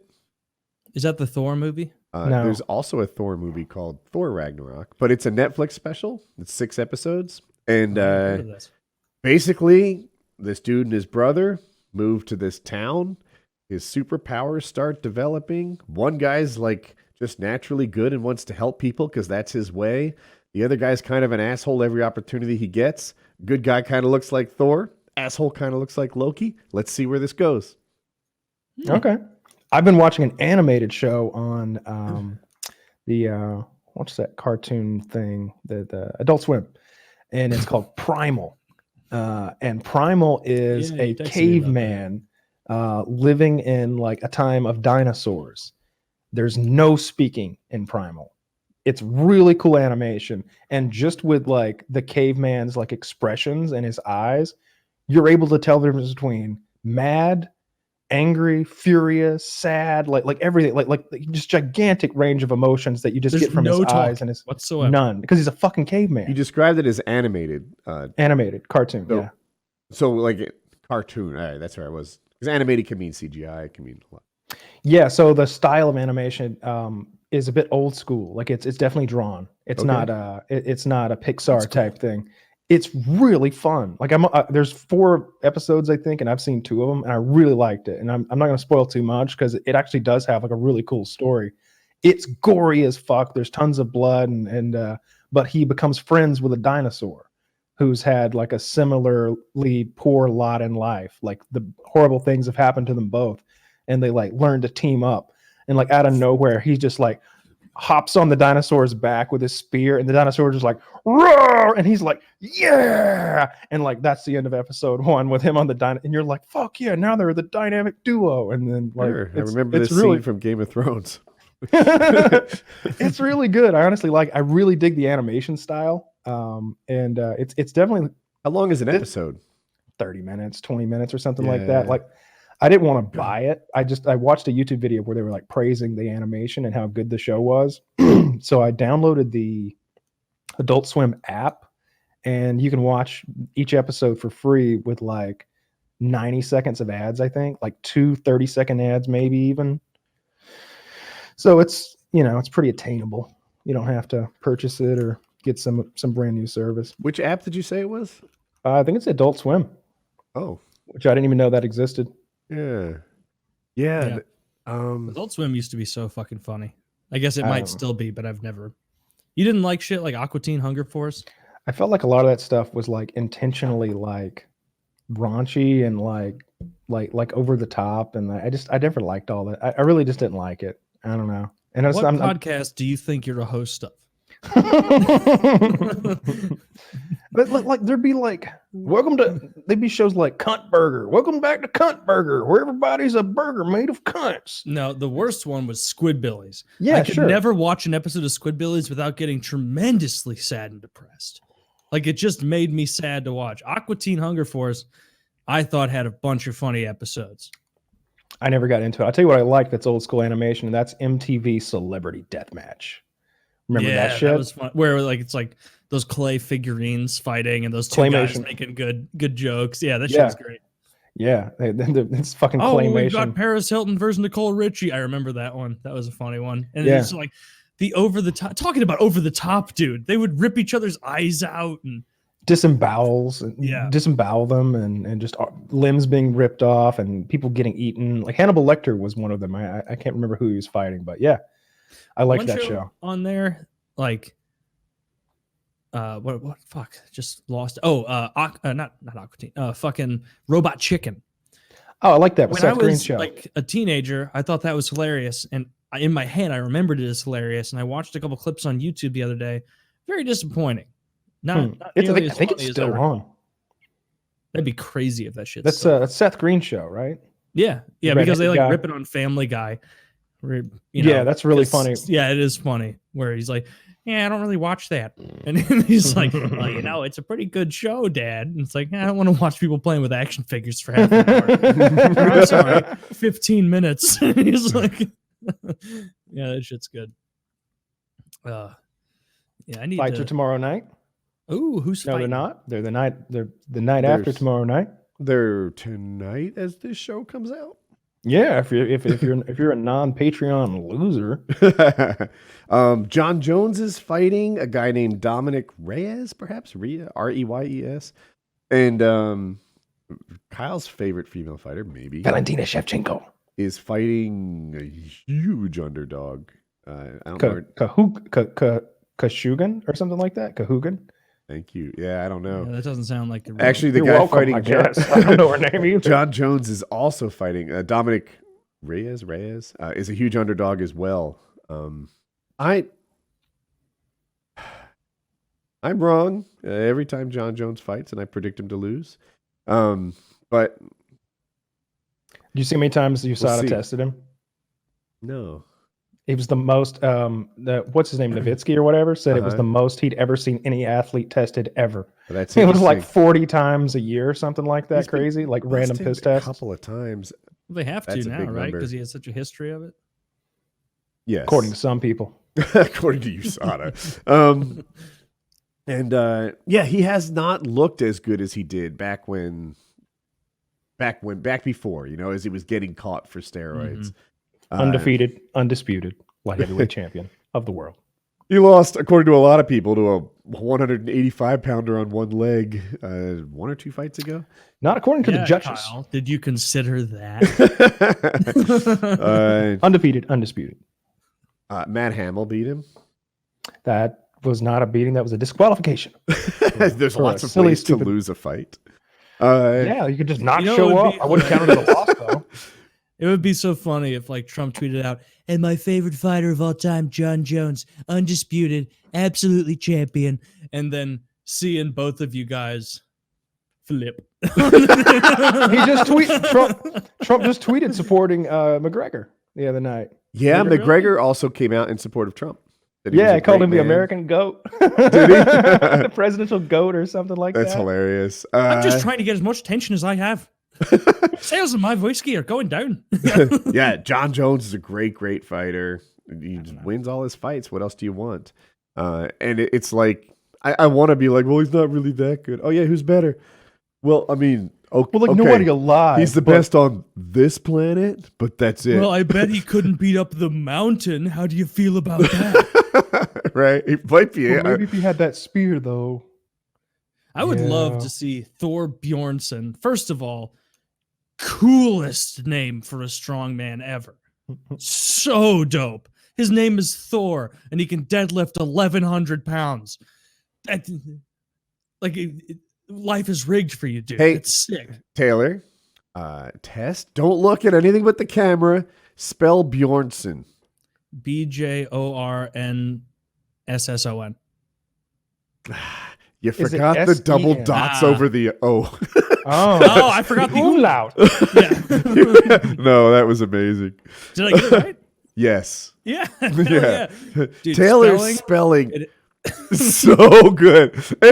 Kyle will confirm that every time I'll like type out the PKA title and be like, Taylor, need a spell check on this? Actually, people only has one E.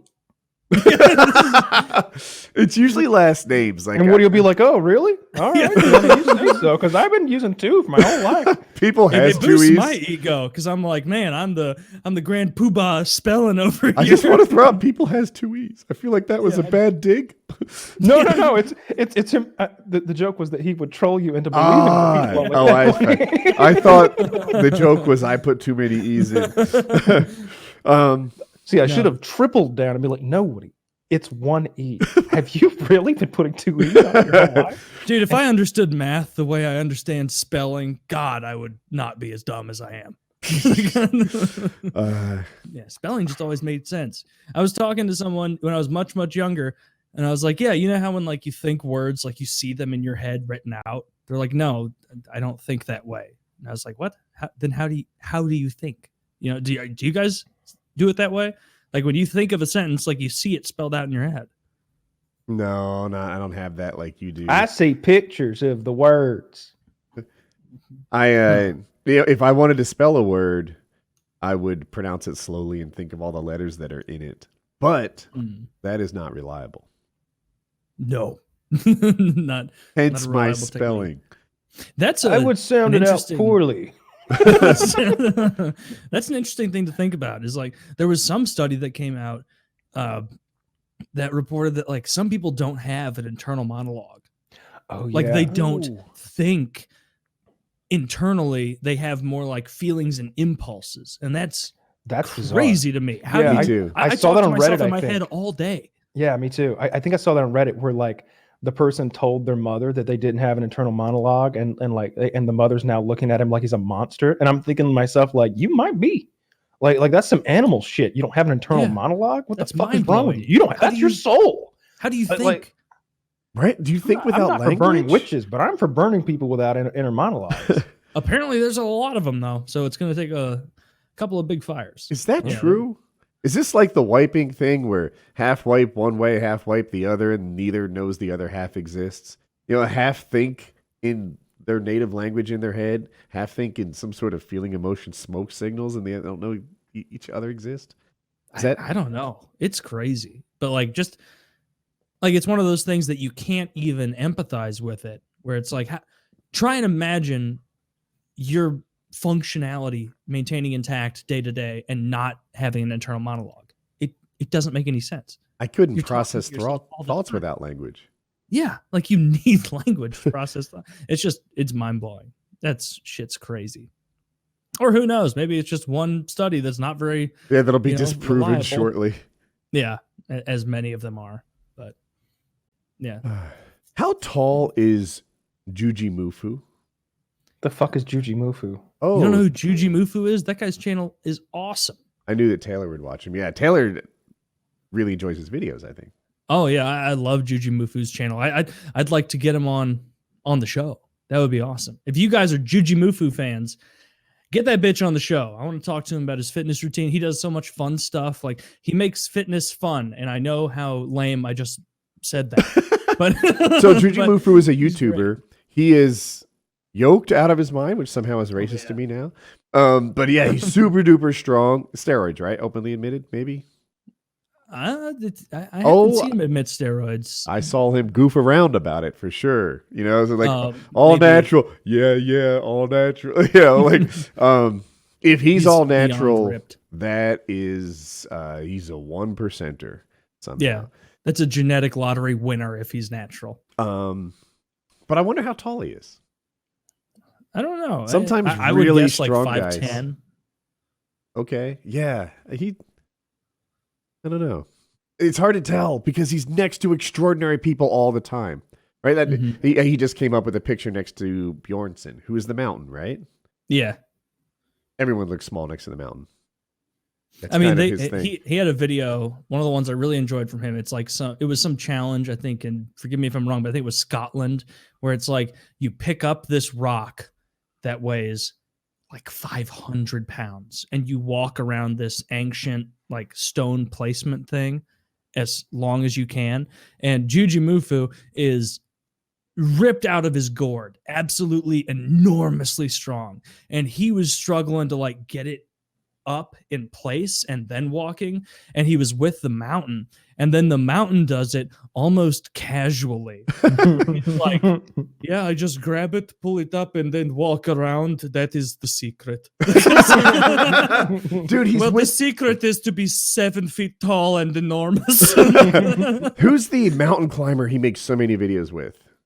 Oh, I don't remember the guy's name, but I love the mountain climber videos because you can really see how fucking strong the grip strength is of these climbers. It's out of this world because like he even had one video where he went up to like 3 random young kids climbing in a climbing gym, and he had no experience with it, and they were doing grip strength tests, and this kid who weighed like 150 pounds, like soaking wet, super tiny, was doing stuff that What's a Juji grip could strength barely test do. look like?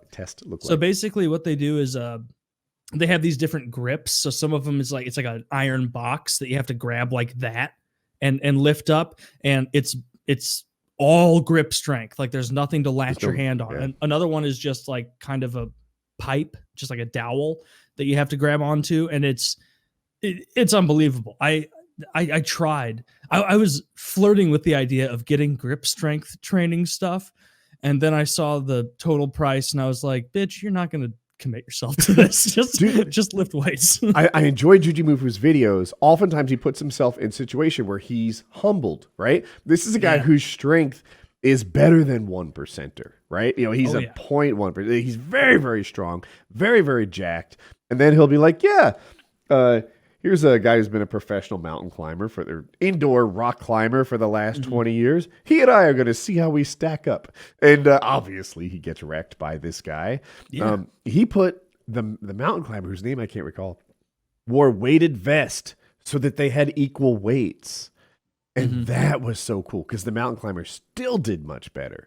And Jujimufu was like, of all the shit we've done, American Ninja Warrior, this, that, the other thing, all your feats, this one's the most impressive to me. He's like, I always thought that the reason you did so well at this was because you were lighter than me. Now we're the same weight, and you're still doing so well. It was outrageous. Did you see the one of his videos from probably 6 months ago at this point that I really enjoyed was they went fishing for like tuna or some enormous fish. Okay. And instead of having the pole strapped in the way you normally would, because the weight's just too intense for most people, they were doing it like free-handed. Okay. And it was unbelievable to see these guys. He did it with like a couple of professional arm wrestlers and shit because he's into arm wrestling. Yeah. And watching a guy that's as jacked as him like try and hold in these fish, it was insane. Like he's like getting pulled to the edge of the boat. Other guys are having to grab him. It's like, holy fuck. Like we are so weak compared to most animals. Have you ever gone deep sea fishing and caught something big? No, I've never gone deep sea fishing. Seems like it'd be fun though. It was terrible for me. I've told the whole story where I got into a fight with the beer pouring guy before, but I didn't catch a marlin, but I reeled it in. The way we did it, because I'm just a tourist. Of course, the boat captain's out there. The first hands are, baiting all the lines and everything. When there's a bite, the first hand hooks it, which apparently takes some skill. And then after that happens, they put my retard ass on the rod and I get to like reel it in and do the thing. And then I got it all the way up to the boat. And I guess it takes skill to do the last part where they beat the fuck out of it and get it in the boat, because I lost him after I got him close. But it was still a neat experience. And I caught a ton of, I think dolphin and mahi-mahi are the same fish. And I caught a bunch of those. They're not? No. I thought mahi-mahi was a fish, whereas it dolphin is a fish. Is a mammal. It is. No, I'm right. There is something called let me see. A dolphin fish. Yeah. I don't know what dolphin tastes like. Yeah. As a matter of fact, if you Google dolphin fish, mahi-mahi also comes up. So you're saying mahi-mahi is not fish? No. There is a fish called a dolphin, and then there is a mammal called a dolphin. But what's a mahi-mahi? It is the fish that shares a name with dolphin fish. Have you ever seen those sunfish? I'm so confused now. That are fucking enormous. I know that a dolphin is a marine mammal, and I know that a mahi-mahi Would you read the first line in this Wikipedia article? They refer to it as the dolphin fish. However, it is, of course, a fish. Okay. It doesn't look like a dolphin at all. I didn't name it, but I caught 3 of those. I'm just mad at scientists, Woody, not you. Well, he's like, I caught 8 dolphins. They just can't. We were just stockpiling those bitches up. Yeah, they live for a while out of the water. You'd be shocked. Are you allowed to keep most fish when you do deep sea fishing? Because all the videos I've seen is when they do that thing that Woody was saying, where you pull it up to the side of the boat, you kind of touch it, and it's like, all right, now unhook it and send it on its way. Because that would be like getting a deer's worth of meat for some of these animals. Well, some of those tuna are like 800, 1,000 pounds, right? Oh yeah, they're fucking enormous. I don't 800 pounds of tuna. Can you imagine how long that would last? Days. So we didn't catch tuna. I think we put all the marlins back. And we kept all the dolphins. All right. Can we watch Chiz's video? What do you got? Public freak out here. Okay. It's a slow burn, but we get there.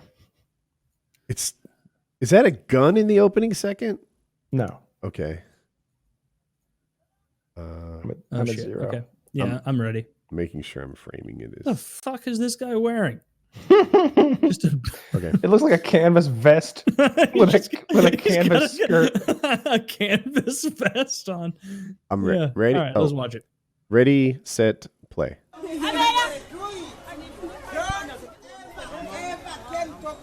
What language are they speaking? Is this Africa? I don't know. I have no idea. That woman didn't see our punching power study. She didn't see the kicking power study either. Oh, a trip. Oh, what a stomp. Ah. Wow, he's not done yet. And then, did you see the fucking soccer kick to the face right in the last frame? I did. Wham! I think you're right. Yeah, that might be Africa. I don't know. God damn. That guy gave her quite a boot. That guy also gave her quite a chance. There's like 25 seconds of her physically and verbally abusing him while he absorbs it. And then 5 seconds of him saying he's had enough. Did you see in front of him is just a tarp laid out with just a bunch of shit he's trying to sell? That's so funny. Is he selling? I inferred that's what she was upset about. Like my whole time I'm watching it, she's saying, clean up this mess. You have a tarp full of bullshit on the ground. You need to leave. Maybe. Do you know where you are, woman? I am going to fuck you up so hard. That was Flight Lieutenant Magumbo. He's falling on harder times. Oh, it's South Flight Africa. Lieutenant Magumbe. Took me 2 seconds to identify that location. Strand Saint Bus Station, Cape Town, South Africa. I can never. I rewatch that Opie and Anthony clip of Flight Lieutenant Magumbe from Zimbabwe.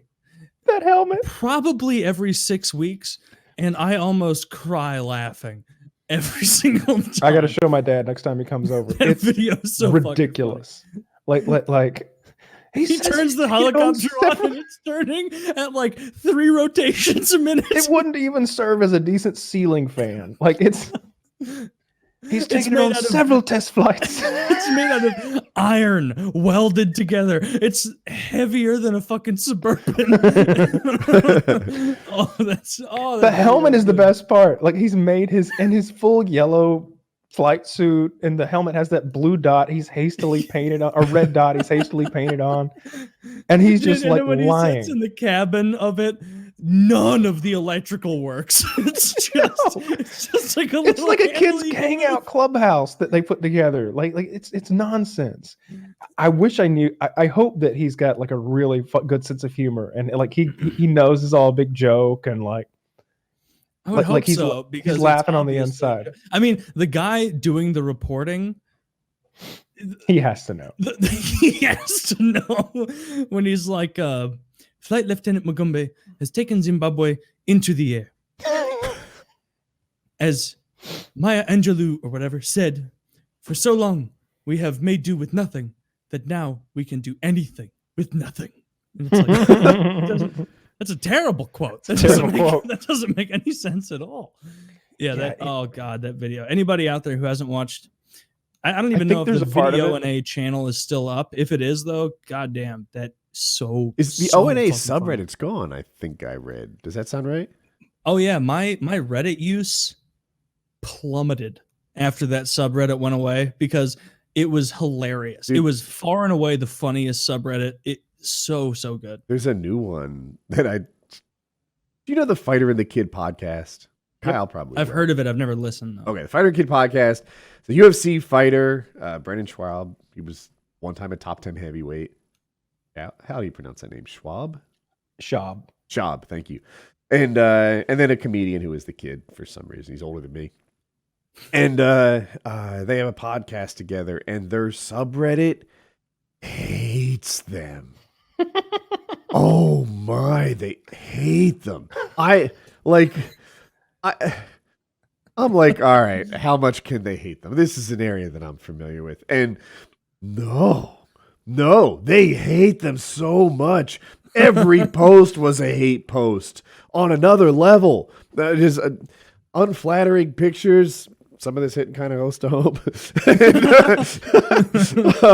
I feel like that's a natural evolution of a podcast subreddit where it starts out very positive and it gets to the point where it's like, also fuck him and he's the worst and I hate him. Like O&A's subreddit was so fucking mean. It was hilarious. They would like their top voted post of the day would just be like, shout out to my favorite pedophile. And it's just a photo of Anthony. Anthony, yeah. Oh, did you see Jim Norton was on Rogan? Oh, he's been on a few times, I believe. I didn't know that. I'd never seen him on there. He was on there like either today or yesterday. They were talking about Bob Lazar. So that was pretty interesting. Jim, I'm still in another phase of watching listening to old O&A when I'm just kind of milling around doing whatever. And Jim is so fucking quick. Like so quick-witted. It makes me fucking jealous. Like he's got jokes. Yeah, he's the quickest I've ever seen. It's very impressive. It's very impressive. Yeah. and just goes through the throat, just really dirty, really cruel stuff. It's hilarious. Good stuff. I fucking love old Jim Norton on that show. Like it got to the point where the only people that the O&A subreddit liked, the only person is Colin Quinn. And it's impossible to dislike Colin Quinn. That guy is a fucking champion. He was the one he has such a funny. Did they hate on Jim Norton eventually? They hate on Jim. They hated on Anthony. They hated on Opie. They hated on everybody in a very funny way. But the clip that always kept me laughing was Colin Quinn insulting Anthony, being like, and this fucking back alley Tunisian knife fighter.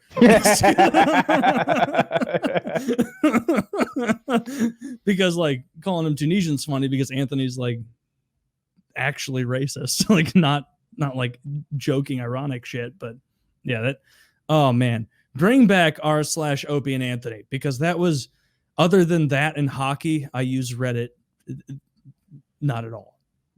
Like so fucking funny. I'm trying to think of other really good bits they had. What did he call? What did he call Anthony? Oh fuck. Trying to think of the Colin Quinn bits. Anyway, doesn't matter. It'll come to me later after the show. Somebody needs to dress Bernie Sanders. He needs some power suits. Look at this. Look at we don't need to watch the video or anything, but just look at that thumbnail. It looks like my grandmother like thought it was a little nippy outside. She threw on a fucking sweater. My man got some narrow ass shoulders. I hear what you're saying. You don't see it as part of his appeal. Say what you want about Trump, but he dresses well. It's flattering to his body type, as flattering as he can be. Right. He should be in a fucking suit. Well. Put a fucking suit on, Bernie. You're not running for mailman. Yeah, I mean, he could. Yeah, look a little better. He looks like the head of the PTA. Like it's almost like he's asking you to overlook his look, right? And that's not the way to go. Like you could do a casual thing, like he could wear the button up with like a blazer, like unbuttoned, like a nice thin lapel, like something that's kind of open and casual. But this looks awful. Yeah, I mean, I fucking hate pretty much every politician, right and left, but Bernie, he does give off a vibe that he genuinely believes what he's saying, and he looks like somebody redistributed his wardrobe. Like what is this? In my America, we will all wear unflattering garments that show the growth of my right tit, based on this photo. Wait, I need to look again. It's like, come on, be the leader of the free world. Put on a fucking suit. Nice thick red tie. So Kyle, I think all three of us are in solidarity, and we're voting for whoever is going to expunge that record and get you back into firearm territory. That's a Buttigieg position. I just want to put that out there. I don't know if that'll even work for me. I don't even because I don't know if anybody's going to expunge a distribution charge. I disagree. Wait, if they legalize pot, won't they get rid of it or no? I don't know. No, not necessarily on the legalized pot, which is the question you asked. But Buttigieg and Bernie both have expunging old records, and Bernie, I think, said anything nonviolent. I don't know if Buttigieg really went into detail. Yeah, we'll see. I'm not getting my hopes up. I'm just looking forward to. It's one of the I like that AMA idea. questions was, what am I going to do with the day my probation is up? If you want to ask AMA questions, it's $10. The same thing to get you PK in early. We did PK on a Monday this week, so you get it extra early. But I've known that for a very long time. It's the same thing that I would have done like last year or at any point during this whole thing. If they were just like called me and they're like, you know what, we're kind of done with this. You want to just go your way and we'll go ours. Immediately driving to the Atlanta airport, buying a plane ticket to Colorado, when I'm gone. Aren't you gonna miss it's like that. It's like that scene at the end of The Usual Suspects. He's like, and just like that, you're limping onto the plane, and then you start walking down the walkway. I'll go straight from Verbal Kent to fucking Kaiser Soze in like 5 seconds flat. I'll be fucking gone to the land of dope and honey. Best movies of all time. Oh, that's the land of dope and honey oil. Yeah, okay. Yeah, I'll be gone. I would leave right if they called right now and they were like, "Hey, we miscalculated. We should have counted like the last 2 years on your probation. So technically, you're free to go right now." I would be like, "Fuck you guys, I gotta go." I'd leave right. just gone. I'd be gone. Like I'd grab a few things on the way out, but I'm not even going to pack a bag. You know, I'm just to the airport and flying 600 miles an hour to the land of freedom. I just can't believe that you would move to Colorado and not ski. It's so much fun. You can even be high while you're doing it. You make this out like a choice. You're like, I can't believe that you would just choose not to fly in the air like a bird. Like it would be great. I can't do it. It hurts. Yes, you can. It hurts. You My keep ankles, those ankles straight. It has nothing to do with that. If I just put the boots on, put no pressure on, didn't even stand. If I sat with those ski boots on, it would be excruciating. Like I can feel my heart beating in my ankles. I was with Kyle when he gave skiing a good effort. It's not for him. All day we're out there. It was terrible. I don't know if I have it. Did we just ditch you and my girlfriend? No, your girlfriend and me went skiing instead. A little slip there. Yeah, right. I also danced with my girlfriend. I was getting a little jelly. Did I? I don't remember. Was that at the? LA? Yeah, that was at like an E3 party where like a bunch of people were at or something like that. Yes, I was fresh off my dance competition. I was kind of on a dancing. It was my thing at the time. I danced with who's the girl that she's a big YouTuber and she dated. Yeah, I know who you're talking about. Yeah, Jen? does that Apple shit? I don't know, little tiny blonde, cute. I dance with anyone who would dance with Kitty too. So your ankles just kill you just trying to even wear those? Like my inner ankles, like I can feel my heart throbbing in them, like da-dum, da-dum, da-dum. It's just. Have you ever tried snowboarding? I've never snowboarded, but I know those boots are way more comfortable. Well, you could just wear regular boots and buckle those in, right? You could, I don't know. I think you can put on like I could be wrong, but I've had this discussion with others before, and I think I came to the idea that if I just wore regular boots and strapped there's something about the ski boots that had like a hard like bar on the inner ankle or something like that. Yeah, that's excruciating for me. I've got weird shaped ankles or something. Oh, that stinks. Ice skating's not for Kyle either. Does the exact same thing. I do enjoy it though, and I'm pretty. I can kind of do it, but not well. Can you stop? Yeah, I mean, eventually you hit the floor. You're not going anywhere then. Can you do a hockey stop? Oh, of course I can do a hockey stop. Yeah, and my slap shot's excellent. Let's ask these questions. Georgia. you said you could skate. Part of skating is stopping. Wow, I don't want to stop. Once I'm going. Snow plows a little until he loses momentum. I've been ice skating like 3 times, and you can't fucking skate. No, of course I can't fucking skate. But I'll say this: I'm not like right around the edge, like holding on to the edge, like doing this number. I'm skating, right? Like I'm going along. But if you were to stop right in front of me, there'd be a whoa, kind of like, what are you doing? Are you doing this shit? Whoa. Because like growing up, we used to go like roller skating a lot, and I guess everybody can do that. I'm great at that. I can go backwards, and I can I can stop and I can do stuff. I'm like Bryan Cranston and fucking Malcolm in the Middle. I can do a whole routine. That's a great reference. That's a good one. That's hilarious. But and I always use hockey skates as well. Like my friend Saul was like, hockey skates are much easier to use than the figure skates. Plus, you know, faggots, so just wear the hockey skates. Stopping in roller skates, like hockey style, is so hard. Like way harder than on ice. At least, in my opinion. Yeah, just tip you right over and you'll fall and break your fucking ankle. Yeah. I remember I played goalie once in roller hockey when I was maybe 9 or 10, and our goalie was out, and it was the worst experience. You get so hot in goalie stuff on a roller hockey rink. There's no cooling ice effect. It fucking sucks. I don't know why you would play goalie and roller. Especially you can't laterally slide, so you're letting in easy goals that you would otherwise stop. Woody, where are you at with your men's league stuff? Are you doing that this year or no? I haven't done that in ages. Yeah, I would just give it more lip service if you like. Yeah. How about, are you playing? I imagine you asked that because you're getting into it. No, it's the same old thing where every single season, my friends who play hockey are like, Dan, we'd love to have you on the team. And I'm like, all right, I'd like to play right wing. And they're like, yeah, nah, we kind of pictured you as goalie. And it's like, do you want me to play? If I can play right wing, I won't be very good. They're like, nah, it's okay. Let us know if you want to play goalie. So that's frustrating. What level do they play?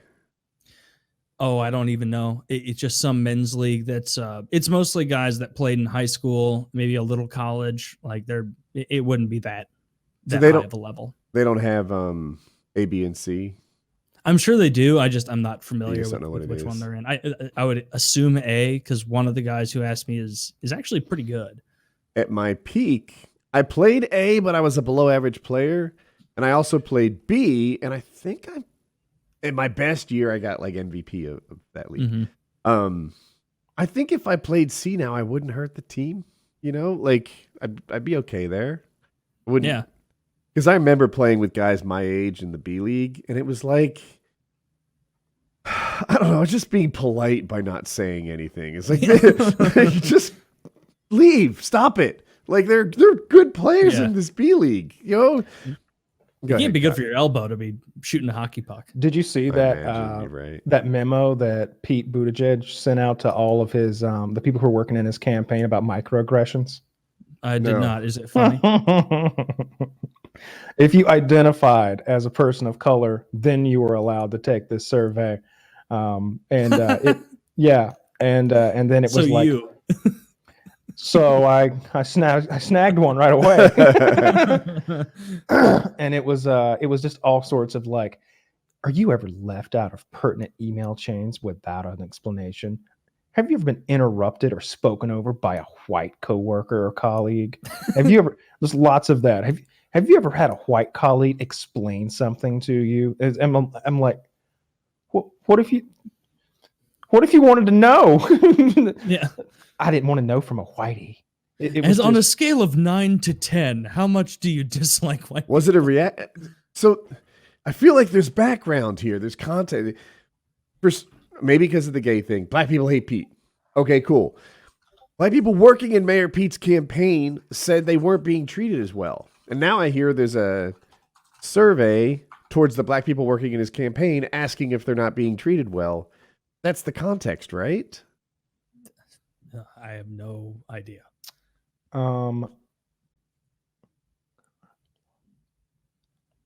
Insert. Oh no.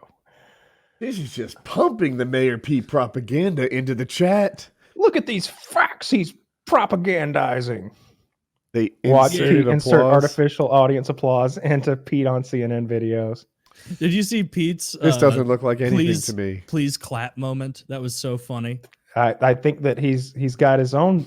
He's got a please clap moment right here. He's like, please press the clap button.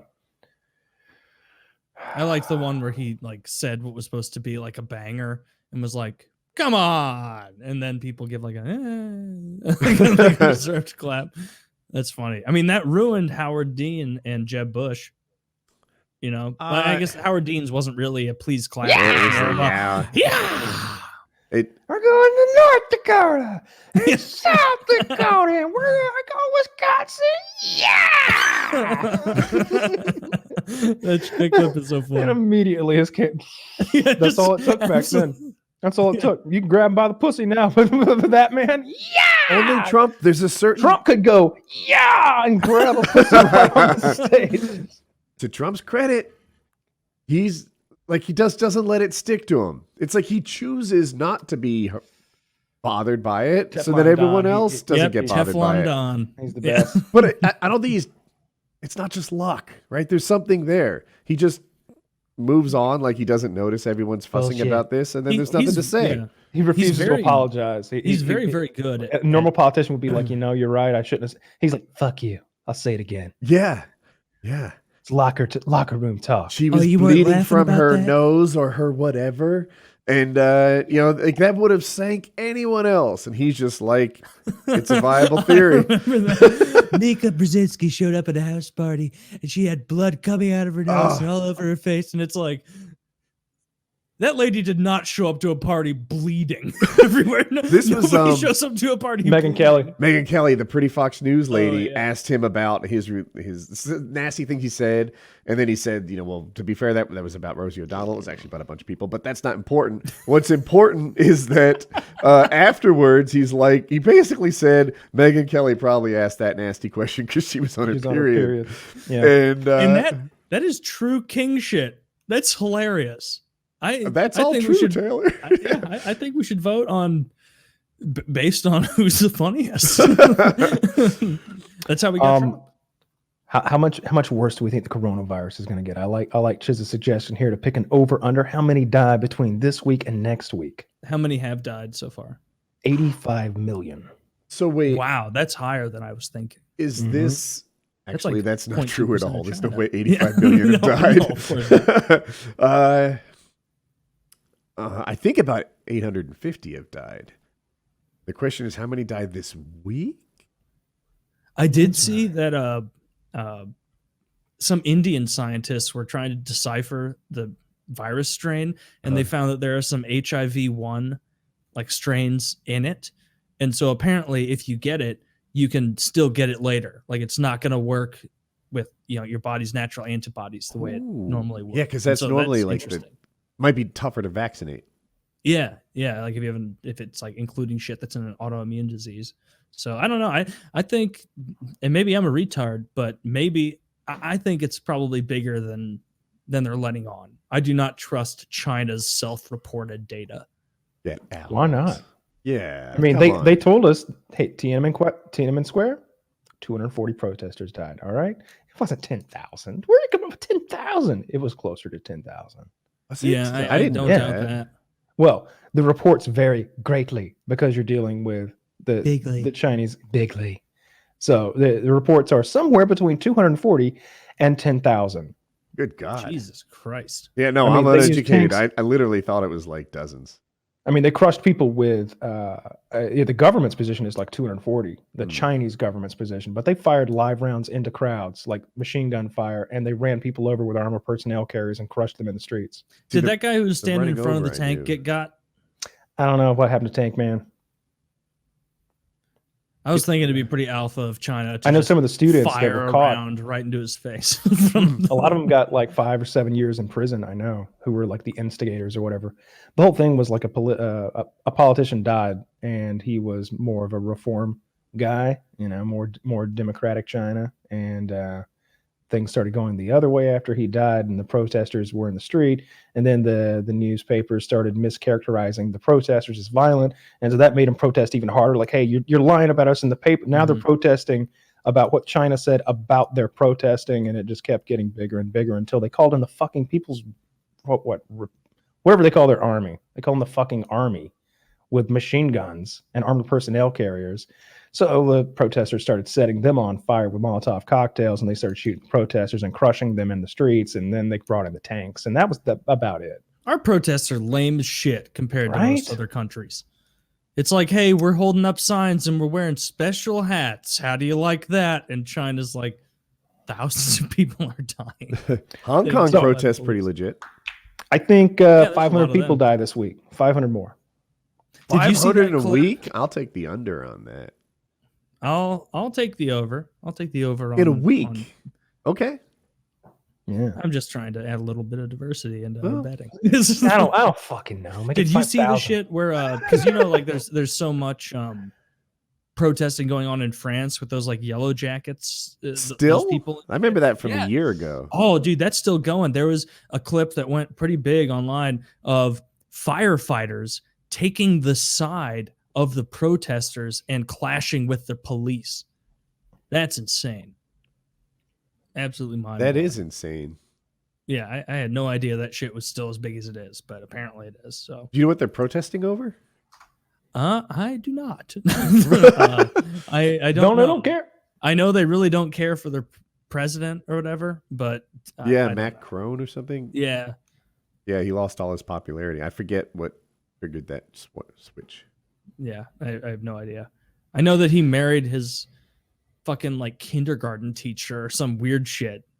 She's like 25 years older than him. Wow. Yeah. Bad move. Right? Bad move For who? for him. He's I the don't know, president of France. He can get all sorts of That's- hairy gash. Yeah, you're right. I kind of like so Kyle and I had a debate I don't know, call it a month ago about the hottest first lady. And I kind of thought that because these are leaders of the free world, there would be lots of hot first ladies throughout history. No. Yeah. Most first ladies weren't. And I wasn't even going by currently hot, right? Currently hot first lady is a much smaller talent pool because most presidents are in their 50s and 60s. Yeah.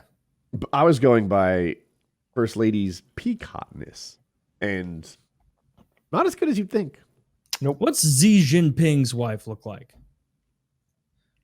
Maybe he's got a little Chinese cutie. I'm gonna say he does. Kyle? Yeah, I bet she's cute. Okay. That Yeah, or she look- she's cuter than him, but But not what you'd expect from a leader of the not free world. no, I'm, I respect him less now. Hey, what does Putin's lady look like? Putin gets whatever fucking Yeah. blonde skinny gal he wants. Your first problem there was this singular use of lady. Yeah. Oh. Putin's wife. Okay. Is she a Well. cutie patootie? Link? Well, No. she's not following his fitness regime. Really? Oh my God! You know who she looks like? She looks like George Costanza's mother. Hang on, let me link this one. But George, yeah. I can tell you this: she is definitely not scoring 8 goals in the KHL All-Star game. Nope. I love when he fell. So the woman Yeah, I'm that was so seeing funny. is ex-wife, right? Your father! He's ruling the country, George! They're trying to oust him! Putin might be single. 'Cause when I Google Putin's wife, all I get is this ex-wife chick. I mean, Putin's a pretty cool guy. I can't think of like anything I dislike about him. Just he's real cool. Just like killing journalists and shit. Ooh. I Googled Putin's wife and found Putin's rumored girlfriend smoke show. I'm gonna look up Putin wife porn parody. Let's see. This chick. A lot of attractive Russian men in this Google image search. Smoke show And a means Russian good, right? woman on a leash. Yeah, that's an attractive lady. See, that's how a man stands next to his granddaughter appropriately. Not. Oh, he looks Dude. way younger in this. This has got to be ages ago. Yeah, it looks like a good 10, 15 years ago. So she's gone rotten by now. Yeah. Goddamn shame. Well, I think that's a wrap, boys. I really enjoyed Mr. Negreanu. Glad we got him. I really meant what I said. I've been a fan of his forever. Yeah, he was an awesome guy. Big fan of his. Links down below for all of the things. Do that stuff. Patreon and whatever else we put in there. Yep. Yeah. PKA. Tell us who you think the hottest first lady of all time is. The most fuckable. Tell us who you think's the least fuckable of the That's last another good 15 one. years. Yeah. Jesus, that's a short list. I don't know. That first lady's kind of 400 and yoked. fucking something. PKA 477.